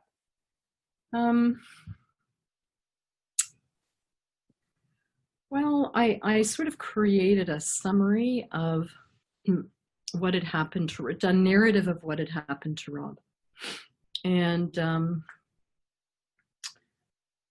that, you know, Rob was, you know, waitlisted for a deceased donor, but the wait list was very long, and we had been counseled to try to seek out a live donation.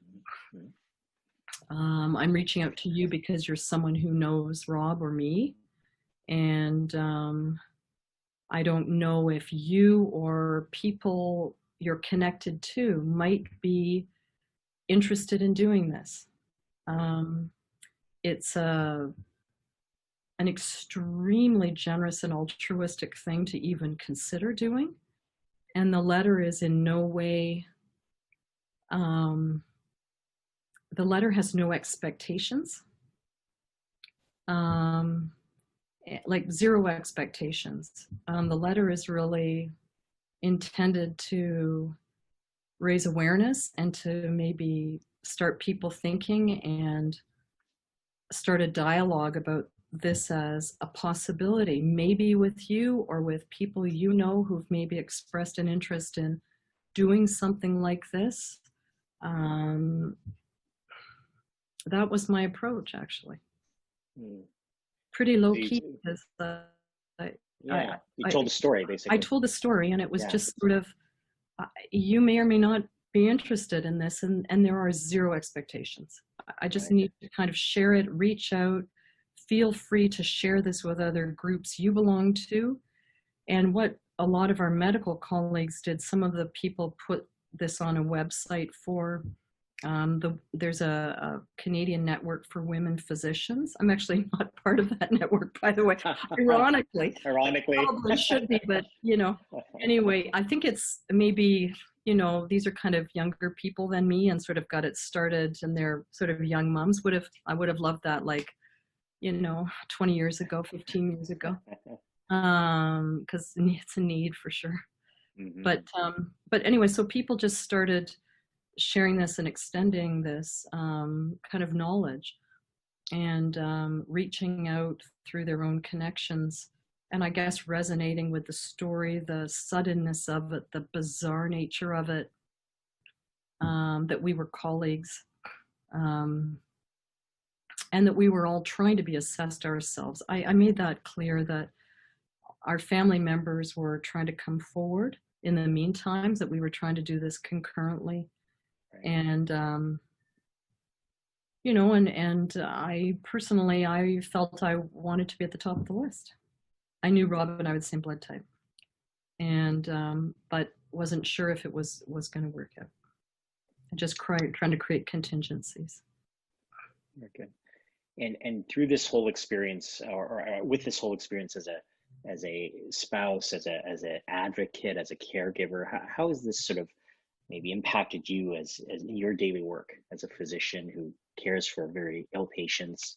And has that sort of informed you? Has it impacted you in the way you sort of do things now? Yeah, I mean, I would say, Joe, before you know, unfortunately, I've had lots of, well, we've had other sort of health experiences in our family as well. So I'm not somebody, and Rob isn't somebody either, who has not had other experiences with pretty serious experience with health system with our two of our children and a nephew. Our nephew, ironically, had a live liver donation in Pittsburgh when he was 6 months old. He was born with biliary atresia. This is my sister's son, actually, and she was his live donor in Pittsburgh, actually about 13 years ago. So we've had some medical issues with our twin sons, but anyway, so I think Rob and I are kind of sort of sensitized caregivers, to be honest with you. We've had some really tricky experiences within our own family that preceded all of this. But this was the most extreme experience for sure. There's no question. I mean,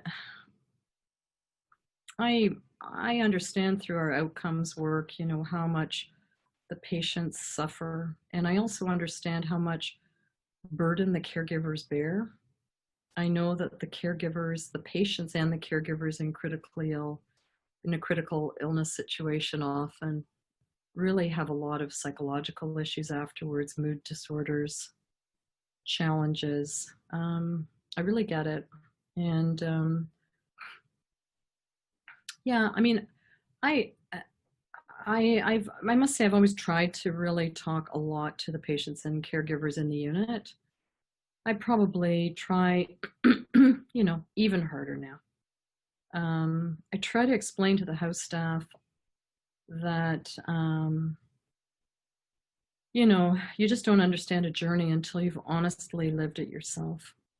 Right. And it's just it's a human truth. you can really try to be a very empathic or sympathetic person, but honestly, you don't truly understand until you've felt it, felt the fearfulness of something or the jeopardy of it or the potential loss that could come from a really bad situation. And I'm very cognizant of that always. And you know, some of the patients and families in the unit who were liver failure patients or their caregivers, they've had an even tougher journey than Rob and I have had, and our kids and our extended family. And, you know, not everyone's built for stress, chronic stress. Not everyone sublimates anxiety effectively. Some people really have a very, very tough time. And I try very hard to just always say to the house staff, you know, just try to give these folks a break, you know? Right.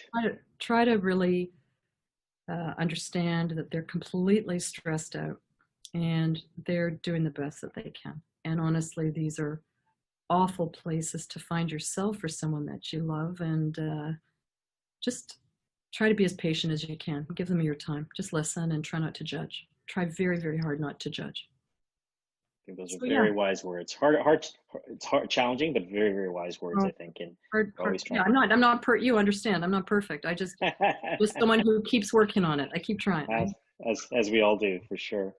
Margaret, this has been fabulous. Just as we close, anything that you wanted to share with the listeners that think we haven't covered yet, or any parting words from yourself? Well, you know, I'm sure Rob said this, but I want to, first of all, I can't believe that I'm so upset talking to you guys about this, but you understand, it's kind of a potent memory for me still, and for my children, and for Rob and our family still. I just, what can I say without crying? You know, I'm sure Rob told you, you know, it's been sort of a, you know, it's been hard for him to, you know, make this recovery and to really be fully ready to get back into the OR. And he's totally cognitively well now. And we have this program to thank for that. And if you're a transplant surgeon and you're a very high functioning person, you know, it's very, very hard to not be that person. Mm-hmm. And I'll just tell you, I mean, I don't know what Rob said to you exactly, but this is really sincere. One of Rob's great joys in his career, great joys. And I think why he's such an effective mentor and turns medical students onto urology is because he loved doing kidney transplants. He loved it. He said he'd come home at night and he'd say, Mark, I just got another person off dialysis. How great is that? I'm in the happiness business. And to not be able to get so sick that you thought you'd die or you'd never work again in the capacity that you worked, and he's going to, is a gift that we can never repay and only pass forward. And I, as Rob's wife, it's very awful to see someone so upset about all of this and not really being in a position to do much. So we have your program to thank, and the technical expertise of Mark and Anand and David's counsel and Nazia and Les. And in equal measure, I have to absolutely spend a moment and thank with all my heart Marie Ford. Mm-hmm. And you know, Marie and I are, well, we're good friends now, but I will tell you that the most extraordinary thing is that Marie and I have always been these colleagues who are very friendly with each other, like each other a lot, and in a different universe when we weren't both so incredibly busy with work and our children and such, I have no doubt would have had the capacity to be good friends. But we weren't close before all of this. Just very thought great things about each other, but not close friends. And how Marie felt that this was something she wanted to do is, I will think about that till the day I die. I had no idea. And I mean, every time I see Marie, I cry. It's terrible. She keeps saying to me, Mark, you've got to stop crying every time you see me. It is such an incredible thing that she did that and wanted to do it.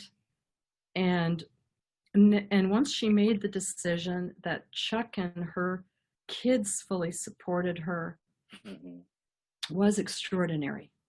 So I owe, and Robbo and our kids owe the world to Marie and the world to you guys. And anything you want us to do, we are there. I'm sure Rob's yeah. And I thank you more than I can say. And our children, who are too young to lose their dad, are incredibly grateful too. And hard for our son, hard for our sons. The donor thing was a little bit complicated for them. That's maybe a separate discussion. But David felt Marie was clearly the best donor for Rob, and that certainly turned out to be the case. And we will be eternally grateful to everyone. And thanks for giving me the chance to say that. Well, I thank you for sharing this time and this fantastic, I mean, it was such an amazing journey that you went through, and you've shared it so beautifully and eloquently. So thank you for that. And I think the listeners of this video will really benefit tremendously from this. I'm sorry. And I want to say, I think, not at all, not at all. And I want to say, I think Rob said it earlier, but I think we tend to use the word hero too lightly in normal parlance, but I think the word hero is very apt for living donors like Marie. Truly our heroes. Marie is truly a hero, and deserves all of the accolades that go with that very apt label. 100%. Thank you so much, Mark. That was fantastic. That was so great. Thank you.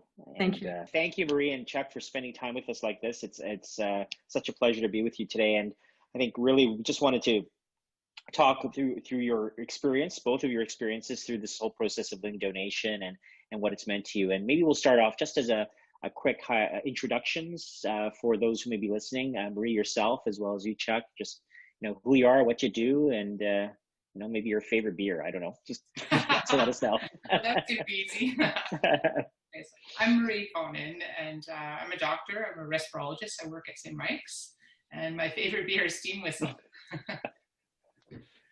And we've got the same favorite beer, which works out very well. So Chuck Gravely, I'm an engineer, and I work at a company called Pillar to Post, and it's a company that does franchising in home inspections. So I work at the head office there. So that's my background. Fantastic. Thank you both. And maybe I'll start off, Marie, by asking you, when you had sort of heard about Rob's sort of situation and sort of how the thinking process progressed in terms of the possibility that you might want to be a living donor for him, and how that sort of came about. Just sort of share that with us. Thank you. We got a message from Marg, who is a friend and a colleague, and it was a terrible message that we received in our division. All of us knowing Marg so well, that her husband was sick and needed an organ.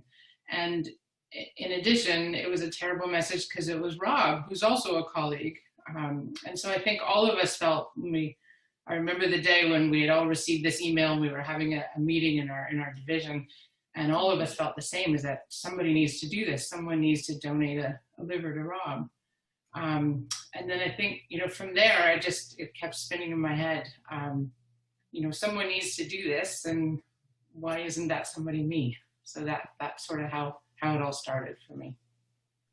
And how did that sort of discussion start with Chuck, for example, when you started those ideas started to percolate? Well, I have a habit of stewing over things in my own head for a while. So there were a few months of stewing in my own head. I always tend to think about things when I'm riding my bike. So there was a lot of riding my bike time on this. When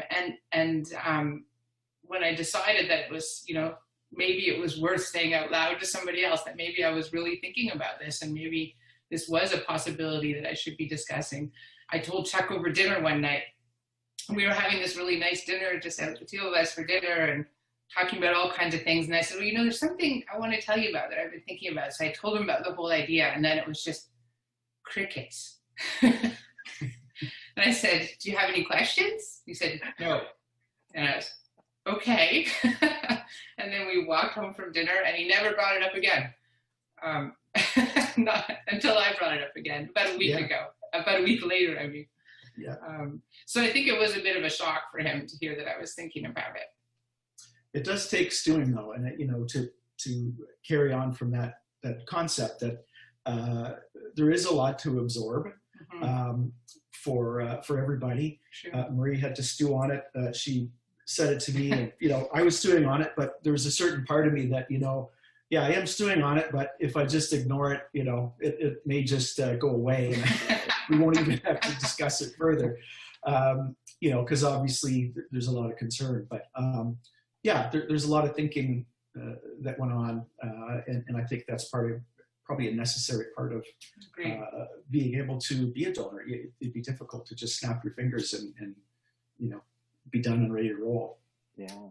And Chuck, when did you know that Marie was really serious about this?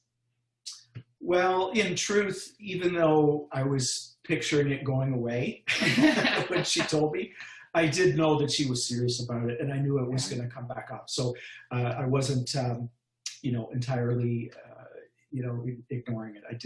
I did know in truth that she was serious, and also when she puts her mind to something, she's one of those people that will do it. She'll do it and get it done. No doubt. And how did the conversation unfold with the larger family about the decision, Marie, and now that you'd the two of you had sort of decided?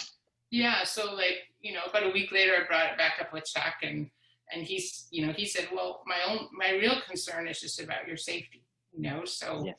I was able to kind of tell him what the numbers were and why I thought it wasn't a crazy idea risk-wise, and then we agreed, okay, that I would go forward with the testing, and then and my feeling from there was I didn't really want to tell anyone I was doing it until I knew it was happening.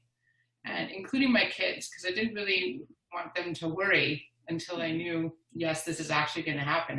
And as I understood, lots of times a lot of people get tested before the right donor's found.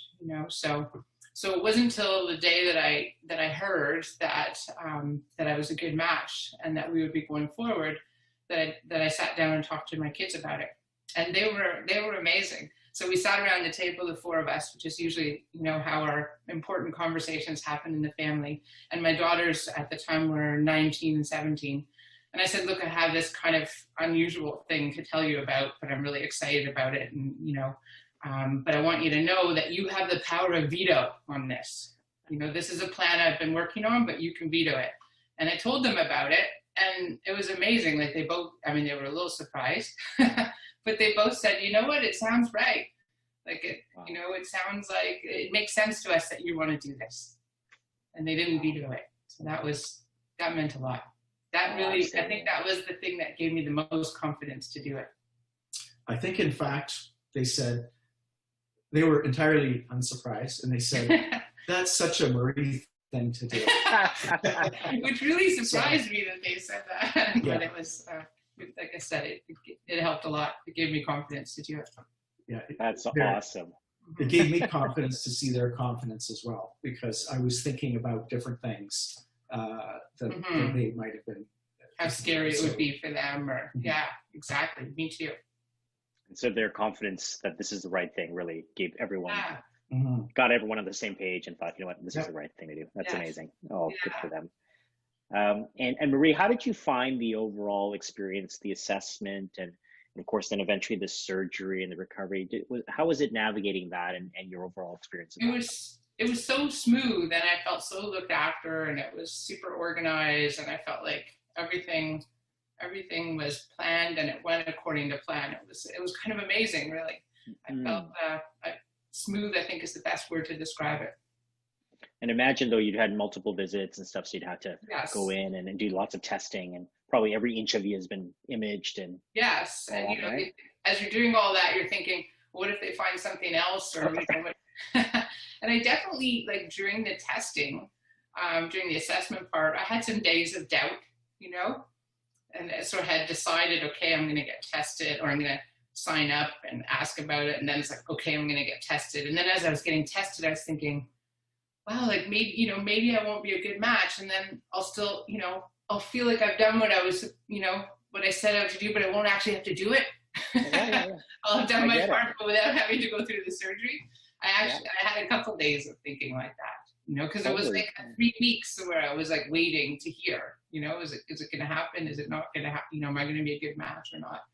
But after a couple of days of sort of stewing like that, I really came to the conclusion that was just ridiculous. That's not what I wanted. Like, I really did want to do this. And so then the rest of the time waiting was just about, like, I hope they call me and tell me that it's on. And then when they did, I was thrilled, you know? So to me, that was the emotional piece of going through it. And organizationally, it was very organized and super well put together.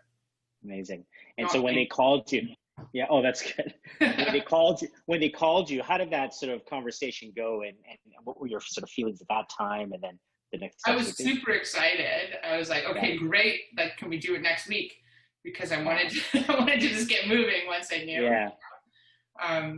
But they were like, no, well, we want to plan it a little bit better than that. so it ended up being like 3 weeks out or something like that. But that was actually really good. It gave me time to organize everything. But I really, truly, by the time I heard, I felt like great conviction that this is what I wanted to do and that it was going to go well, you know? Mm-hmm. And Robin mentioned you stayed in hospital for about 4 days. And that's right. So how was the recovery there afterwards? The recovery was good. You know, the people had told me that, you know, the surgeons and the team had told me you're going to feel tired afterwards. And I would say, you know, that sort of fatigue of, well, your liver's regenerating. And I would say that was very true. I spent a lot of time. I got to know the couch, which other people in my family seem to know better than I do. But I had never really spent any time there, but I really did during that month. I spent a lot of time resting. I was definitely tired, but other than that, it was amazing how well it went. You know, like I really wasn't in a lot of pain. Within a few days, I was doing a little bit more every day. So I always felt quite positive about it. And one of my goals was that we had a family trip booked to Japan about almost 6 weeks after, and I was really determined to go to that. And that was kind of like they said, don't travel for 6 weeks. So I was like, I need to be really well recovered by that 6 week mark so I can go to Japan. And I went, and it was great. And like everything went according to plan, you know? You had a deadline. Yes, exactly. Right? That does not surprise me. and helps, Chuck, right? Yeah, that's right. Absolutely. And Chuck, for you and the girls, what was the experience like being caregivers and helping Marie through that process after the surgery? Well, fortunately, our daughters are at that time pretty essentially adult kids. You know, they're not like little kids. I can imagine it'd be more difficult if that were the case. So they were helping. They were right in there. So we're extremely fortunate in that regard. And it was also a time of year when both of them were essentially available. So one was just finishing up grade 12, and it was June, mid-June. Right. So they were available essentially, and my older daughter was in university. So at that time, she's already on summer. So on top of that, it's beautiful weather. So when Marie talks about couch, it's actually plural. Couches. There's the inside couch and the outside couch. Yeah, outdoor. So lots of places she can be, That's right. and lots of ways for us to take care of her. But you know, in truth, yes, you were fatigued, but it didn't seem like such a big deal somehow. Like it's. I agree. It didn't seem like such a big deal. It didn't seem like. It was just sort of like I just needed to be patient. It wasn't that I really needed and didn't really need very much. I just needed time to get better, you know? And Marie, what do you think was the impact of your fitness going in? Because you're an avid cycler. I know you've always been very active. Do you think that played a major role in your recovery? I think so. You know, like I felt like I really did feel really healthy going in. In fact, I would just come back from a cycling trip with a bunch of friends in Spain, and I had spent the year getting ready for that so that I could keep up with my friends. So I felt sort of at my best, and I really do think that helped. You know, both in terms of being a good donor and getting through the surgery, but also in terms of the recovery, for sure. You know? Fantastic. And I think that's a very important point for, you know, patients in general if they're going into. We do talk about this with transplant as well, that kidney transplant, that patients should look out to try to. They're waiting for the transplant to change everything, but reality is that going in and how you go in very much matters in terms of how you come out, for sure. Well done. And how would you say, Marie, specifically, this experience has impacted you personally, your family, and maybe Chuck, you can also sort of chime in here. And then finally, as a physician and your approach to patients, has this experience in some ways colored how you approach your work? You know, it's interesting. I think it's impacted me more personally than at work, you know, but I think one of the big things, I guess a couple things, I realized after doing this that it was, and during doing it, that it was important to talk about it. I'm quite a private person, so normally I would not be talking about anything to do with my health or, but I realized how important it was to talk about this, and so I had to learn how to do that. And it felt very public, you know, like first of all, Rob and Marg and I knew that it was going to be really hard to keep it a secret, given that, you know, we were part of such a big community of people that were worried about him too, and that would basically everyone was going to know, so we may as well tell them. So that was a bit awkward for all of us to decide that, and it took a little getting used to, but I think it was a really positive thing to do that. So I think it did, you know, it taught me to be more prepared to communicate about things I'm going through, even if it's a bit uncomfortable. It also was very special. Like people at work were amazing. Like the support that I had at work, and I hadn't really I hadn't thought about that or expected it. So it taught me about that, about the importance of communicating it. And I think now even more so, like Rob and I wrote that little paper recently, and I really wanted to, we each had reasons to want to write it. And I really wanted to write it because I really wanted people to know that it's not that hard to be a donor. You know, and that I used to think of organ donation as something you do, that you plan for when you die. And I don't think about it that way anymore. I think, boy, this is something that, you know, we may have opportunities to do while we're alive and while we're healthy. And I want to talk to people about that. I want people to know that it's doable and doesn't have to be scary. You know, that we can do that and stay healthy. Absolutely. It's amazing. Chuck, any thoughts in terms of how it's impacted you personally or your family more broadly? Yeah, it's first of all quite an education, because my immersion from it was Marie saying, "Oh, by the way, it goes back," and I'm like, "Come on, that can't be true." So, and I have a science background, but not medical science. So, you know, you kind of picture, people that would not have the resource I had, which is to basically ask Marie. So that's, one thing was quite an education. But then, the other part of the journey is you kind of, when I'm thinking of Marie doing this, you sort of picture, would I be able to do that? And right off, it was sort of like, I could do that for a family member, but I wasn't sure that, I could do that for somebody else. So to sort of see it happen like that, where you actually have a choice to do something for somebody, that's incredible. It was incredible to be part of it.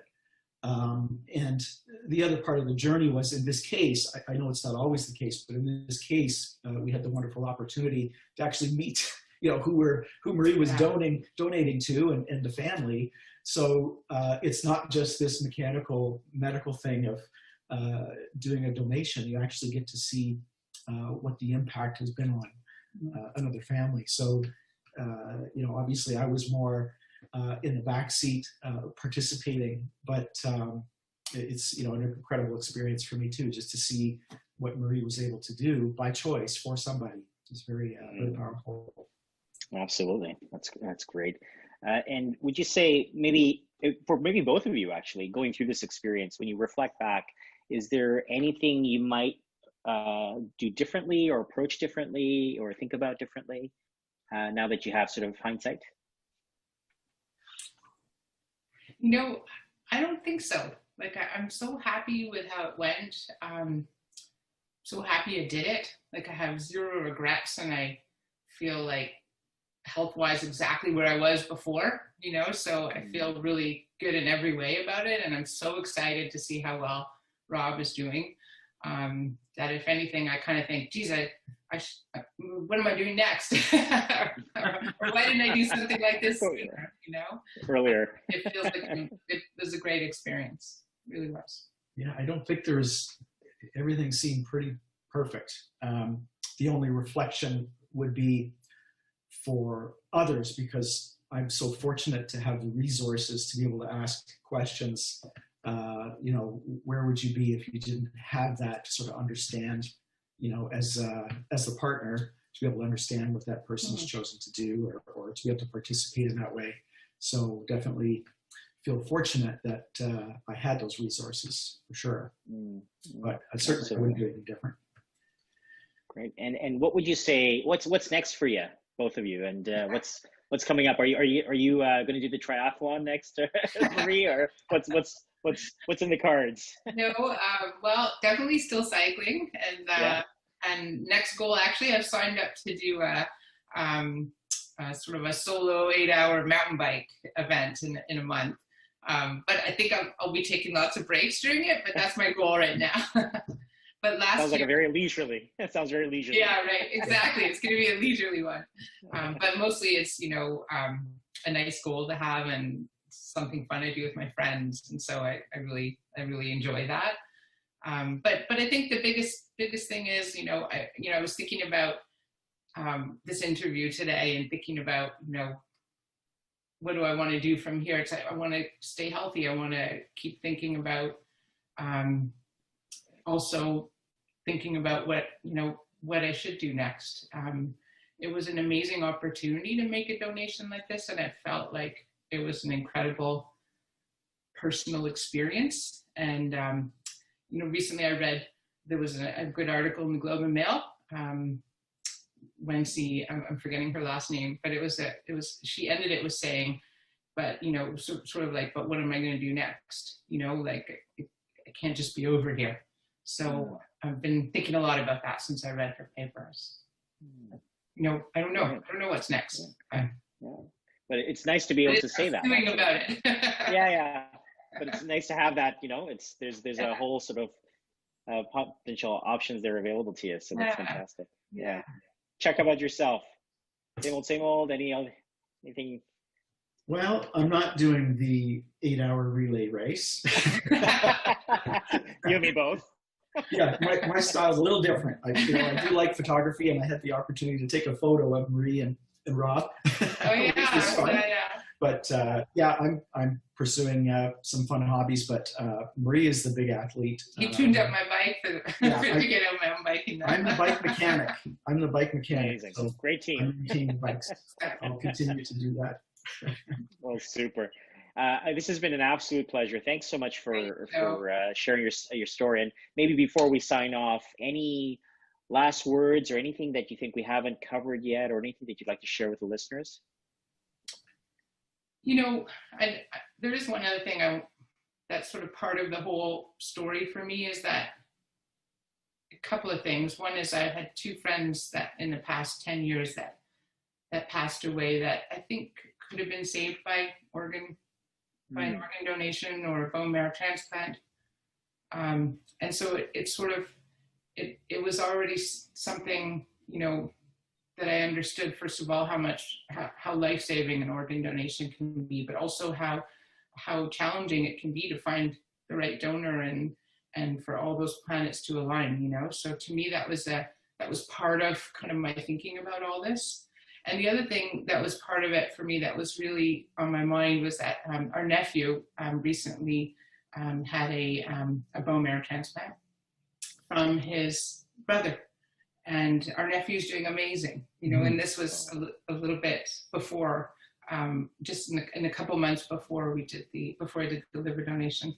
And just to see that, you know, just how well someone could do, that was, and how, of course, like, you know, all of us, that was the most important thing in the world to us, that our nephew did well, and that there was, you know, that his brother could be a match, and that everyone could be healthy. And so I guess all of those experiences kind of made up a lot of the history of why this seemed so important to me to do this.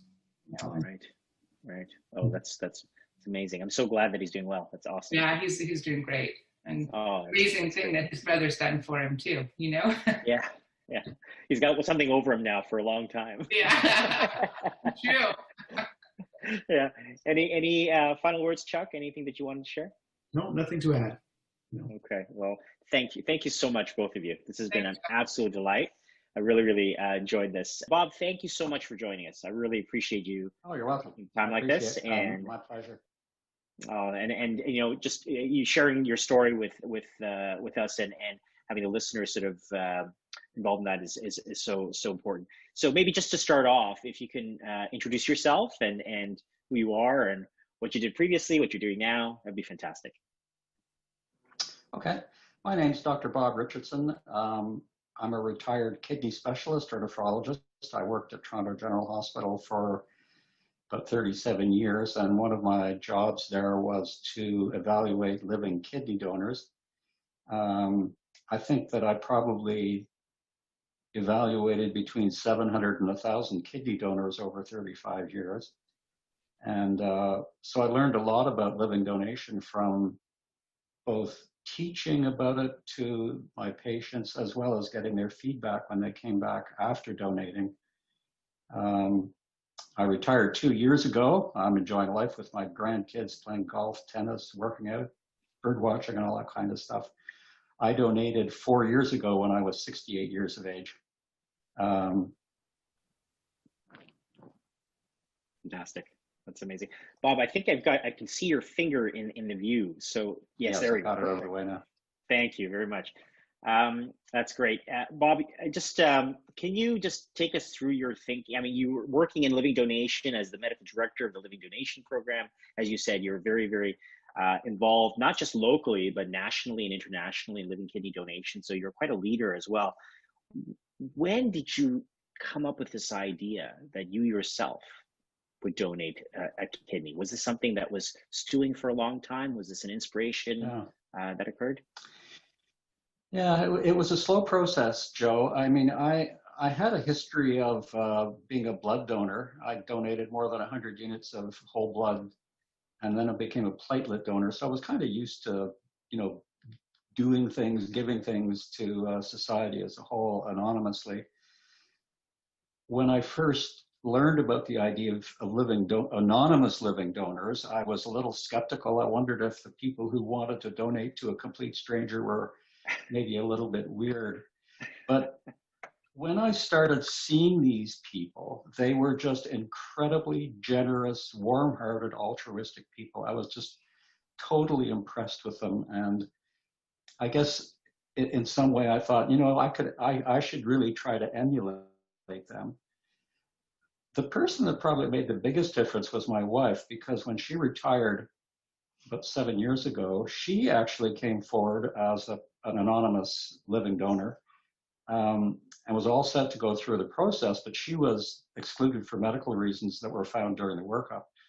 But she really motivated me. And then just before I donated, I went to working half-time. So there was more time in my life to take the time off necessary to have the surgery and recover. And so it was sort of a slow process over many years. But those were the factors that I think affected my decision. And I chose that time because I wanted to do it when I was relatively younger. Obviously, I'm not a young person anymore, but I wanted to do it when I was relatively younger. I figured it would be safer for me, it'd be an easier recovery. And that's what led me to being a living donor. That's really interesting. And how was your experience through the process? I mean, you were involved in having people go through the process and helping navigate that. As a patient going through that process, how did you experience it? Well, I found it very educational because I was treated like any other donor. You know, I cleared my donation with the coordinator and with the head of the kidney transplant program just to make sure that they would be comfortable having me as a patient going through the system. And people, you know, even though I knew everybody that was involved in the process of evaluation, but they treated me very professionally. They treated me the same way as they would have any other potential donor. I found the workup very straightforward, very easy. Everything was well explained. Fortunately, there were no surprises along the way, so I was deemed suitable. And then the last step was to see, because my surgery was at another hospital, I saw a nephrologist at the other hospital and had another evaluation. So again, there was a very well organized, orderly process. It wasn't rushed. And I was certainly given lots of opportunity to say, you know, if I didn't really want to do this, I could back out, but I never had any concerns about that. Great. And how did you find the surgery and the recovery period? Did it go well? Were there any sort of hiccups along the way?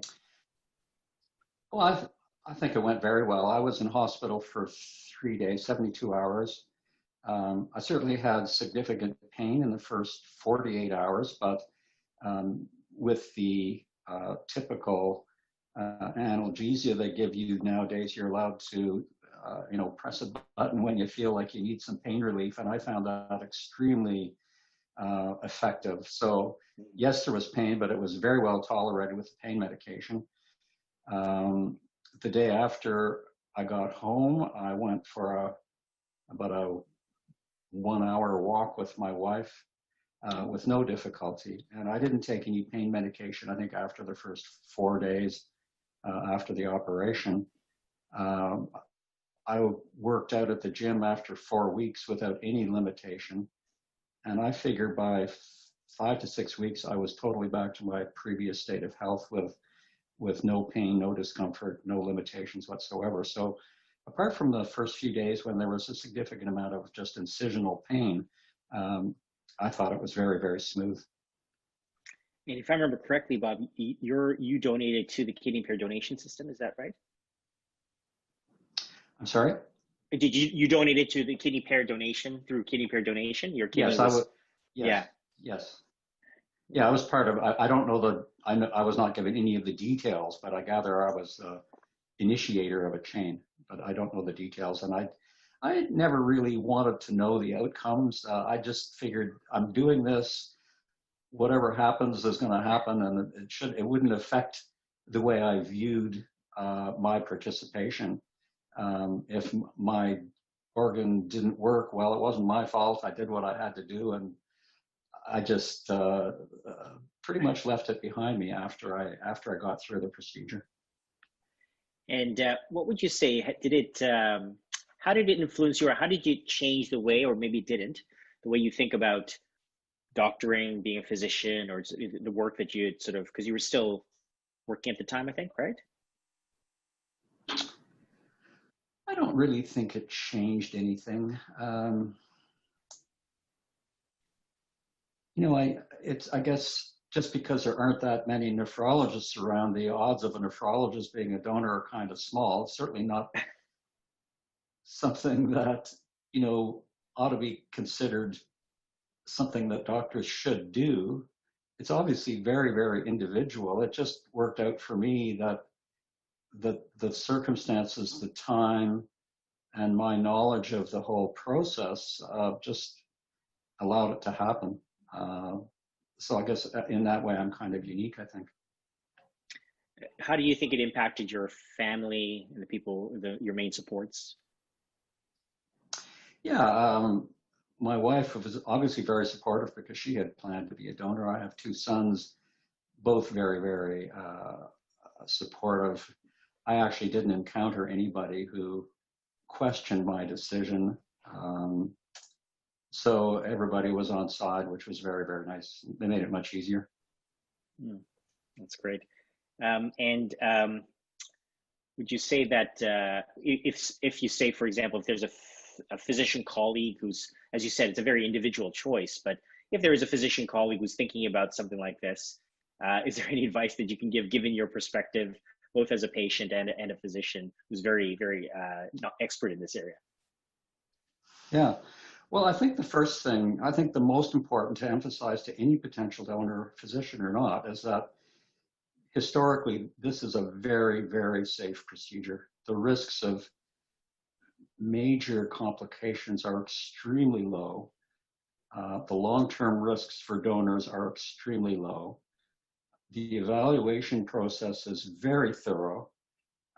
Patients are really, or potential donors are very well selected to reduce risks, both physical and psychological. And there are very few reasons why a healthy person who follows a good lifestyle should not donate. Obviously, there's a time commitment, both for the evaluation and especially in the post-operative period, and that may be a barrier for many people working full time, but it's not insurmountable. And I think the personal reward, which is obviously internally generated, is huge. I mean, you've done something really incredible for someone that is on or just about on the point of needing dialysis. And that has a huge impact on not just the patient, but their family. And I know that from talking to hundreds of donors after they donate, that they are very, very proud of themselves.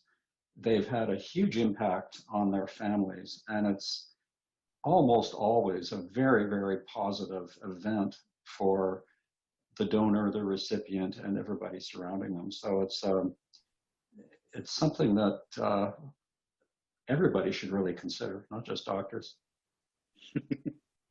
And if you sort of looking at this in hindsight, is there anything through the process that maybe you would have done differently, or thought about differently, or reflected differently?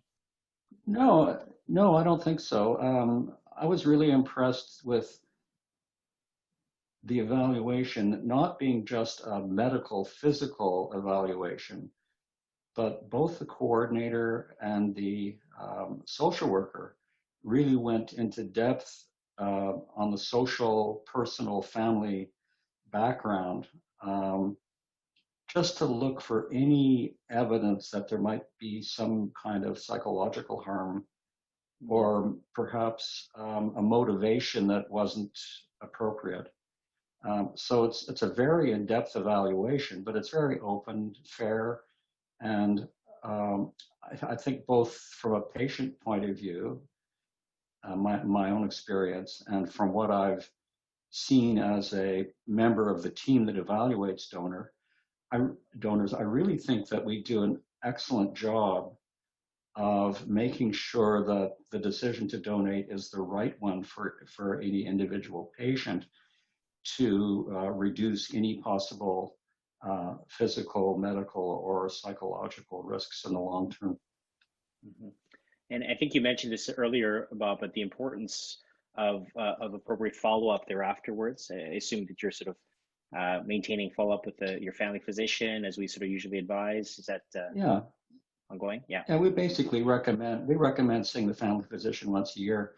The most important things after donating are to monitor blood pressure, because all of us have a tendency to get high blood pressure as we get older.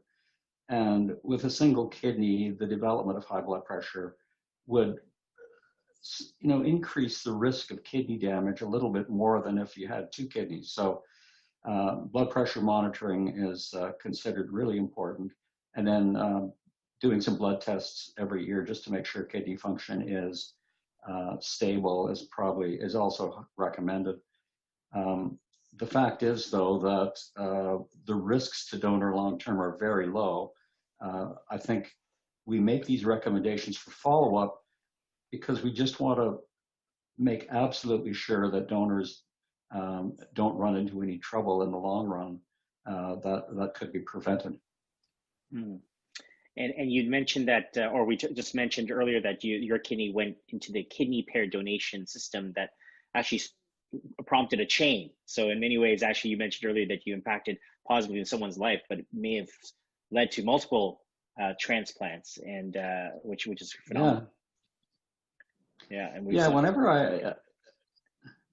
I talk to people sometimes that I meet socially or on the golf course about the whole pair donation process, and they're absolutely amazed. I think it's a fantastic piece of social engineering to maximize the benefit for people across the country.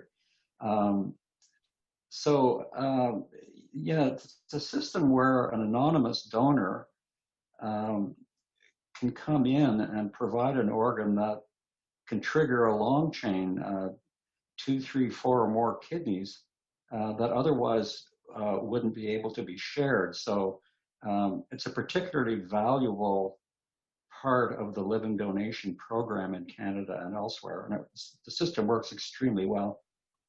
And as you sort of course experience, the anonymous donor is a very important part of that, creating those chains in that system. Yeah. So it's, when we originally sort of, as you said, Bob, when we originally heard that people just wanted to give their kidneys, it took us a bit aback, but now it's becoming pretty much quite commonplace now. Yeah. I think in this field, change comes slowly. Yeah. I can remember back in the mid-1980s, the idea of a spouse donating to their loved one seemed radical. And then after a while, it became routine. And then we talked about friends giving kidneys to their friends, and that seemed kind of pushing the envelope, but then it became routine. And then the idea of anonymous donors came, people giving a kidney to somebody that they didn't know and probably never would know. But I think changing slowly is the best approach, because in this field, you don't want to go pell-mell into a new situation without careful consideration of the risks and benefits.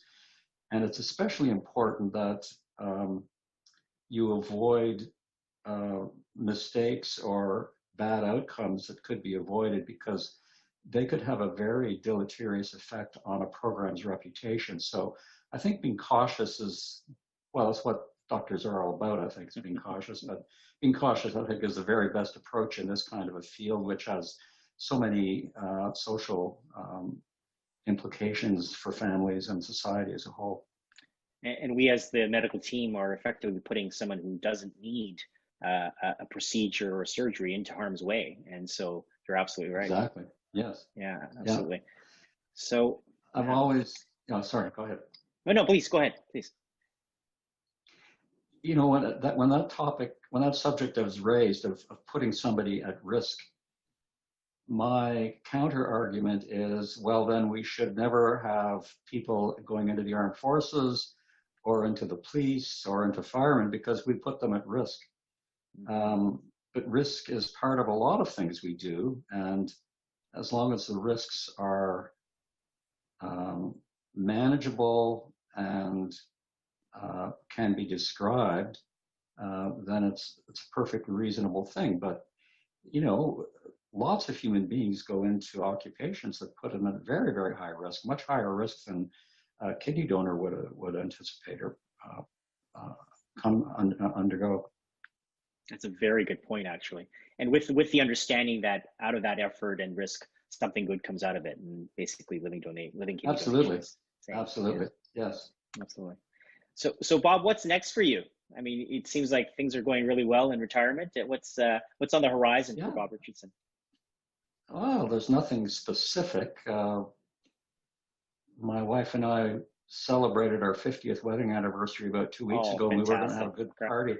Going to have a big party, except it got canceled because of coronavirus. So You know, I play tennis a couple of times a week. I play golf a couple of times a week. I bird watch. I work out. I spend a lot of time with the grandkids. Not doing very much traveling, but life is very rich and satisfying right now. There's no specific plans and certainly no travel plans because of the coronavirus. Fantastic. And Bob, just to maybe then to close off, is there anything that you'd like to share with the listeners that you think that we may not have covered, or anything that any parting words that you might have? Being a kidney donor is an extremely satisfying accomplishment, if you like. I mean, I feel proud of myself, and you know, I don't share the fact that I've been with a donor with very many people, but it certainly has made me feel very proud of myself, and very satisfying in terms of the experience. Fantastic. And I'll share with you, Bob, it's been a source of great inspiration for your colleagues as well, and certainly personally as well. Yeah, absolutely. It's incredible. Thanks so much, Bob. This has been an absolute delight. It's been absolutely a pleasure. So great to see you again.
living donor transplantation is unique in medicine because we are asking someone to take a small but definite risk to their own physical well-being for no definite personal benefit. Tonight, we are initiating an important landmark concept, the world's first Center for Living Organ Donation. If you had the opportunity to be a hero, to change somebody's life, to even save their life, wouldn't you take it? Love makes sacrifice simple. But then you start to think about who else you would donate to.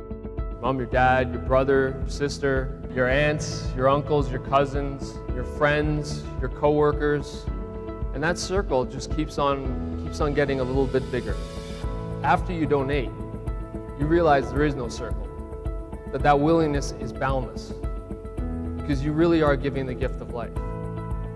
For Joanne, it's a story of her health, of her quality of life, indeed of her very survival. For Brendan, it's a story of an extraordinary gift of love, a gift of life by an exceptional human being. It is the living organ donors who are the heroes of this story. Brendan's selfless gift of love and the gift of my anonymous direct kidney donor has been hugely transformational. It has given me so much hope and excitement for another 30 years, if not more, as a stronger, healthier version of myself. But Brendan's gift also taught me that you have to give more in life than you take. UHN is a center that has committed itself to organ donation and transplantation as a priority program. We see the work that we're doing here not just benefiting our patients, but translatable to Canada and to the rest of the world. We are the largest transplant program in North America, but we also have a commitment to innovation. This isn't simply about getting transplants done. It's about patients getting one transplant for life. So we have put in medical expertise and surgical expertise to continue to innovate how we give transplant care, how we allocate organs to get the best match possible so the organ lasts as long as possible. Tonight we're here primarily to celebrate Joanne and Brendan's donation and transplantation journey and their 1-year anniversary of their successful donation and transplant. But what we're also here to do is acknowledge that even though transplant is a life-saving therapy that is cost-effective and adds 10 to 30 years of life for everyone who receives it, not everyone who needs it can get this chance. Joanne and Brendan have been visionary in wanting to improve the opportunity for all patients, not just themselves. For that, we're very, very grateful. And we're using this opportunity to improve the messaging about living organ donation so that every patient who needs it can have the same happy ending that Joanne and Brendan have had.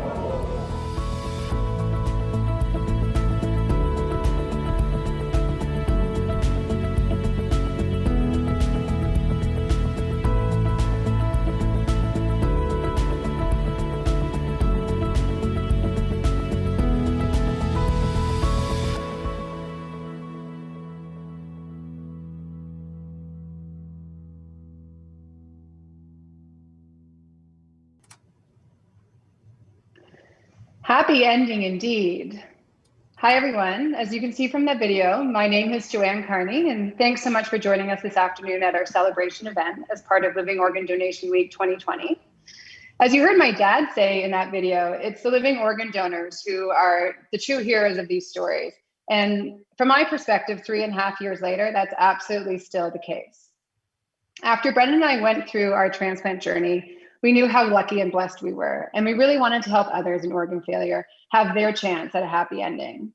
And we were so inspired by the other heroes in transplant, the entire UHN transplant team, and their vision to improve access to living organ donation so they could very simply save more lives, that together with the team and other founding supporters, we helped launch the Center for Living Organ Donation in 2018.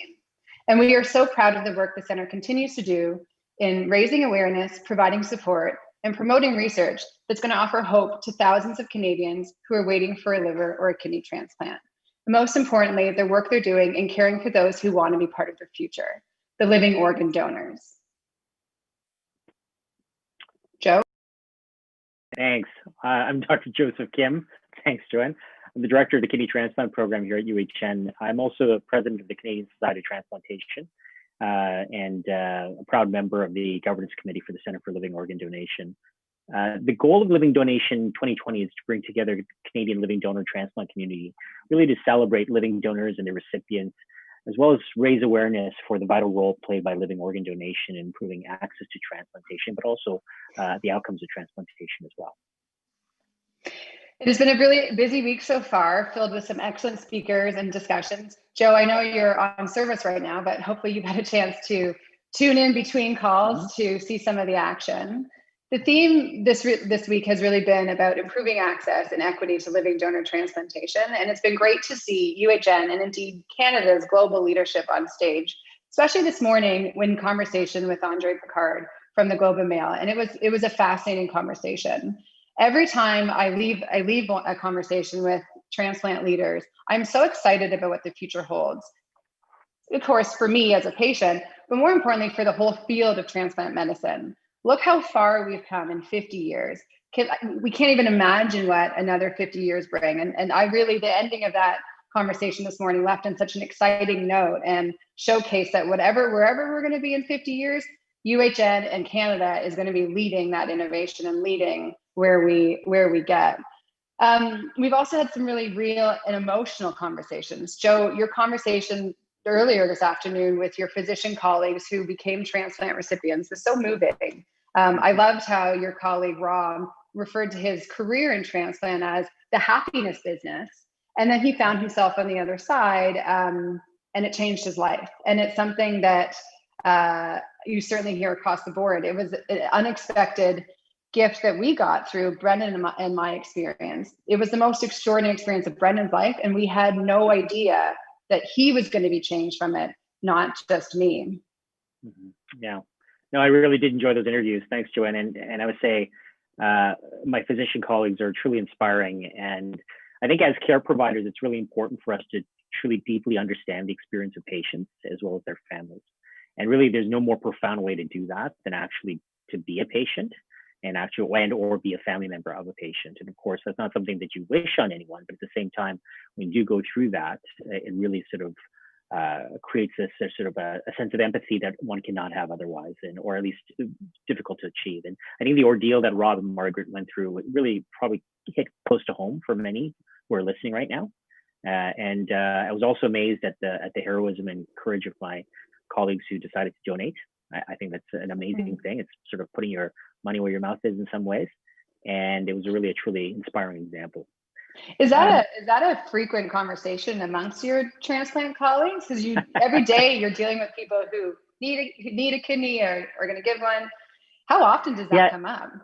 Yeah, it's a great point. Actually, you know what? It doesn't come up as much as you'd think. Partly because we're just busy doing the work and we want to serve our patients well. But I'm sure I certainly personally have also had thoughts about this and what I'd like to do in the future. You know, we have many of us are in families with young children and other things. So we're always thinking about, the importance of living donation, of course, if ever comes to it for your family. But eventually, if you can give that gift of life, I think pretty much everyone has thought that. And I certainly have. And I'd say Bob Richardson's, my interview with Bob Richardson, my nephrology colleague, really sort of reinvigorated, at least for me, certainly the thoughts of that. So yes, absolutely. I think you saw that happening in real time in your response. Yeah. It was, I thought, I wonder if that's what's going through Dr. Kim's mind. yeah, thanks. And it was great. And I must say, it really does sort of, it was really inspiring. It was very, very touching as well. Maybe what I'll do is just to sort of give everyone an overview of the program for this afternoon. It's fairly sweet and short. It's going to give you a glimpse of the exceptional stories that are coming out of our program, as well as not just UHN, but programs across the country. And it's really our chance to say thank you. I mean, I think thank yous are plenty to go around when it comes to this stuff, but I don't think it's never enough, really. And just sort of the sheer appreciation and gratitude of everyone involved, the amazing donors and our dedicated teams and our recipients, caregivers, as well as family and friends. To do all this, we've got video messages from the UHN leadership, we've got donors and recipients and a number of other individuals. And our first video actually is a very important one because it highlights a very important milestone in our program, and it's the 20th anniversary of the Living Liver Donation Program, which just recently completed a little over 800 transplants in its relatively short life. I mean, 20 years, it's although it's 2 decades, transplantation goes several decades back. So, and a big thank you to Doctors Nazia Selzner and Mark Cottrell, who are respectively the medical and surgical directors of that program. Really outstanding. And I must say, it's one of our flagship programs in the Ajmera Transplant Center. It's considered certainly one of the best in North America, if not the world. And so kudos to my liver transplant colleagues and team members. Speaking of Dr. Cottrell, actually, he and another colleague, not only are they talented transplant physicians and surgeons, they also have musical talent as well. And they're members of actually a band called the Marginal Donors, a fantastic name. And we're thrilled to have them playing a few songs for us as well this afternoon. So with that, let's go on to our first set of videos and hear a song from the Marginal Donors, as well as enjoy the videos that sort of preceded. And then we'll be back to talk a little bit more about Living Donation Week 2020. I first want to extend my congratulations on the 20-year celebration of the Live Donor Program. When the liver team came together in 2000 to investigate the possibility of performing live liver transplantation, it was only through thoughtful consultation, bringing together a strong, multidisciplinary team consisting of outstanding surgeons, physicians, nurses, ethicists, and social workers. Through hard work and with a highly talented and dedicated team, the program was started and is now recognized as the best and largest program in the Western world. The true heroes, of course, are the donors, an amazing group of individuals who put their lives on the line to save husbands, wives, children, parents, friends, and even perfect strangers. It has been a great joy and work of love to be part of this amazing program, and Toronto will always be the world leaders and, most importantly, save many lives. I was inspired to donate after I read about the overwhelming need for donors, and I thought I could make a difference to a family who did not have someone who could donate. When I started the testing process, my wife and I had no idea that we were about to head down a road of the most incredible experience of our lives. The Toronto General Hospital staff took extreme care of me. They made sure that I was capable of donating and that I was making the right decision for me. I was amazed at how quickly I recovered after the surgery.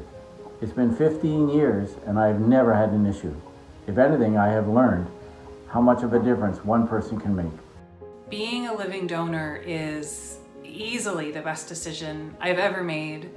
I would do it again. It fills me with tremendous joy when I think about that child out there and having that second chance with their family. I encourage everyone to consider becoming a living donor because you have it within you to save the life of someone else. And every 3 days in Ontario, a person dies because they don't get the life-saving organ that they need. And so you might make that life or death difference for someone out there. 40 years ago, my wife Jan was diagnosed with polycystic kidney and liver disease. 22 years ago, she had her first liver transplant at TGH. 12 years ago, she had her second liver transplant at Toronto General. And she will need a kidney coming soon. I can't say enough about the transplant department at TGH. They were wonderful through the whole process and obviously amazing surgeons to give my wife 2 new chances, if not 3, at a longer life. Special thanks to Dr. Levy, Dr. Lilly, Dr. Greg, Dr. Grant, and nurse practitioner Brenda McQuarrie, as well as all the nurses and all the staff in the transplant unit. Thank you and God bless all of you. J'ai reçu ma greffe de foie en décembre 2019. Ma sœur Jacinthe était ma donneuse vivante. Je pense souvent à ce que ma vie serait sans son courage et sa générosité. Elle m'a donné une deuxième chance à la vie. Les donneurs vivants méritent toutes les accolades au monde. Merci aux donneurs vivants qui nous donnent tous de l'espoir. We would like to give an amazing, giant thank you to all of the transplant staff at Toronto General Hospital and Sick Kids that helped us in our miracles, especially Dr. Cottrell, Dr. Ganekar, and Julie Cecile. We can't thank you enough, and we love you so much. And we really hope that everybody has a great week. Kiss.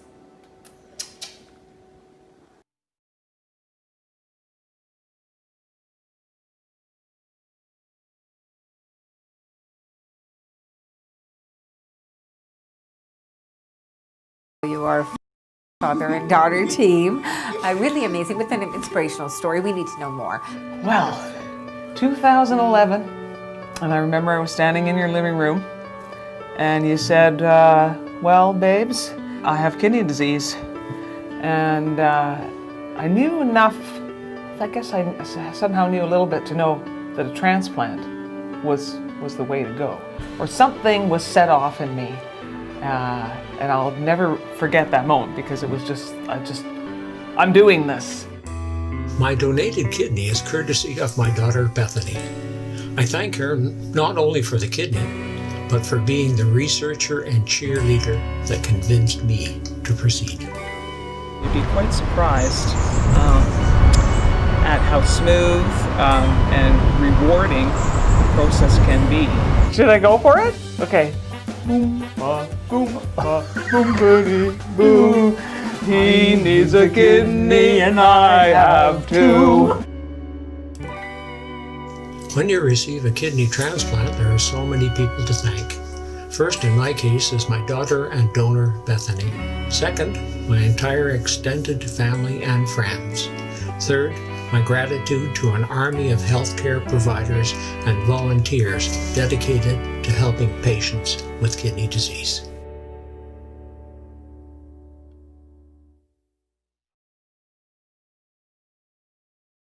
My sister was diagnosed with kidney disease in 2017. She was on dialysis for roughly 2 years, so a few of us among the family and friends and cousins decided to get screened for donation. And after it was determined that I was healthy enough to give, the surgery was scheduled in December 2019. Surgery went off without a hitch. Within a week, the doctors decided to take my sister off dialysis, and within 2 months, I was back at work, back in the office. But none of this could have been possible without the talented nurses, doctors, and surgeons, their kindness, compassion, generosity of spirit. I'd just like to take a moment to thank them, my heroes at the Ottawa Hospital. I know there's always a lot of people behind the scenes. Thank you to them as well. But these were the people I knew personally. Thank you guys for everything you did for me and my sister, for our family. Thanks. It's my pleasure to work closely with many of the staff at University Health Network. To name but a few, Dr. Humo, Dr. Catherine Tinkham, Dr. Joseph Kim, Dr. Cottrell, Dr. Lilly, as well as Joanne Z. One of the other things, though, that is important to recognize is the stories that we hear from both living donations and transplant recipients. I have been working in this area for many, many years, and it never fails to just leave me breathless when I hear of some of the wonderful stories that come forward from patients and their families. I think it sends a huge message to the community about the opportunities that is out there to be able to, not only enhance but save lives through organ donation and transplantation. I know here at Trillium Gift of Life Network, our mission is very clear in supporting organ donation and transplantation, and we will continue to support the programs in the very best way that we can. I'd like to just say in closing, thank you very much for the opportunity, and I wish you a good week.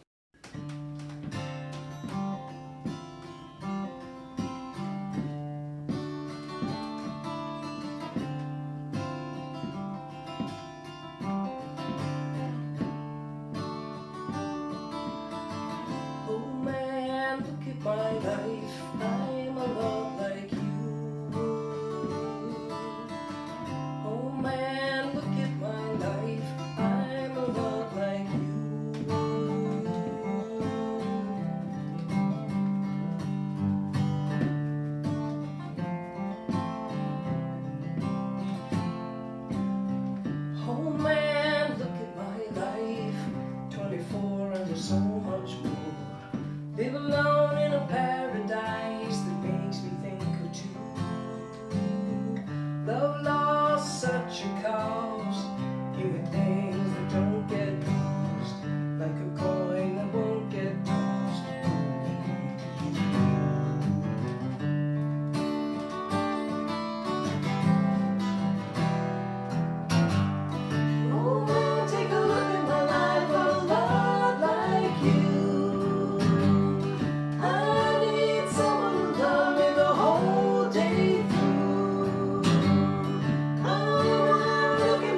doesn't mean that much to me, to mean that much to you. I've been first and last, look at how the time goes past, and I'm all alone at last.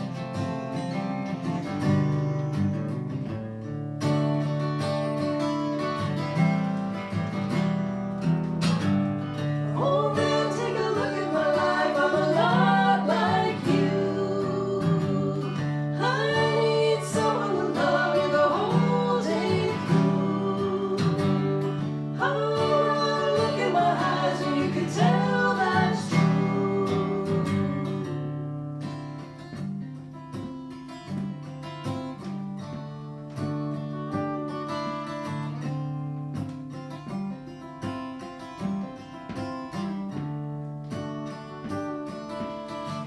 Oh man, look at my life, I'm a lot like you. Oh man, look at my life, I'm a lot like you.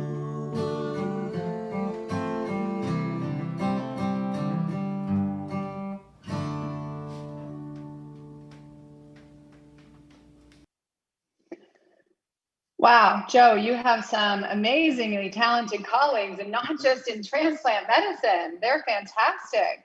Have you seen them live before? I have. They're actually quite an inspirational group. They're really amazing at what they do. So it's nice to see the way they sort of express their talents outside of the operating room and in the clinics. Absolutely. Now, I had heard they had retired, so it was great to see them coming out of retirement for our living donation celebration. We're very honored. To our viewers out there who want to comment or give a big shout out to the marginal donors, or we can read out messages of gratitude and thanks, please head to slido.com and enter the code LivingTX20. We would really love to hear your thoughts. And in the videos that played before the marginal donors, it was really awesome to see some familiar faces who we met last year at the donor recognition event, where we were able to be in person. And it was really, really fantastic because the room is just packed with the transplant team, with donors and their loved ones and recipients. And it really gave a sense of just how big the program is and the impact the program is having every day. So for those of you who weren't there last year, we're going to show you the highlight reel to give you a little glimpse of that energy in the room.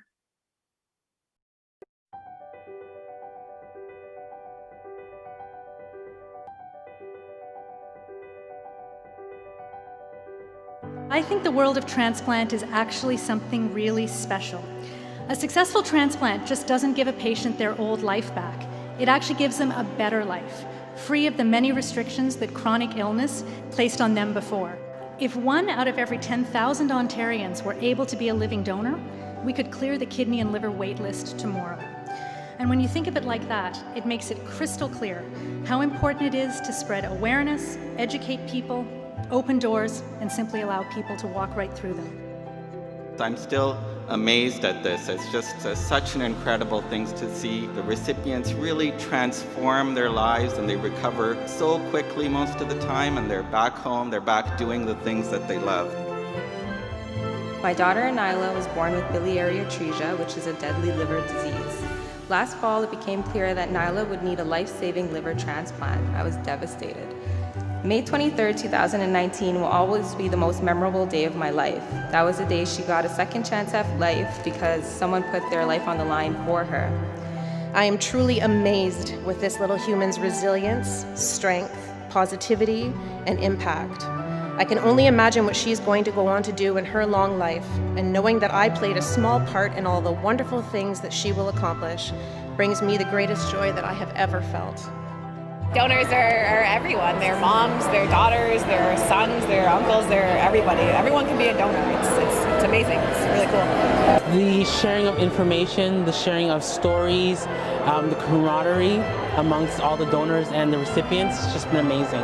Everybody needs to be brave and everybody needs to try, and don't wait until you're stuck in that predicament of being in a really hard circumstance and in a really hard situation. So talk to your loved ones about it today.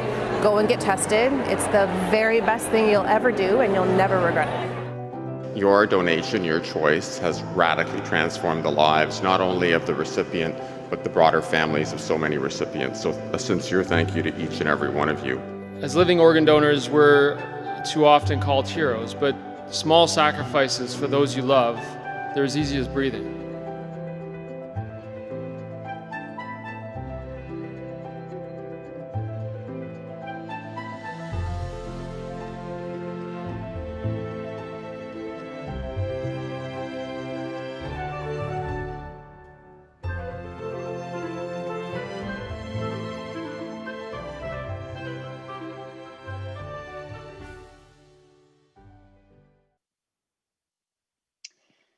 So Joe, in 2 videos now, we've heard from your colleague, Dr. Catherine Tinkham, a stat that always blows me away.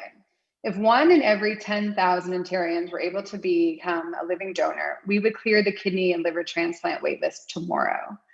I often think about this. I often, wonder, can we do it? And I think it's a fantastic rallying cry or call to action for the Center for Living Organ Donation to try to tackle over the coming, we won't say tomorrow, but over the next couple of years.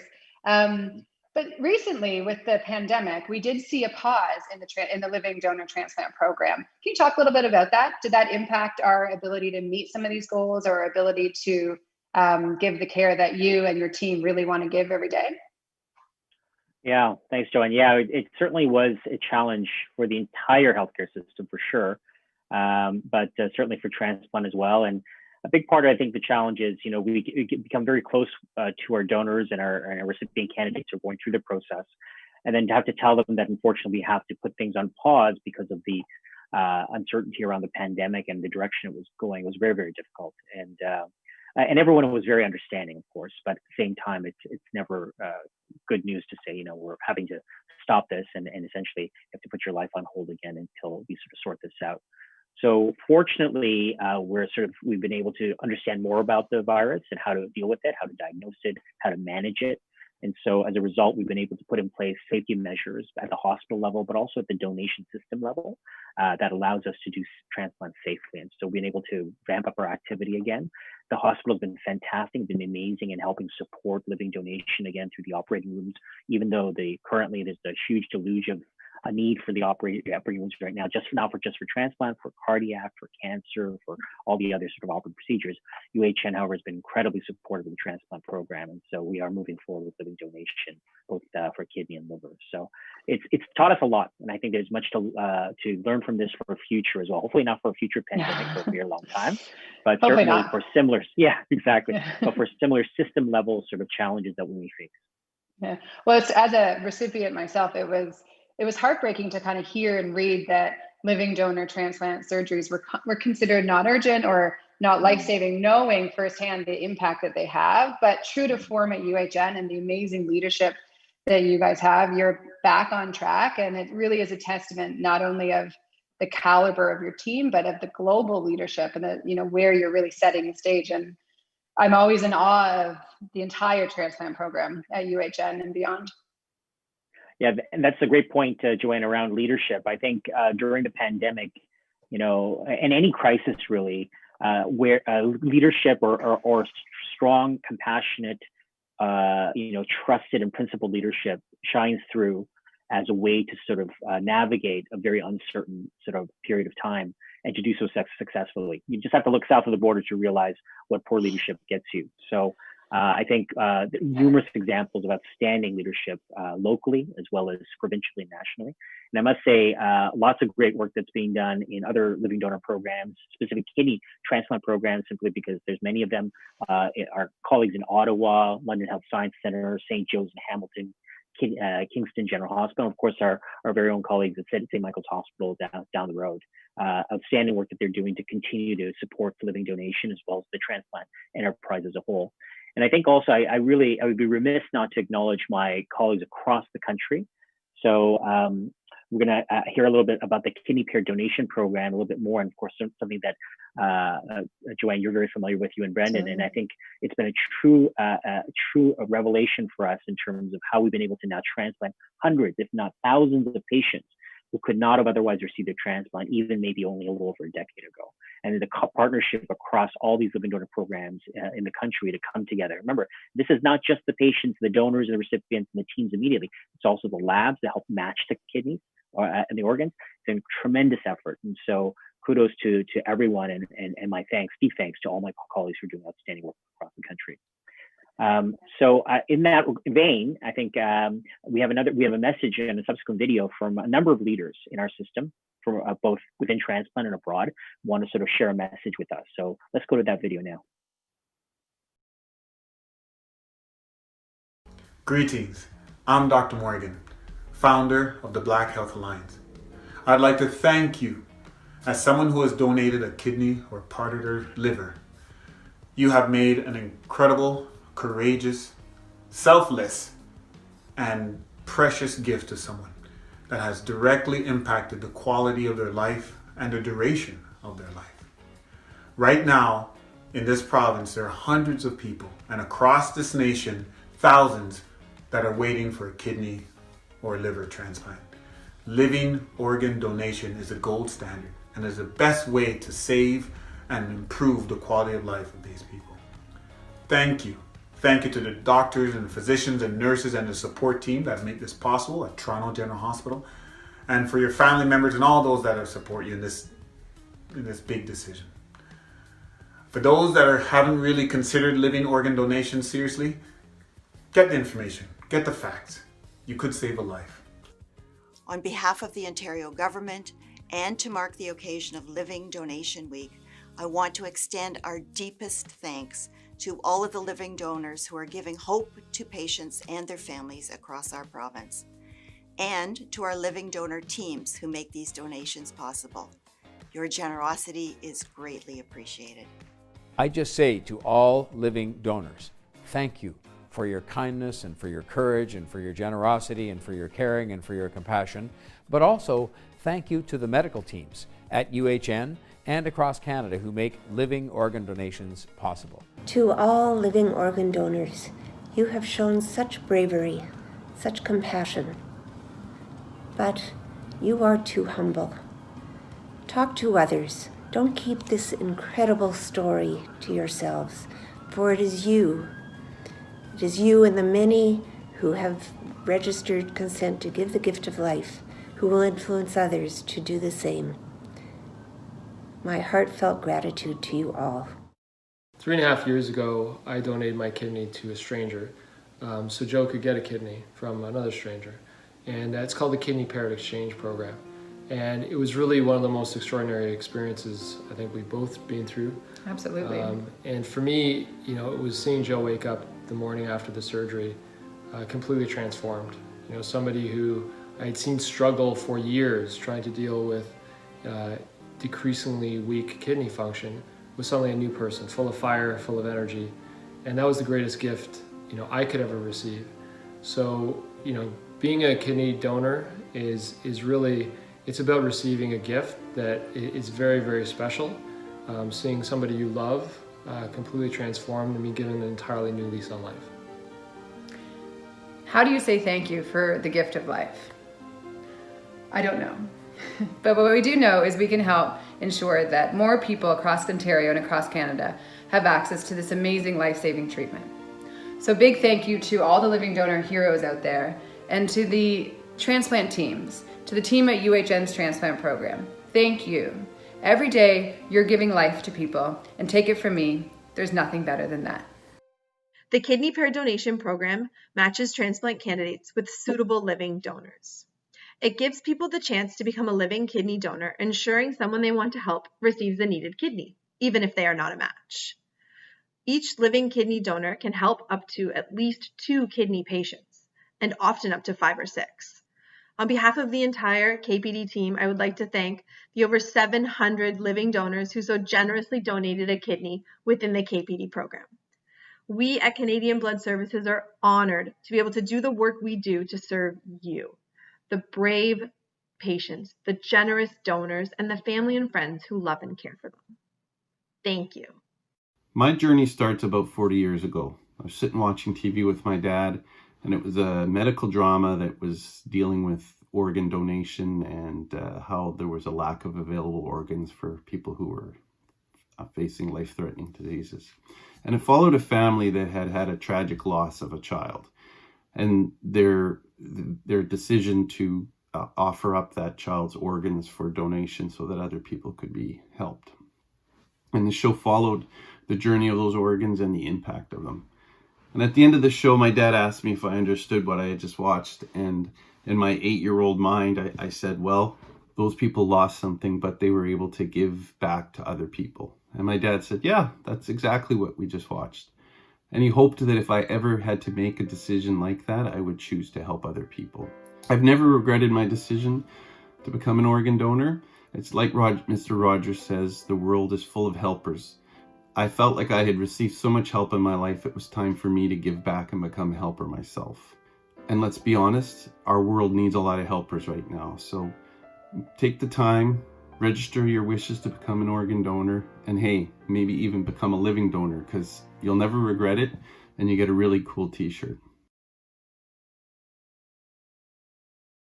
On August 26, 2019, my sister was given a very special gift, and it was really a gift of life and quality of life, and that was she got a kidney from her friend Jane.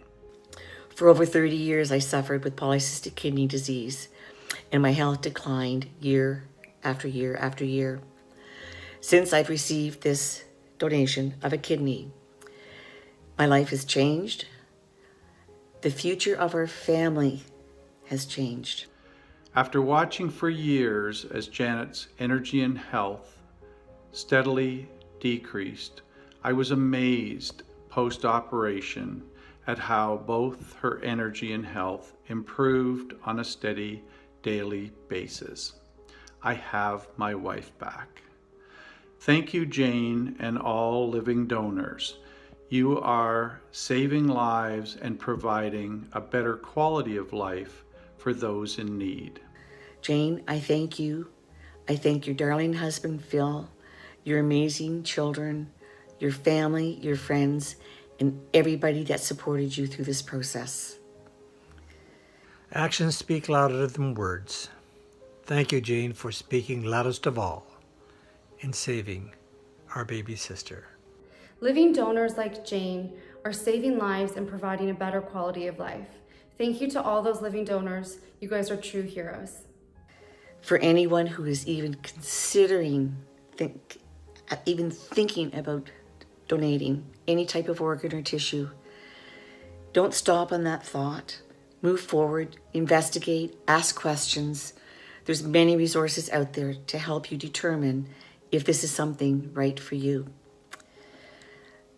The gift of an organ is the most profound, heartfelt gift anybody could ever receive. It saved my life. And you know what? We were blessed to have Jane come in and save my sister. But there are other Janes out there that are full of compassions, Janes and Bills and Bobs and Lauras, that all step up and give an organ, give a kidney, and save someone's life. And I can't thank you enough. To all the donors, bless your hearts. Jane, I thank you from the bottom of my heart. Here I go again. I love you, sweetie. Thank you. I want to use this opportunity to recognize the life-saving efforts undertaken by the team at the Soham and Shayla Ajmira Family Transplant Center, the largest adult transplant program in North America with the largest living donor program here in Canada. The center's success is a direct result of its frontline staff, clinicians, researchers, students, and financial supporters. Thanks to all of you for your tremendous contributions. Special thanks to our live donor teams for their dedication and to our living donors for their life-giving generosity. And of course, thank you to the many, many patients and families who have put their trust in our teams. We do not take it for granted.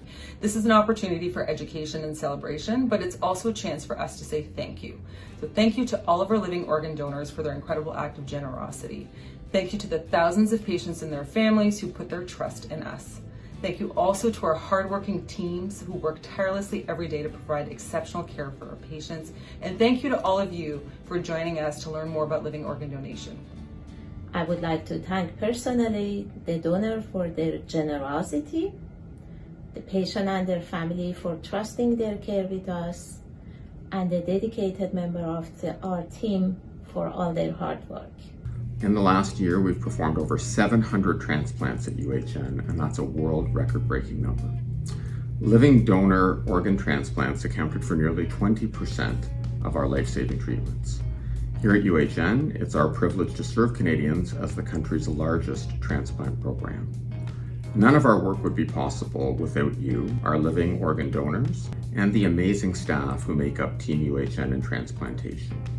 It is indeed our privilege to help deliver a healthier world in partnership with each of you. Thank you. As a patient, as a family member, part of Team UHN, and one of our incredibly generous living donors, you're really part of this story. Thank you for being part of this community, and a special thanks to the Center for Living Donation team for organizing this online event and making it possible, even during the COVID-19 pandemic, for us to have important conversations around living donation. Thank you to our living donors who expressed this amazing generosity and compassion.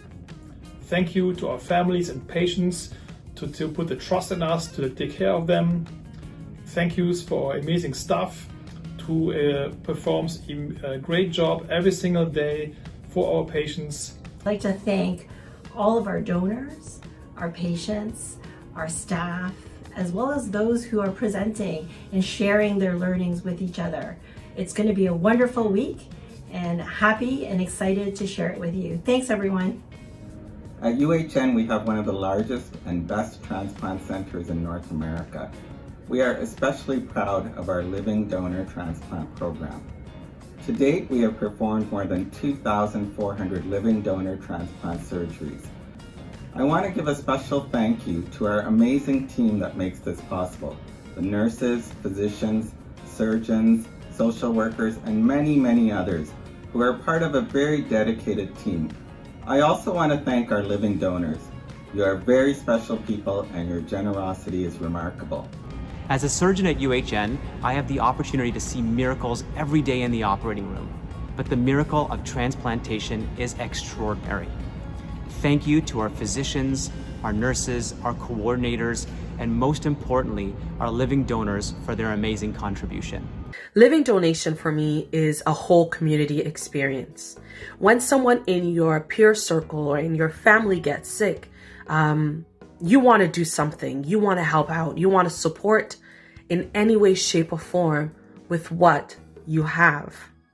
In my situation, my sister bravely stepped up to the plate to give me a second chance at life. This act of sacrificial love allows me today to spend time with my friends and my family, and I worry less about my health overall. We must recognize our living donors. This is a selfless act, and it needs to be honored. Dear patients, right now, I know this journey is extremely difficult. There's a lot of questions that are running through your mind, and I even know sometimes that you may lose all hope. But let me ask you this. When the rain comes, does it last forever? It doesn't. Keep hope alive. Keep focusing on things that are positive. Hold on to the love and the support that you have around you, and you will make it through. And dear transplant team, thank you, thank you, thank you, thank you so much for being so patient and sharing your expertise and your knowledge with the community at large to really carry patients like me through a journey of healing. I am better for it today. Overall, I just want to say thank you. Thank you, thank you, and thank you.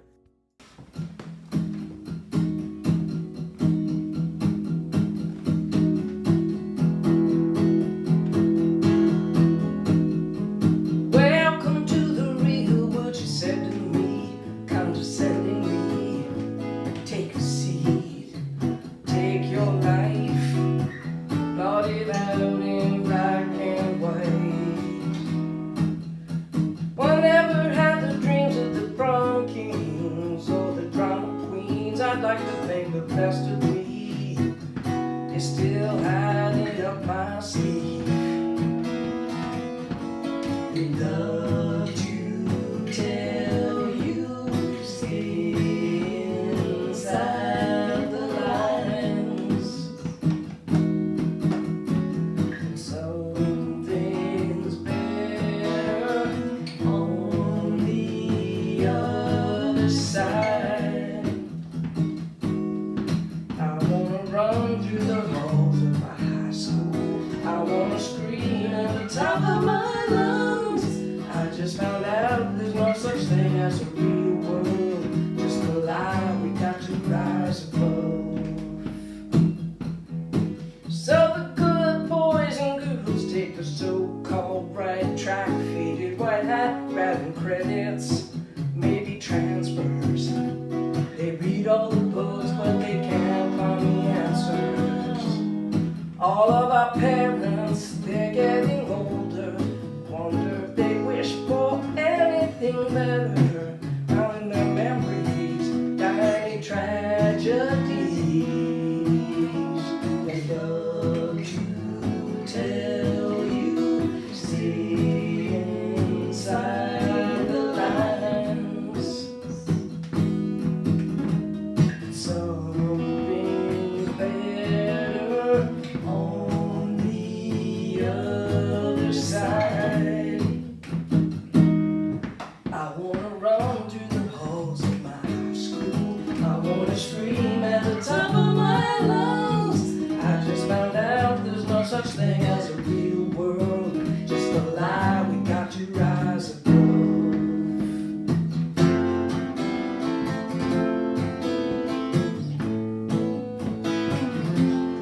I am invincible. You are invincible.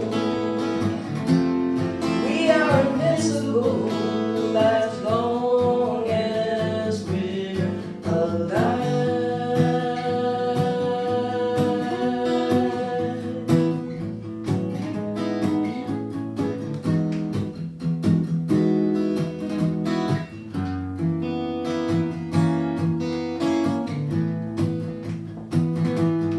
I wanna run through the halls of my high school. I wanna scream at the top of my lungs. I just found out there's no such thing as a real world, just a lie we got to rise above. I just can't wait for my 10-year reunion. I'm gonna bust down the double doors, and I must stand on these tables before you. You will know what all this time is for.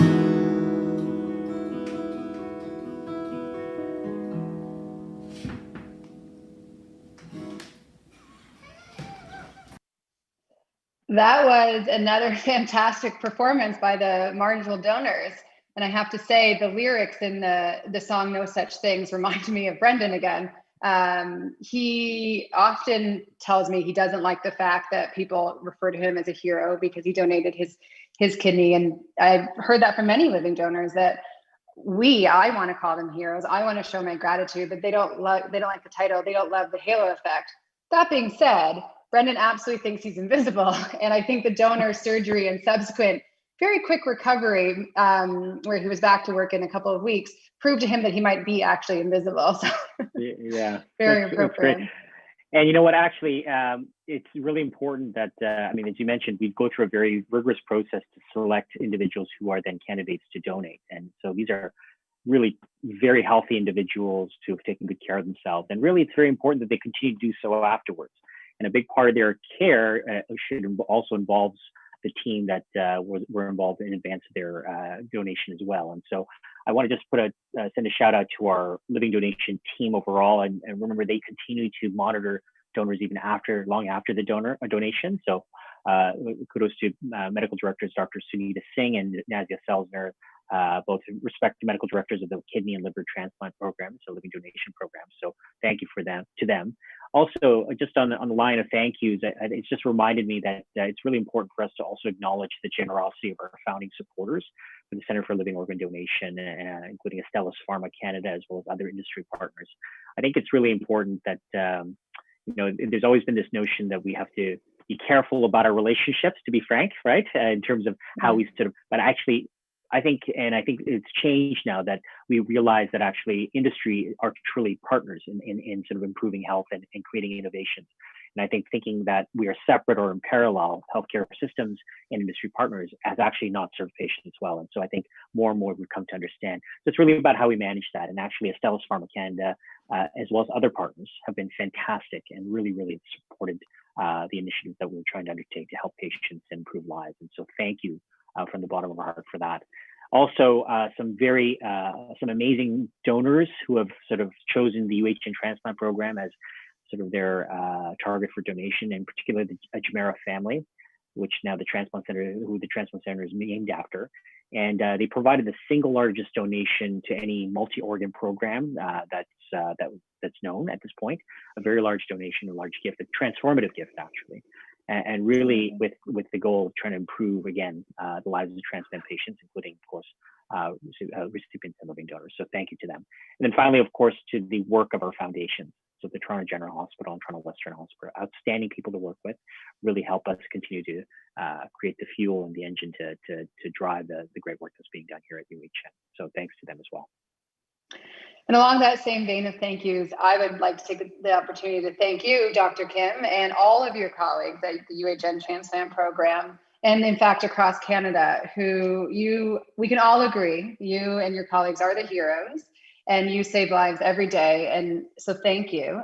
Many of us are listening today, and many of us are here today because of the amazing work that you do. And that's something that I hope you're proud of. And I know I'm proud to be, as I always say, the cheerleader of the program in my spare time. So with that, we're coming to the end of the Joe and Joe formalities. But we do have a few more videos and songs from the marginal donors and some thank you videos. But our work here is done.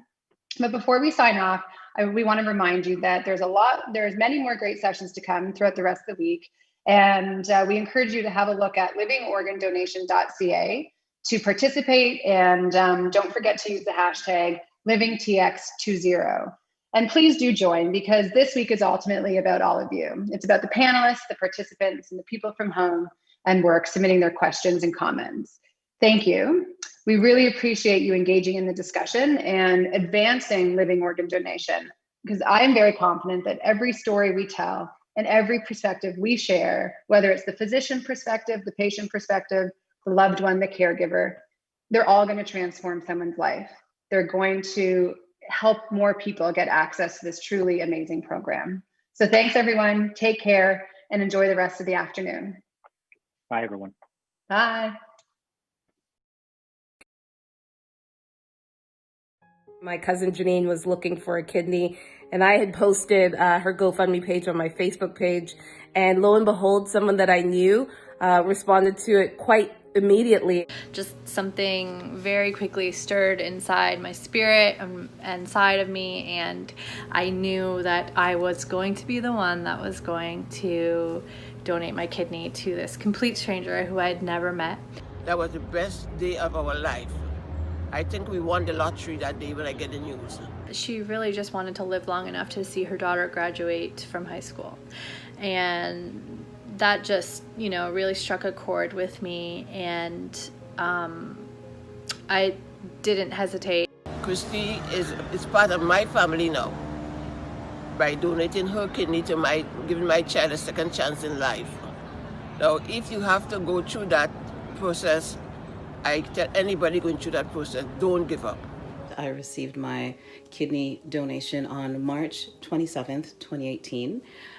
It was a very long process, and I just thought I had to come forward and say thank you to the many people that helped me and that was with me during my entire process. Thank you. Thank you so much. Words cannot express how I feel and how my family feels. Thank you very much. I would like to thank Christy Nolan for donating her kidney to Janine. I'd like to thank Dr. Lee and the staff at Toronto General Hospital. Living donations keep families together and gives a person a second chance at life. And now Janine is healthy and strong. She's taking care of her family. She's loving her daughter, and she is an extension to life. A living organ donation is extremely important. My family is complete because someone, Christy Nolan, took the time to give. She wasn't scared. She didn't waver on this thought of giving an organ, giving me her kidney. And because of this, my family is whole again.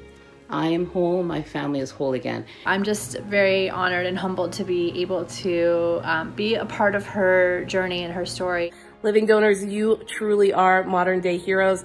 And I also want to thank the donor teams at the Toronto General Hospital. None of this can happen without you. Thank you so much. If you are thinking about being a living donor, please do not hesitate to do so. Go to the right websites and find out more, and you can change a life forever. Thank you.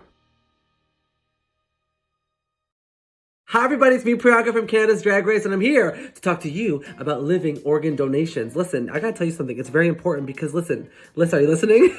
Sharing is caring, and that's why it's important to, give a little piece of yourself to other people to help them live a longer and healthier life. I want to thank everybody who is a living donator and to those who work on the teams that help with all of the transplants. I love you all. Bye. I just wanted to take a moment to say thank you to all the living donors and to the transplant teams that are made up of doctors and nurses. I've met a young man by the name of Brock Chessel. He was a recipient of a liver. And also my neighbor, Janet, she received a kidney from one of her friends. And they've both gone on to use that to not only just have the second chance at life, but to really sort of have a passion and zest for life. They've spoken about their stories and inspired so many other people. So I guess I just want you to know that in this gift that you have given them, there's so much more to that. It's the gift that keeps on giving. It has a ripple effect and inspires so many people. So a very, very big thank you to all of you. I just wanted to take a minute to give my sincere respect, admiration, and gratitude to all of the living organ donors and the health teams that are making this amazing work possible.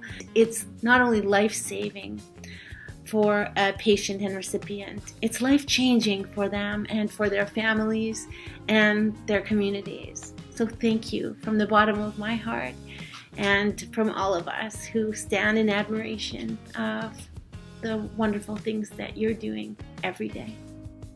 Living Donation Week is especially important for me and my family, as both my brother and brother-in-law received kidney transplants from members of our family. I'd like to send a special thank you to all the living donors out there and the medical teams which made these miracles possible and saved their lives. Thank you.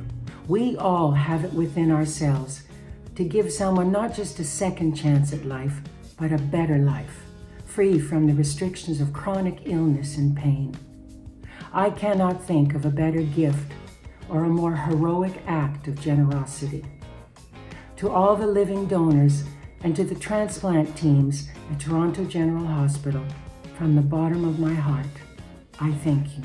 I just wanted to make a quick video to thank everybody who is involved in living organ donation. That goes for the doctors, the nurses, the caretakers, the amazing selfless people who give a part of their body to somebody else. I think it's amazing. And I think it's such an important thing because living organ donation truly gives people a second chance at life and it keeps families together. So I really, truly cannot think of a more selfless act that you can do for another human being than literally giving a complete stranger a part of your body. So bravo. My hat's off to all of you. I love you.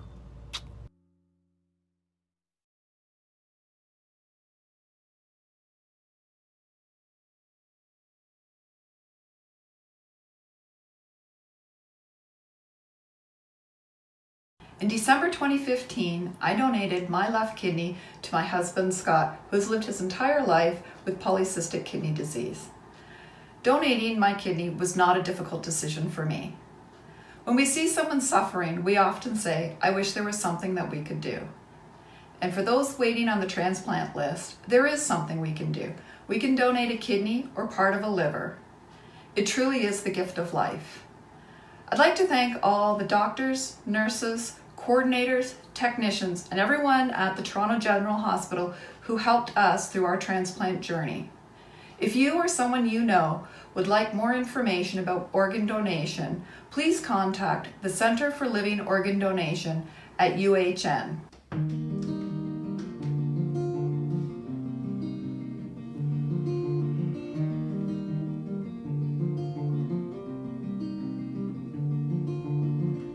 I took my love, took it down, climbed a mountain and I turned around, and I saw my reflection in the snow-covered hills till the landslide brought me down. Oh, mirror in the sky, what is love? Can the child within my heart rise above? Can I sail through the changing ocean tides? Can I have the seasons of my life?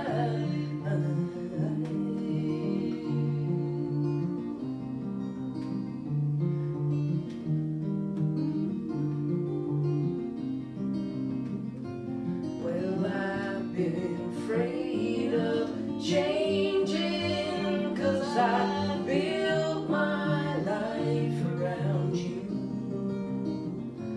But time makes you bolder, even children get older, and I'm getting older too.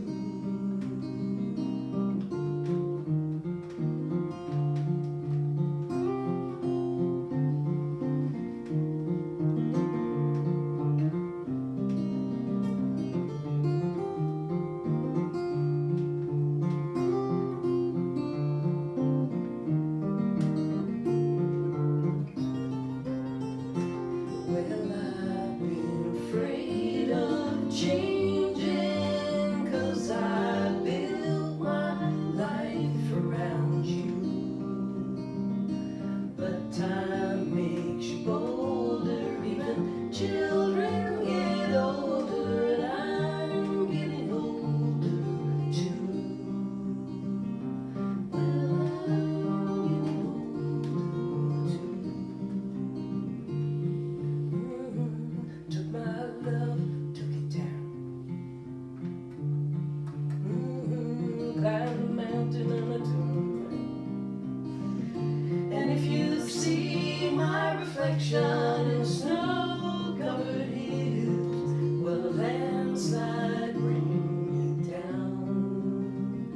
And if you see my reflection in the snow-covered hills, will the landslide bring you down?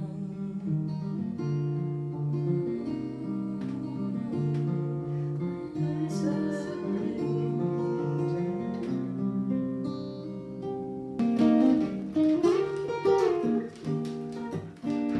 I missed it.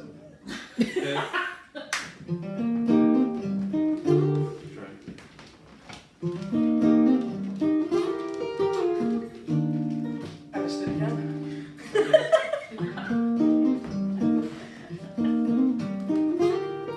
Well, sometimes I go out by myself and I look out across the water, and I think of all the things, what you're doing, and in my head I paint a picture.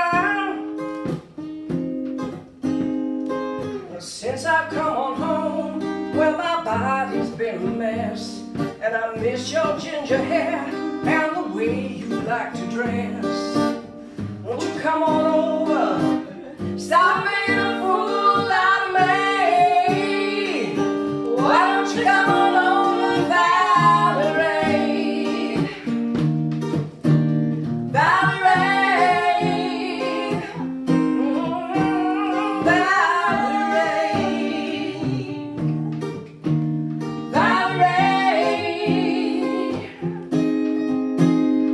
Did you have to go to jail? Put your house on up for sale? Did you get a good lawyer? I hope you didn't catch a tan I hope you'll find the right man who'll fix it for you. And are you shopping anywhere? Change the color of your hair. Are you still busy?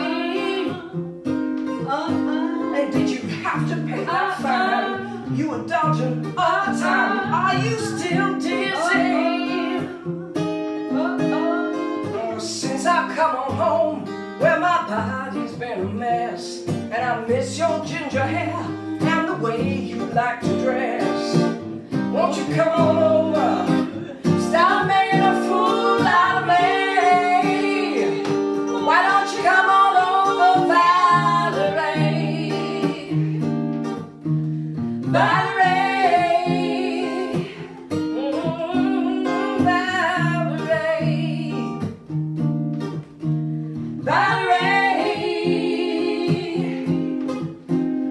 Sometimes I go out by myself and I look out across the water, and I think of all the things, what you're doing, and in my head I paint a picture. Since I've come on home, well, my body's been a mess, and I miss your ginger hair and the way you like to dress. Won't you come on over? Stop making a fool out of me. Why don't you come on over, Valerie? Valerie. Valerie.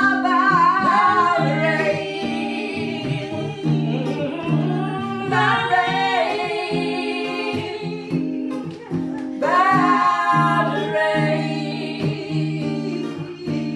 Valerie.